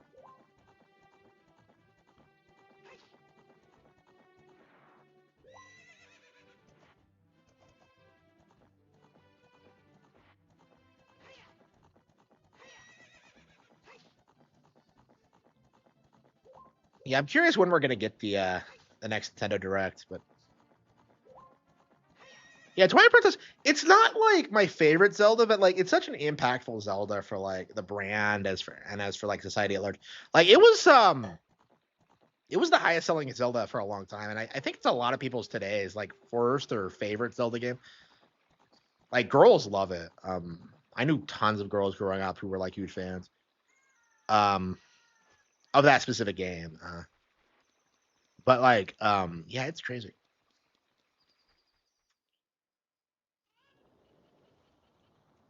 Yeah, why did I come here?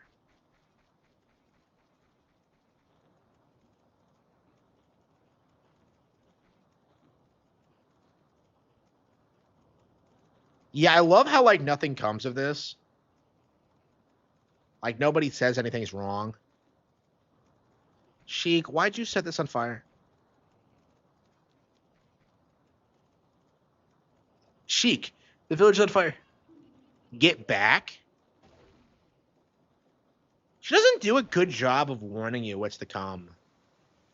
So yeah, so are we supposed to believe that like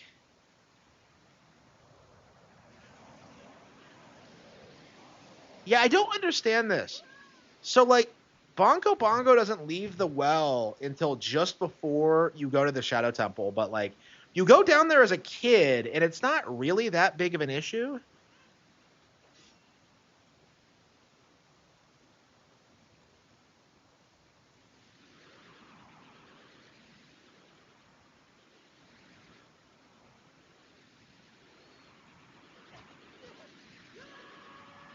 I don't understand how you both get wrecked. He's not that hard of a bot. Well, I guess you need the lens of truth, and you can't have it yet before seeing this cutscene. So I don't know. Maybe you can have it actually. I really threw the pooch with that one.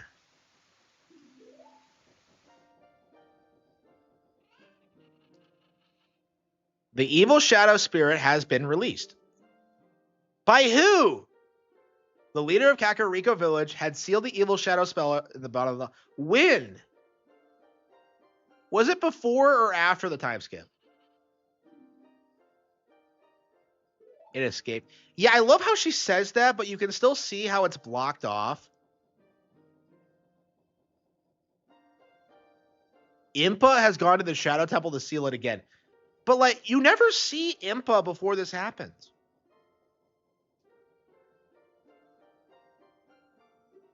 So she has to go to the Shadow Temple to... Impa is one of the 6 sages. Yeah, way to spoil it, Sheik. So when does this happen? Like, I don't know what the exact timeline is.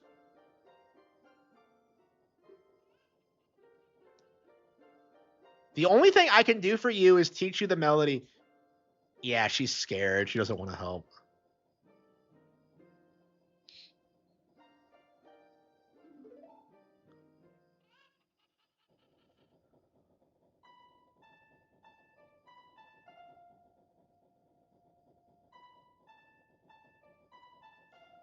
Yeah, the most useless song.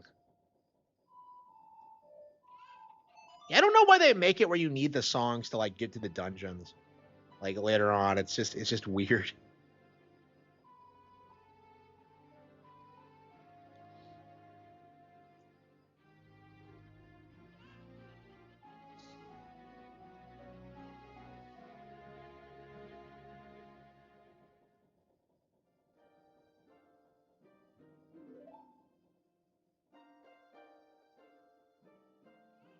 Let me take care of the village.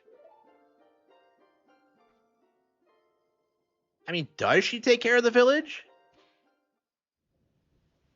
I mean, like nobody says anything about her. Like it's just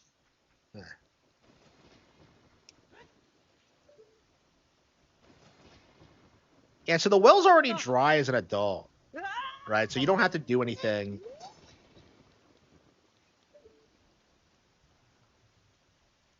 Is that supposed to be a crack? So is this the seal?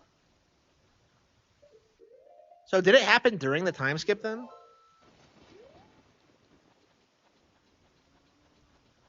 I don't understand why Kakariko is built on evil ground.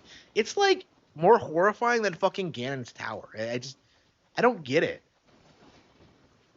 Like the well and the Shadow Temple are both really fucked up. Did we get the Song of Storms? I think we did. Holy fucking shit, I didn't get it? I forgot the Song of Storms. Really? That is really odd.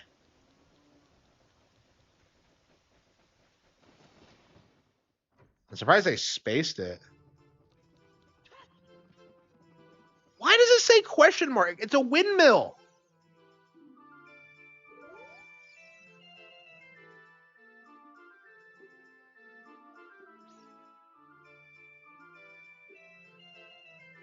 A mean kid came in here and played a strange song.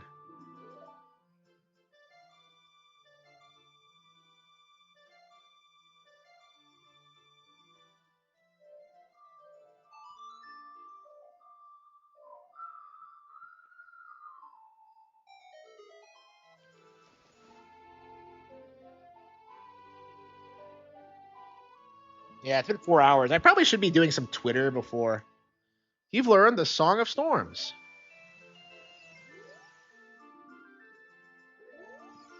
So yeah, this is interesting because like nobody seems to know where the song actually came from. Cause like he learned it from you, but you learned it from him, even though you didn't actually do it. So like, does this confirm that like I don't know. Because like nothing changes depending on like what you did in the past as a kid. So I guess like I don't know. It's definitely a weird situation. I wonder if there's like a deep lore explanation. Like Majura is like, you know, claims the song was invented by like the uh the brothers, the composer brothers in Termina. So like I don't know where it came from. Yeah, where the fuck did it come from? There's actually like a shocking amount of lore about the composer brothers in this. Um but like yeah, I think the Ocarina version of the characters is different than the Majura's version.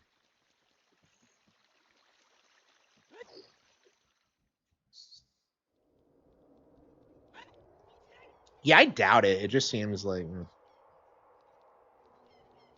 I don't know. Like in Back to the Future, when he goes to the future, like he's still there in the future, even though he like removed himself from the past. Like I don't know. Like time travel is weird like that.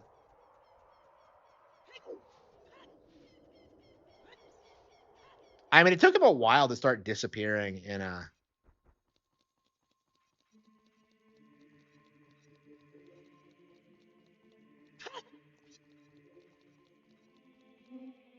Sheik, I thought you were protecting the village. Why is this room so much darker in the adult timeline? You destroyed the wicked creatures that haunted the temple. Which temple? 3 of them. There's still other sages who need your help. You know, I've never noticed this before. This cutscene triggers immediately after you beat the forest temple, but like if you beat the fire and water temples as well, like nothing she says contradicts what you've done.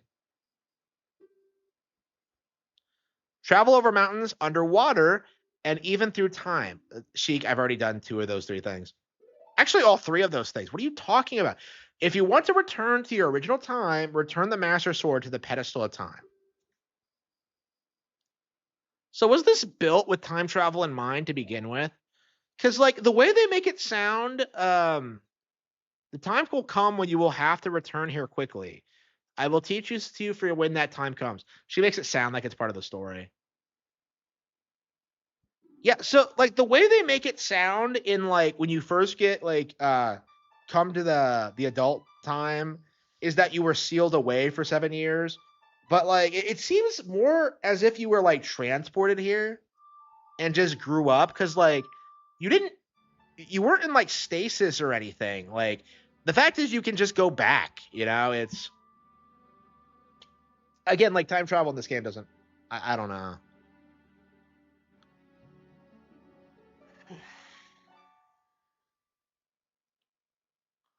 You have learned the prelude of light.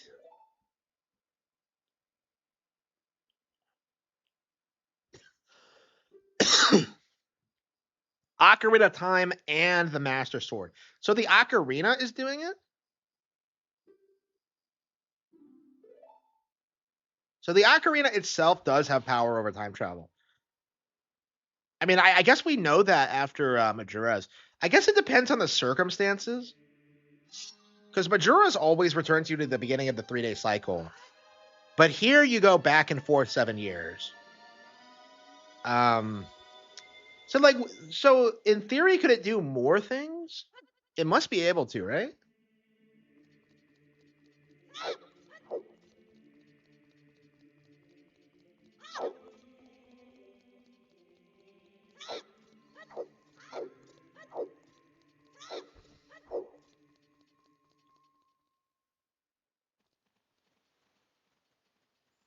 It's so weird coming out here as a kid because it's so radically different.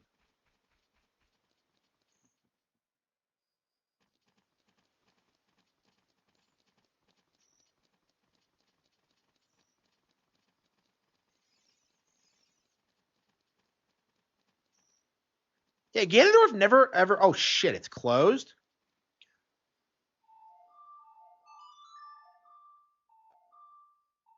I didn't even think about that. I'm so used to just walking through as an adult.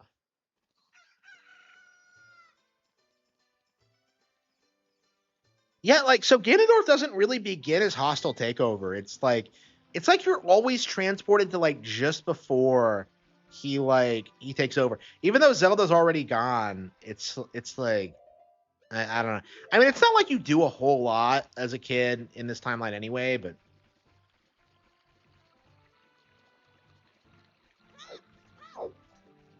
so why did he destroy the bridge? What was the purpose of that?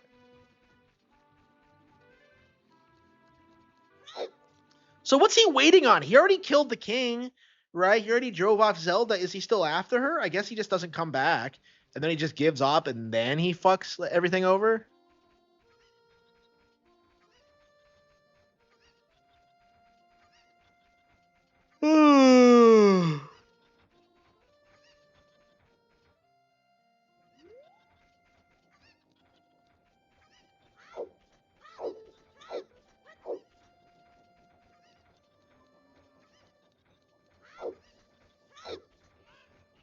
Yeah, it's crazy. We haven't seen Malon since like Minish Cap. I remember being so excited when I saw Malon and Minish Cap because I thought, and Four Swords Adventures because I thought she would start becoming a mainstay again. She hasn't appeared since. I'm just like, no, no. Yeah, we gotta play Minish Cap at one point. Go around and around and around. What fun! I'm so happy. I'm a music man who loves to go around and around.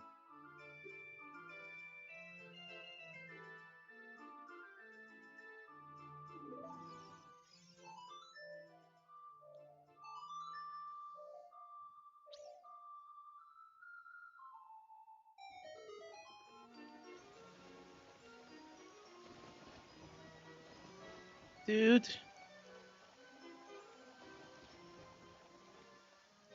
I mean, it was like okay.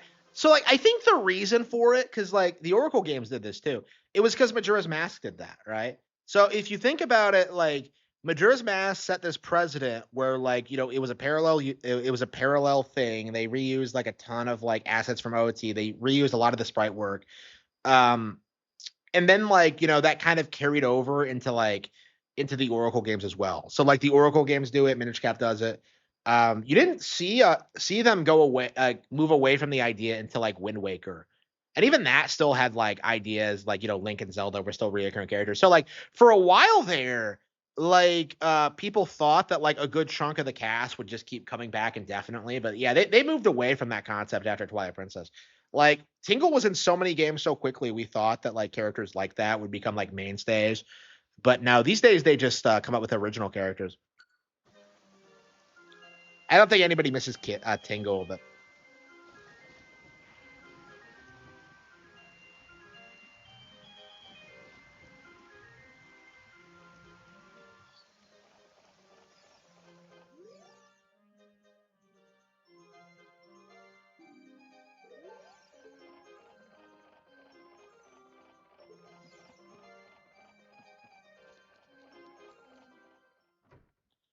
okay.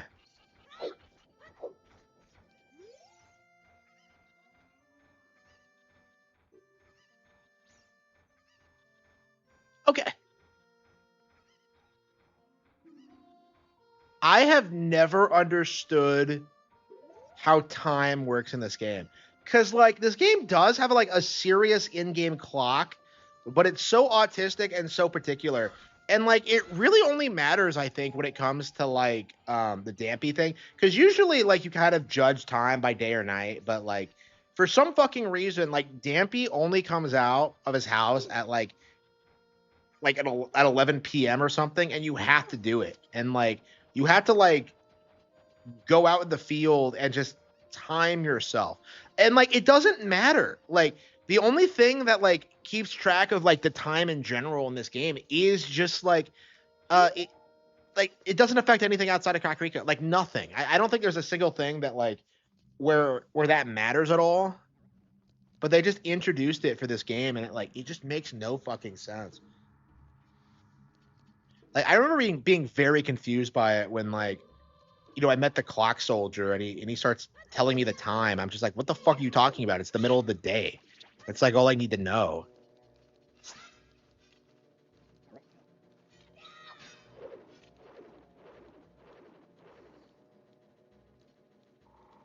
I don't understand why the bottom of the well is so creepy. Like, I just don't.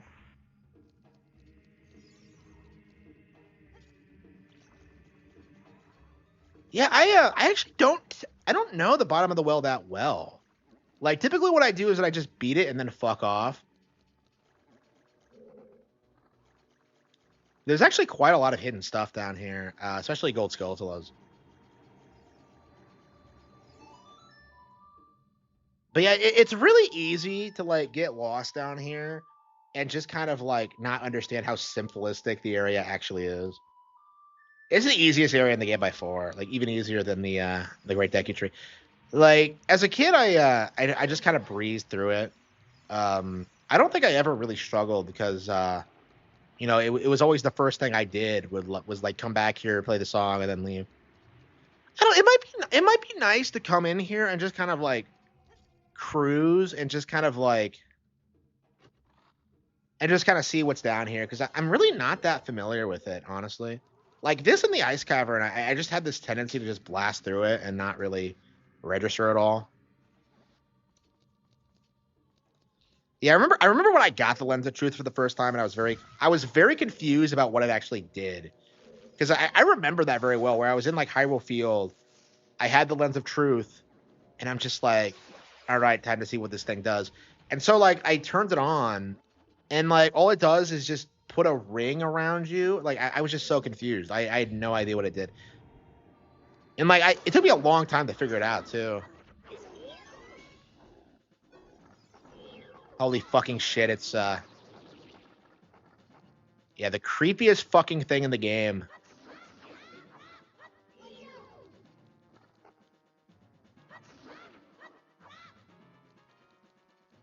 This looks like something out of Resident Evil, honestly.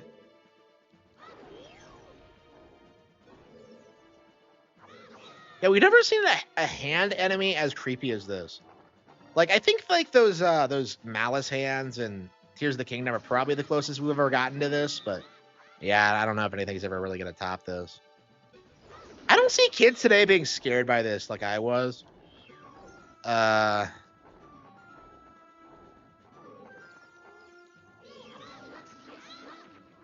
don't know. I don't know. Kids are like they're scared by like weird shit. I imagine. Yeah, what are kids scared of today?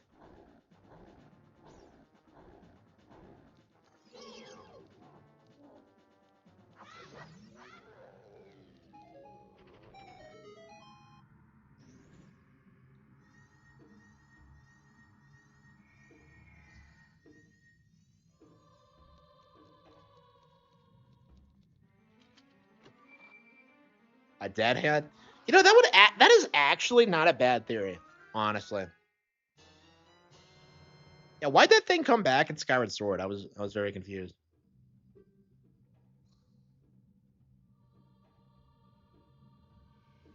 Be sure to try to use it outside of the well. Yeah, I think I'm gonna do that. Was there anything else I needed to do? Oh yeah, I needed to get Dense Fire. Yeah, I was like, wait. Oh, I guess we can warp back. Yeah, this might be the latest I've ever gotten Din's Fire, because like I usually get it like immediately after I'm told to, but like I just spaced it. I just completely spaced it. I don't know why. I mean, this wasn't like a serious playthrough or anything. It's a ghost. Is it a ghost? I think it is a ghost, actually. Yeah. What is with Skyloft? It's like not even a mile wide, and yet you have the demon and like a ghost hand in a toilet. Like the fucking cats are like monsters. Like at night.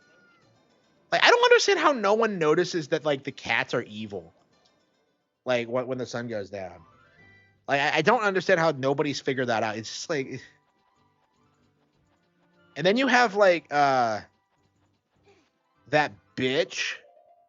Like, does anyone know the bitch? Like, because she's like the mother of one of the characters. Like I think it's that guy who's like the upperclassman who's a bro. Yeah, so like she's like a bitch who like won't clean the house. And so like if you clean it for her, like you'll get a bunch of rubies like lying around, and it turns out that like that was like their grocery money or something. Like she can't be trusted to like buy the pay their bills or something. It's like it's crazy. Yeah, Skyward Sword has put a lot of effort into its NPCs, and like I feel like a lot of people wouldn't like know that.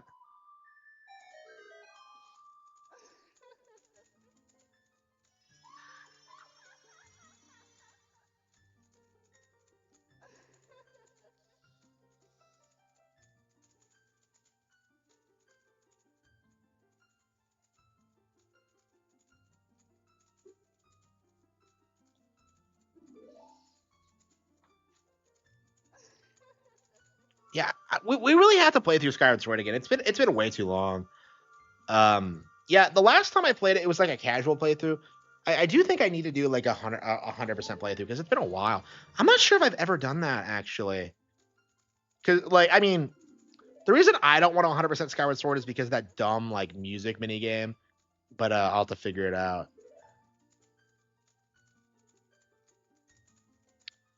Yeah, Skyward Sword has really good side quests, and a lot of people just sleep on them. Like how the item shop girl like falls in love with you if you keep going to the store.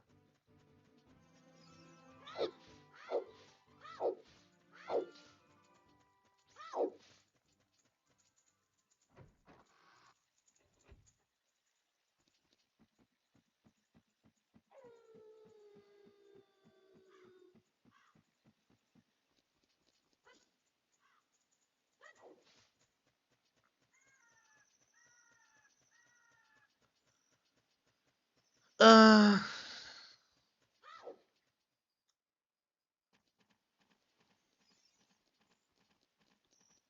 oh, hang on. Did I ever do this? I don't think I ever actually.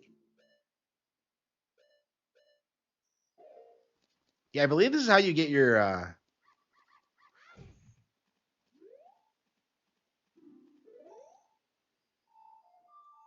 Yeah, I think I have a tendency to get the um the first upgrade, but not the second. I mean, the first upgrade's right there, and it's kind of easy. So.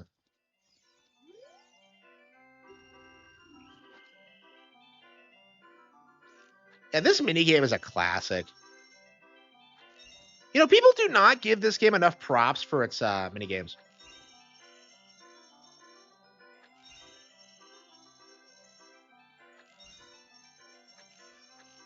God damn. I'm so used to my shitty N64 controller that like playing this normally is kind of rough.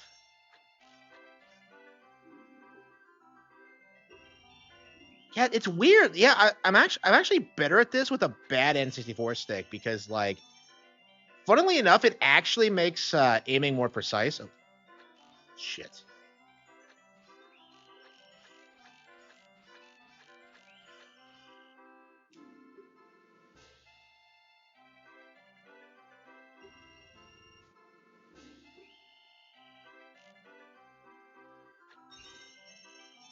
Yeah, I love Link's crossbow training. I think that game's super underrated.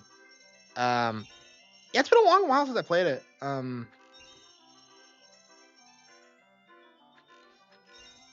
You know, we need a sequel to that bullshit. Yeah, people like laugh at it, but like, I feel like it is legit a really good third-person shooter.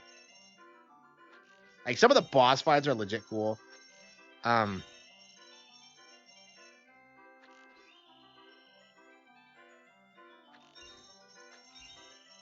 it's like the closest thing we'll ever get to like a direct sequel to Twilight Princess.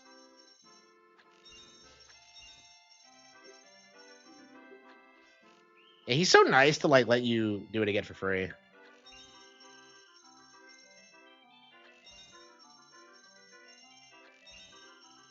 Yeah, so the difference between the slingshot and the bow is that like the slingshot actually this version as a child the rubies actually come at like scripted intervals, and as a bow it's like random, so it's a little bit more difficult. Yeah, it's not often that I do the minigames. I really do need to make a habit of doing this because it's actually quite a lot of fun.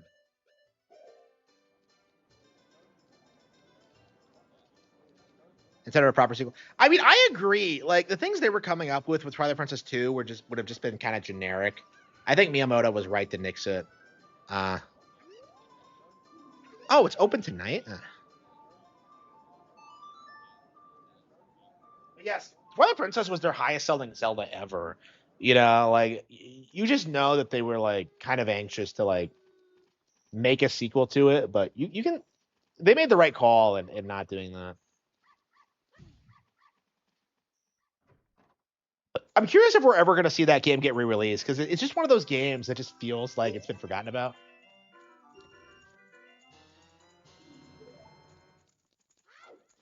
What's this dog doing in here?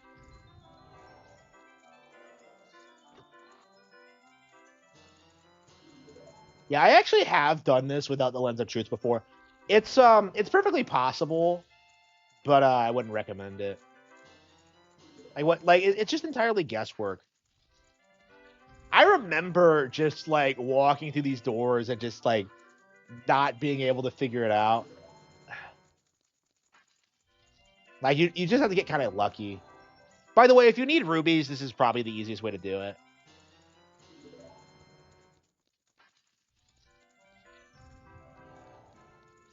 Yeah, I feel like this is a trick that like a lot of people wouldn't know.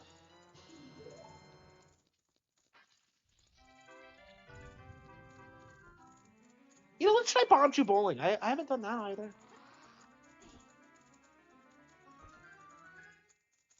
Yeah, growing up, I hated Bombchu Bowling, so like I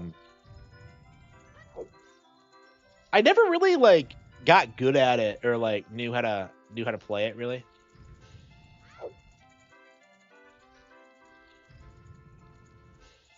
How was this room so big?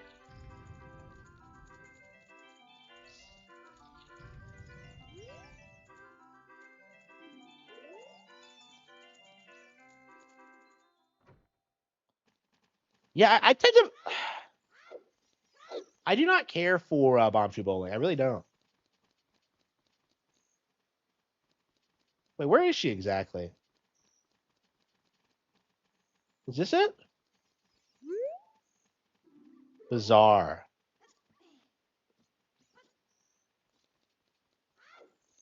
Yeah, does she die? Yeah. Yeah, medicine shop.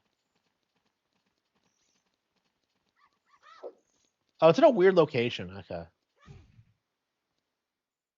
Yeah, there's so many weird things in like.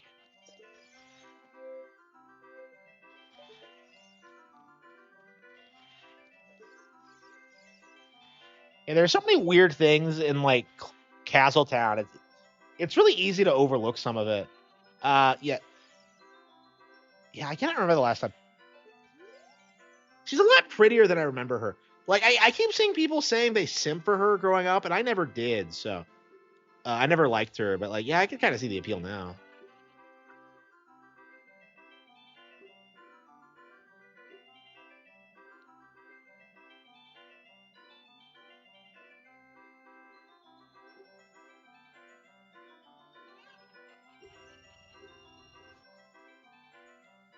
Yeah, I really struggle with this. This is oh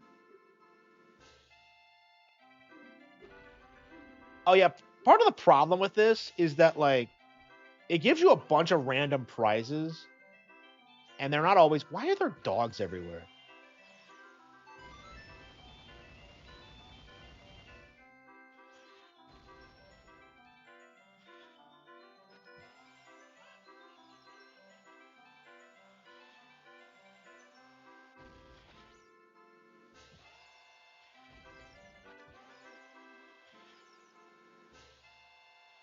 Yeah, it's weird when you like do it at an angle like that.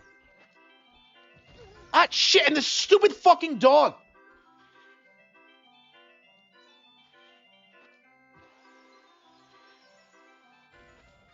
Yeah, I just never understood like the appeal of this. I just, yeah, just the angles are weird and like I have no problems like doing this in the actual game when you need to use bomb shoes, but like for this mini game, it's like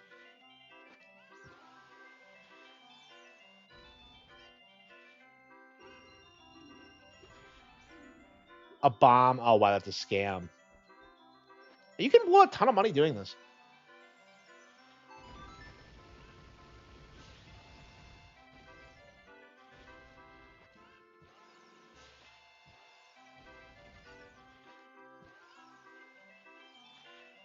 Okay, I think that's good. No shit.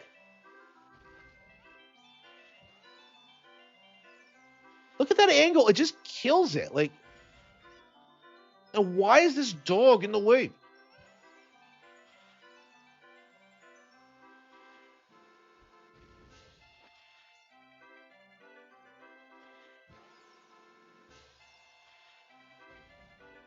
What the hell did it hit? Okay, we got it. Okay.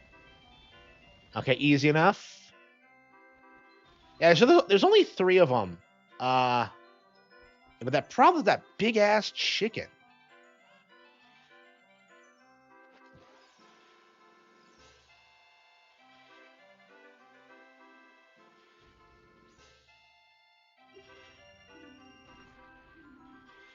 Yeah, so she has a couple of prizes: a piece of heart, a bomb bag.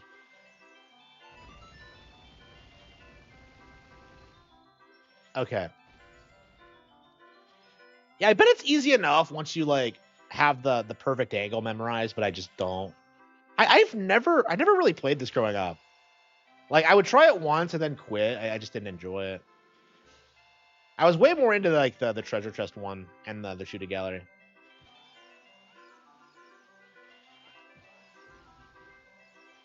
Is she really dead as an adult?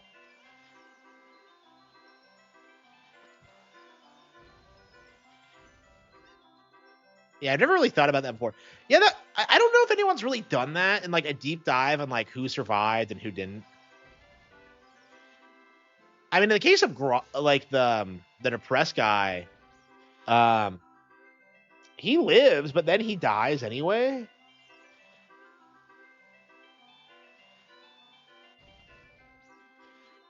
Yeah, you have unlimited time, so I guess you have to get in the position, wait for the chicken to move its fat ass. That's crazy. That is fucking crazy. Yeah, it's crazy how I still don't have the skill for that. Like, I still can't do it consistently. I've done it before, but like, yeah, it's only been like a last couple of playthrough thing because it's like, I never really got into this. It's just weird.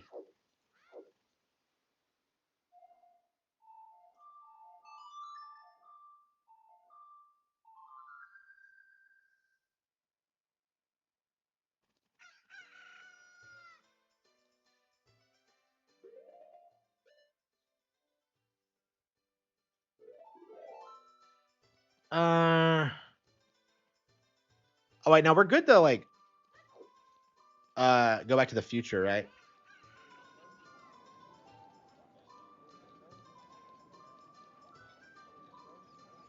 Yeah, yeah, it is. Well, not the hotel. Is she in the hotel? Because like there's a maze too. I thought she was the girl in the maze. Are they different? Or is it the same model?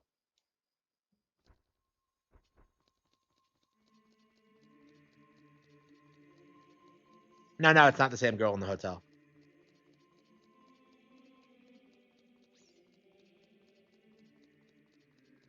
Yeah, I wonder if she is in the credits. Yeah. I love how you clearly see the magic carpet guy in the credits when he's like pretty much useless and like nobody fucking talks to him. You know, that might actually be cool to like actually talk to the magic carpet guy and actually unironically buy bomb shoes from him. Cause like I believe like it's a scam or something.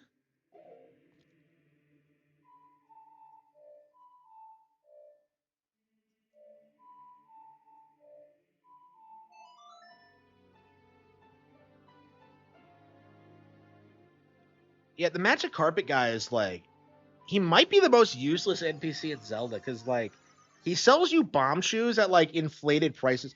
Like I don't understand what it is with bomb shoes in this game because like the game treats them like they're some rare commodity. Because like there's a bomb shoe shop that has like a limited supply of them, so once you buy them, they're gone. But like you're gonna use maybe like 3 bomb shoes in the entire game.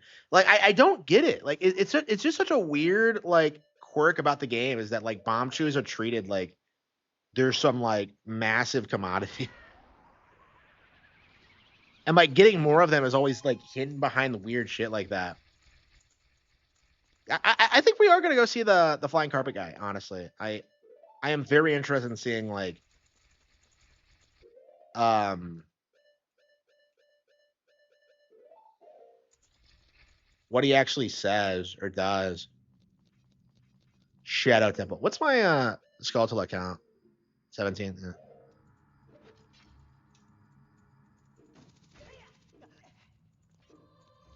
Yeah, I think you do see her in the end credits actually. Yeah, so like the reason I don't like the Shadow Temple much is that like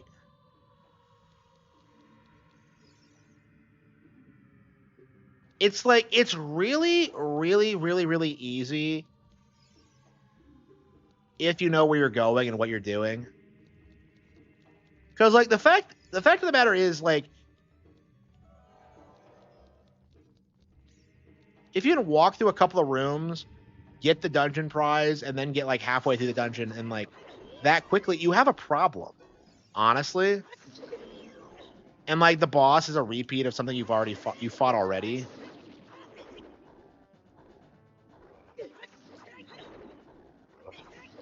I mean, there are more hands. That's interesting, but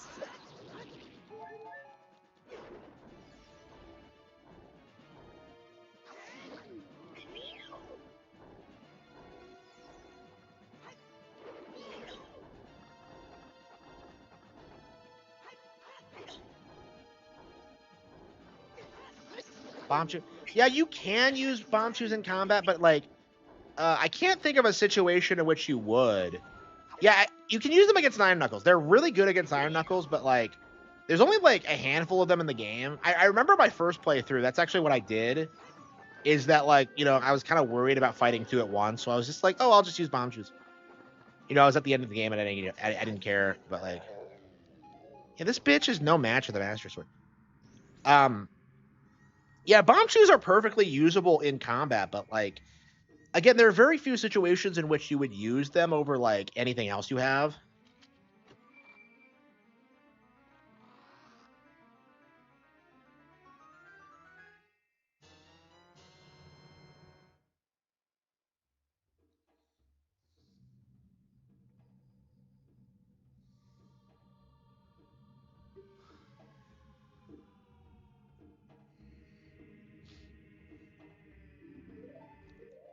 And the hover boots were so disappointing because like you look at them and you're just like, holy shit, they look sick. But then you realize they do this weird thing where you slide along the floor and they just become annoying. It's such a weird downside that just completely ruins them. I mean, I guess you still want to use normal boots so you can walk, but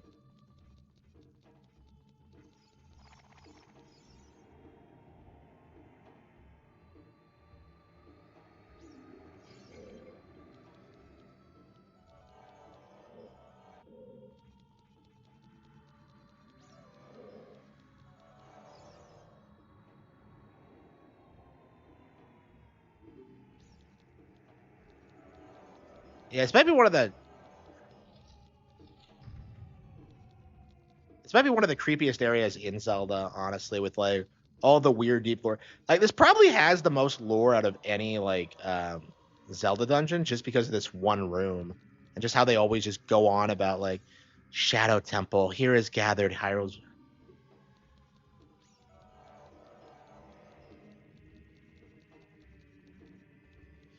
Yeah, it's really interesting that they could have gone like full horror, and they do. It's a pretty creepy dungeon. But I don't know. It's like,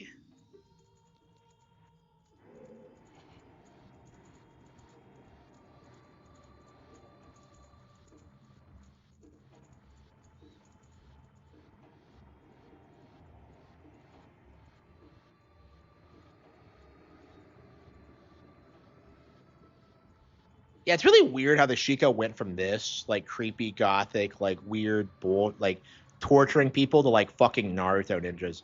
Like, what the hell happened? Yeah, it's weird. Naruto wasn't a thing when this game came out, was it? Well, I mean, maybe it was just published, but yeah, when was Naruto published? 98, something like that.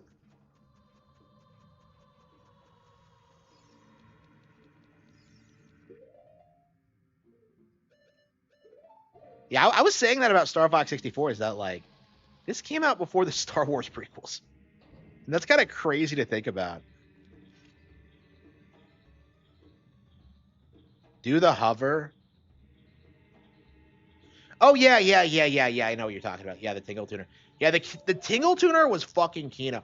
There's so many cool shit, so much cool shit you can get with the Tingle Tuner in that game. I really hope that someday. What the hell was that? I really hope someday they bring it back somehow. I was shocked that they didn't work it into like the gamepad, because that's what I would have done with the Wii U version. But like, yeah, the Tingle Tuner was fucking balling. That was the best use I ever got out of the Game Boy Advance leakable. I didn't use mine for a whole lot. Like, it was just one of those accessories that just never felt like it did much for me. Because for one thing, like, I don't know, it was just super convoluted. Like, I prefer the way the N64 did it, where like it gave you the expansion pack and you could plug your Game Boy cards into it. You know, I got a lot of mileage out of Pokemon Stadium back in the day, but 1 year before the Phantom Menace. Really? This game too? Oh. You know what? Fuck Harambe. I think society really went to shit when the Phantom Menace came out. Like, that was the real Phantom Menace, was just the end of American culture.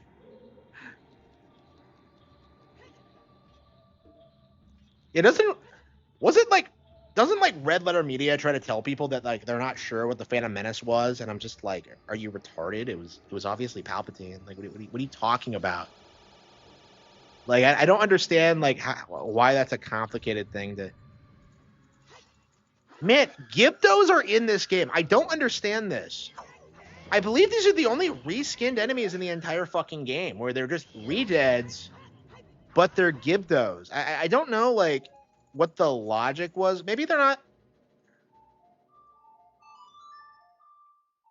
Yeah, I did not remember Gyptos were even in this game. Yeah, what was the point of this? They're just the same thing as redeads in this.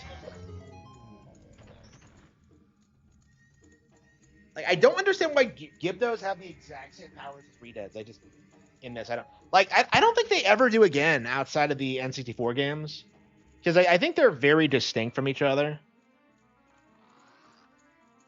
The last shot of the movie focused on Palpatine. It's very obvious. Yeah. Like, I don't get it. Like, I don't understand why that's such a complicated thing. I mean, like, Red Letter Media are retarded, and I'm glad to see that like more people are calling them out, but like that just, I'm just confused like about why that was a talking point.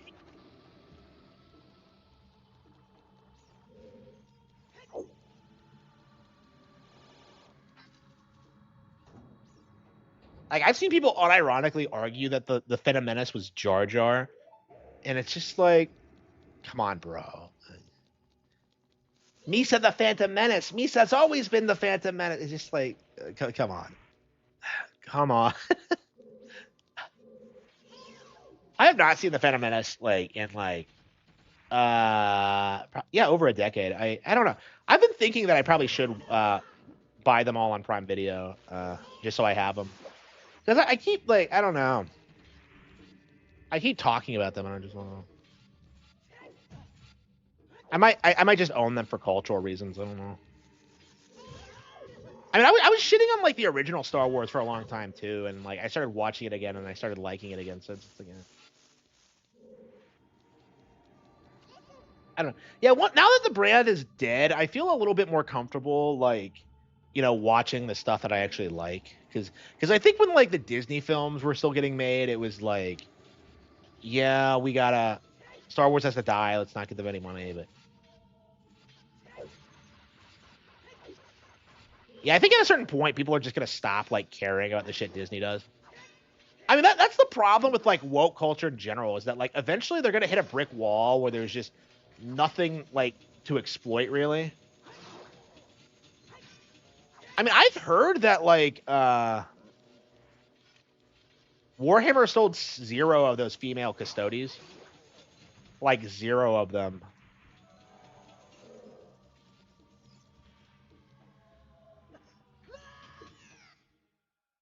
I always screw this up at least once, every single fucking time.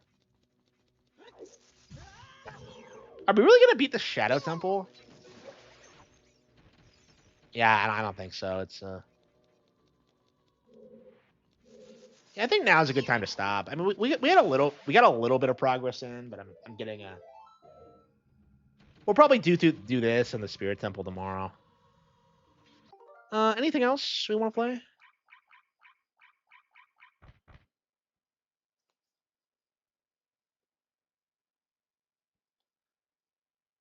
Yeah, I've never seen any of their videos after the Phantom Menace one, so I don't know what else like retarded shit they try to push, but like a lot of people like it's really common for leftists to not understand like what Palpatine did in the prequel trilogy, because like they don't like the idea that like it was like a conspiracy, that he like already was he already had a certain amount of power. He was already like an established political leader, and that like he financed terrorists against himself to like attack the planet, and then like blame the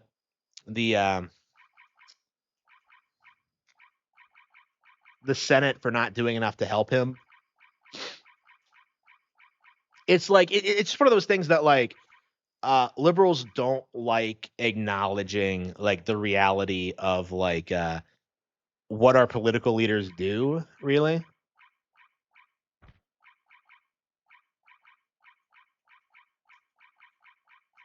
Because like I don't think this aspect of it is like poorly told. I think it's like a media literacy problem where like people just are trained not to accept these kind of things as like as like being possible. It's like a propaganda thing where they just can't bring themselves to accept it. Should we do 1080? Disney is owned by Nose. Yeah, yeah. I mean, it's been owned by the Nose since like 1984. I think it's been a while. So like from what I can understand is that they took control in the 80s. They made the Disney Renaissance, which which had high quality films, but were like increasingly diversified. What's up? And then like they started like getting more and more progressive about it. Welcome. Rob Haywood versus Akari Hayame. Ready? So yeah, it's interesting to see like how compromised Disney's been for the past like 40 years. I don't know. It's gonna be interesting, like, because like there are definitely like Disney films that they've made over the past like 40 years that are all-time classics. Like Pirates is still popular, like, but like in the grand scheme of things, like they aren't really leaving much of an impact on the culture. You know what I mean? Like I imagine nobody like likes them as much as they do, and they're like butchering all these iconic characters. Like Lightyear, like people were like livid about what they did with that specifically. I love the fan theory, by the way, that like that was a reboot that Andy himself hated. Cause like I'm just like it's like one of those reboots, isn't it? Where it's just like it was based on like a toy line. They the movie makers had the rights to it, and they're just like time to make it. Well, that would have been hilarious if that was the big twist. Is if like it was like just a really terrible reboot, and then like Andy is just furious. Like that would have been a 10 out of 10 twist if that was like what the movie was actually about.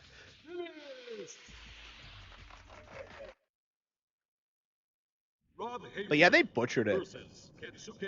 They had like I'll never see it because they had like dikes in it, but it's like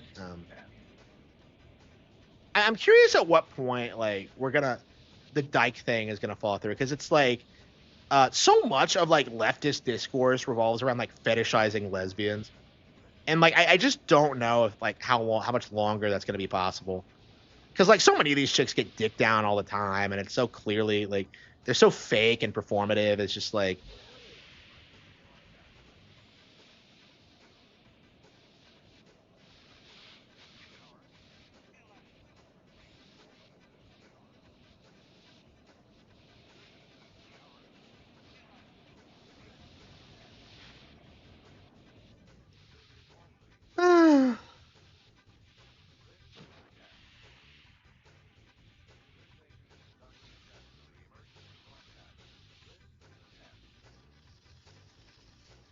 Casey.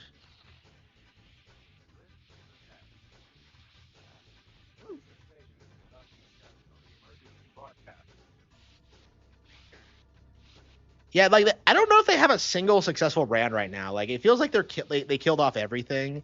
Like they haven't even like made like a live action film in forever since like Tomorrowland bombed. I think. Like I had no idea that even came out, but it's like, yeah, they're already a declining company. They're coasting like entirely on brand nostalgia, and that's not gonna last much longer. Like I feel like younger kids are way more into Nintendo, honestly, and that's been true for a while. Like especially Pokemon. For Pokemon, that's been true since the '90s, but like Disney, Pixar, yeah. Toy Story 5 is coming out this year, and like I am gonna be so ecstatic if like the Mario Galaxy movie like outgrosses it. I don't know if it will. I find that very difficult to believe. I think long term Nintendo's gonna stomp Pixar, but like we're still in that phase where Pixar is still milking all their like established IPs. Yeah, we're playing on like lower difficulties so I can try to get used to the tracks again. I think I want to try to beat it because like I keep trying to like play this.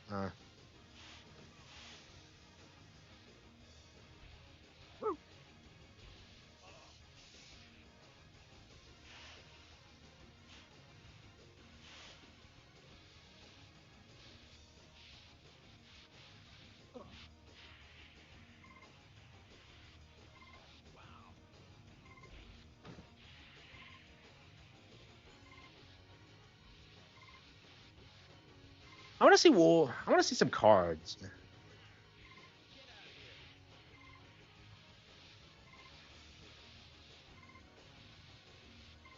So yeah, I am I'll be very interested. Yeah, how much did Hoppers make? Like Mario Galaxy already outperformed Hoppers. Like I'm satisfied with just Mario Galaxy outperforming Hoppers, honestly.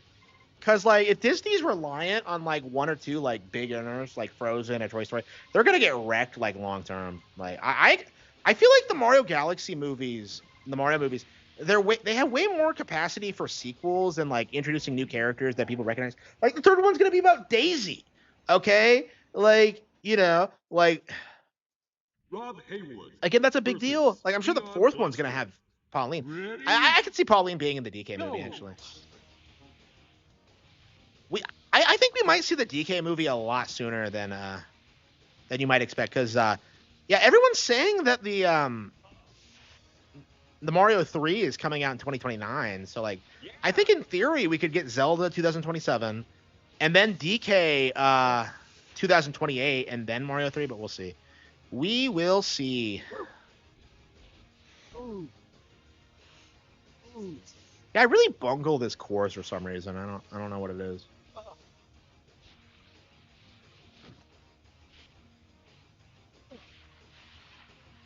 What a gorgeous game! Like I like Even today, it looks impressive, doesn't it?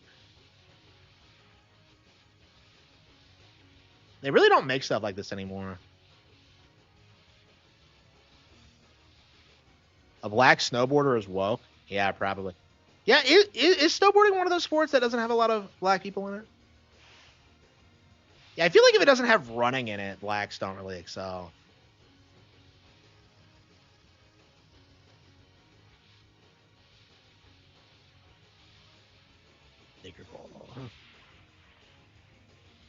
Yeah, I mean, I don't know enough about sports to tell you that. Like, I can tell you they don't really excel in tennis. I don't know if I ever played a black guy. No, I did, yeah. Nice try.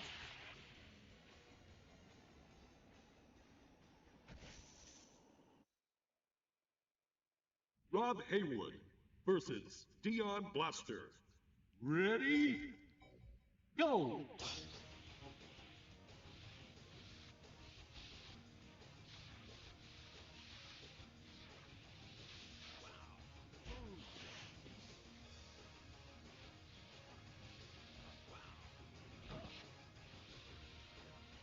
Yeah, I don't know. I'm glad we're kind of at the point where we can kind of acknowledge that black people aren't cool, because like that was the big psyop of the '90s, was like acting like blacks or black culture was cool. Like, you know, that's like Quentin Tarantino is like, oh, please like me, black people. It's like, no, I don't care what they think about anything.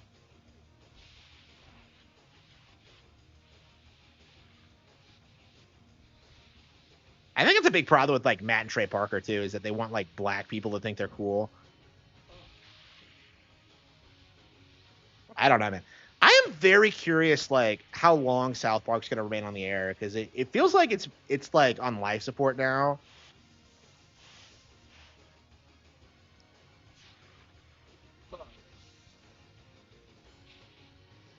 Like, it's interesting because like that show had like people thought it had such a good run for so long, and now it's like, man, I don't even know when it begins and ends. Like, it used to be that people wouldn't shut the fuck up about it whenever it like started up again, but no.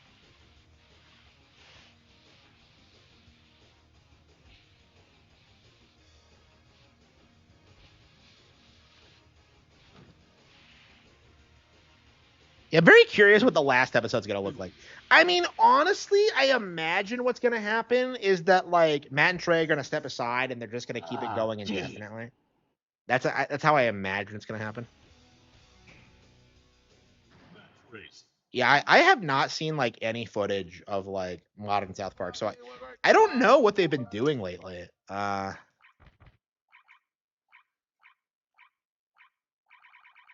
I really want to get back into Nintendo Land likes Yoshi. Oh yeah, so does everyone else. The Pit? No, I have no idea what that is. Yeah, here I am, like streaming for 5 hours when I don't really have time.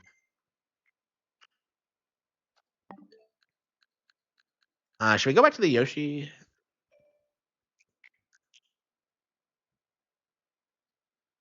Yeah, honestly, I kind of wanted to get back into Hyrule Warriors uh,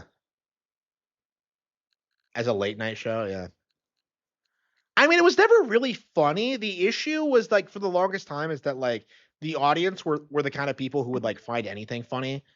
So like it didn't matter what it was. Like people thought that like fish dicks was like the funniest thing they've ever heard, and it's just like it's just so stupid. It was so dumb, and I didn't feel comfortable talking about it because like, you know, you'd get like, you know, they'd come after you for that. It's like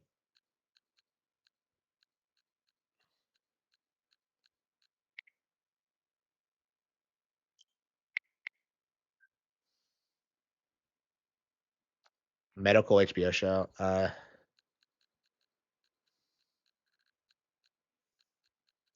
kind of wanted to give Stardew Valley another shot. I'll probably just go back to Harvest Moon 64 instead.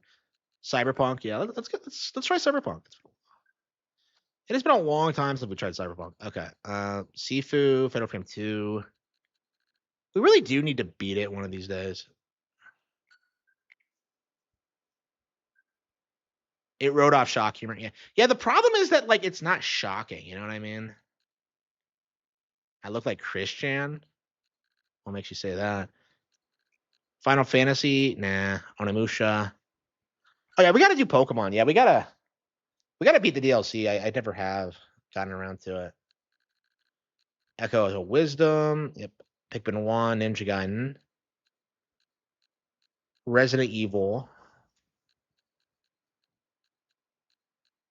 Monster Hunter Stories. No, no, no.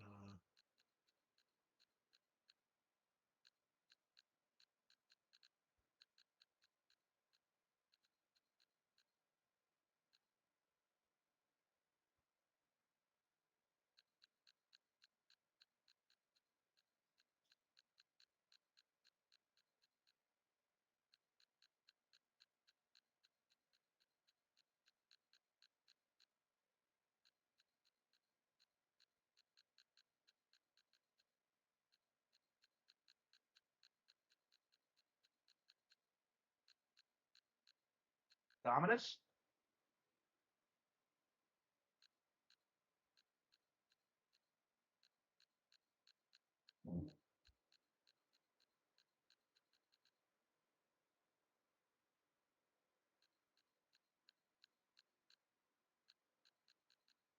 I thought about playing Unicorn Orb a little while.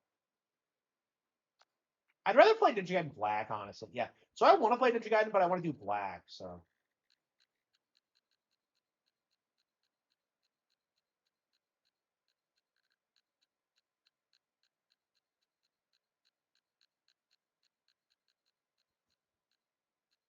Symphonia. Yeah, Master Duel. I wanted to play that. It's been a while since I played that. Wow.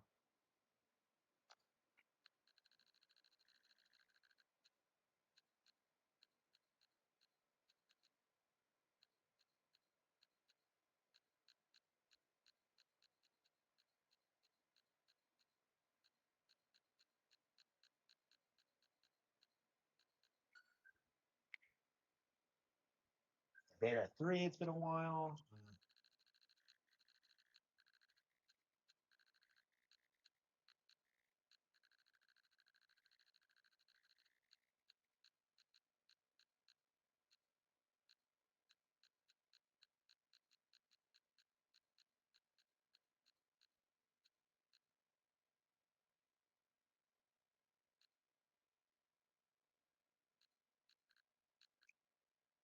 Yeah, didn't they confirm the Switch 2 version of Dragon Quest 11? I might get that actually. I think I'm ready to play through it again.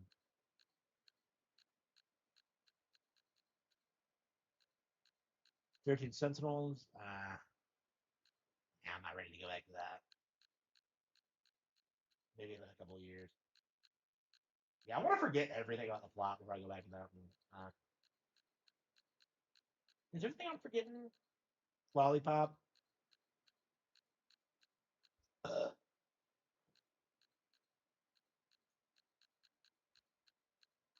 Witcher. Yeah, I think we might try to play The Witcher again.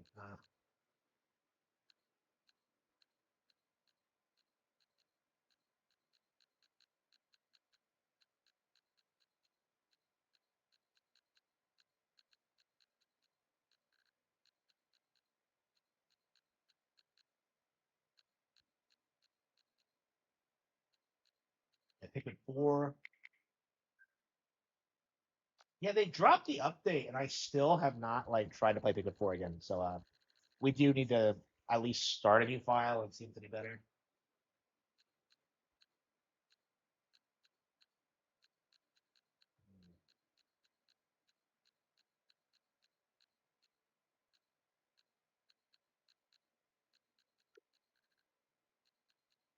For other shit. It's been a while.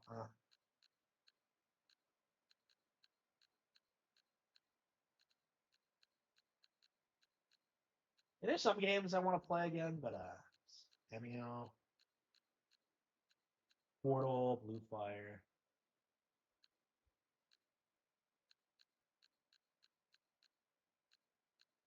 I think it's everything I wanted to do.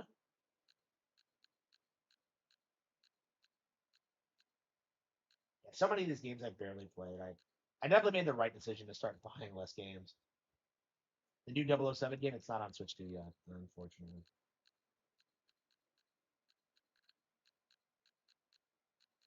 Hello, kiddo. Oh, SteamWorld Dig 2. Yeah, I was just like, there's something I wanted to play again. Yeah, I barely remember SteamWorld Dig 2, so I'm curious if they actually updated to make it better.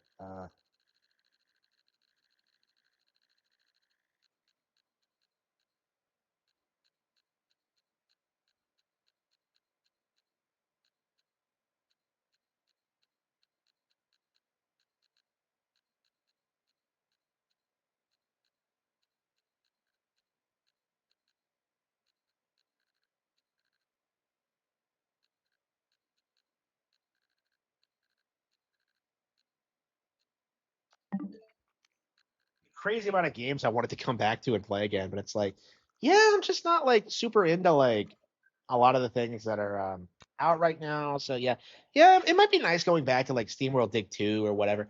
All right, so that's a good 5-hour stream. Thank you all for tuning in. How many viewers do we have on YouTube? Yeah, it says 57, but Keeps me cool. uh, yeah, 13. Yeah, it's not bad at all. Yeah, thank you all for tuning in. I'll be back probably tomorrow morning. We'll probably get back to work. We'll probably do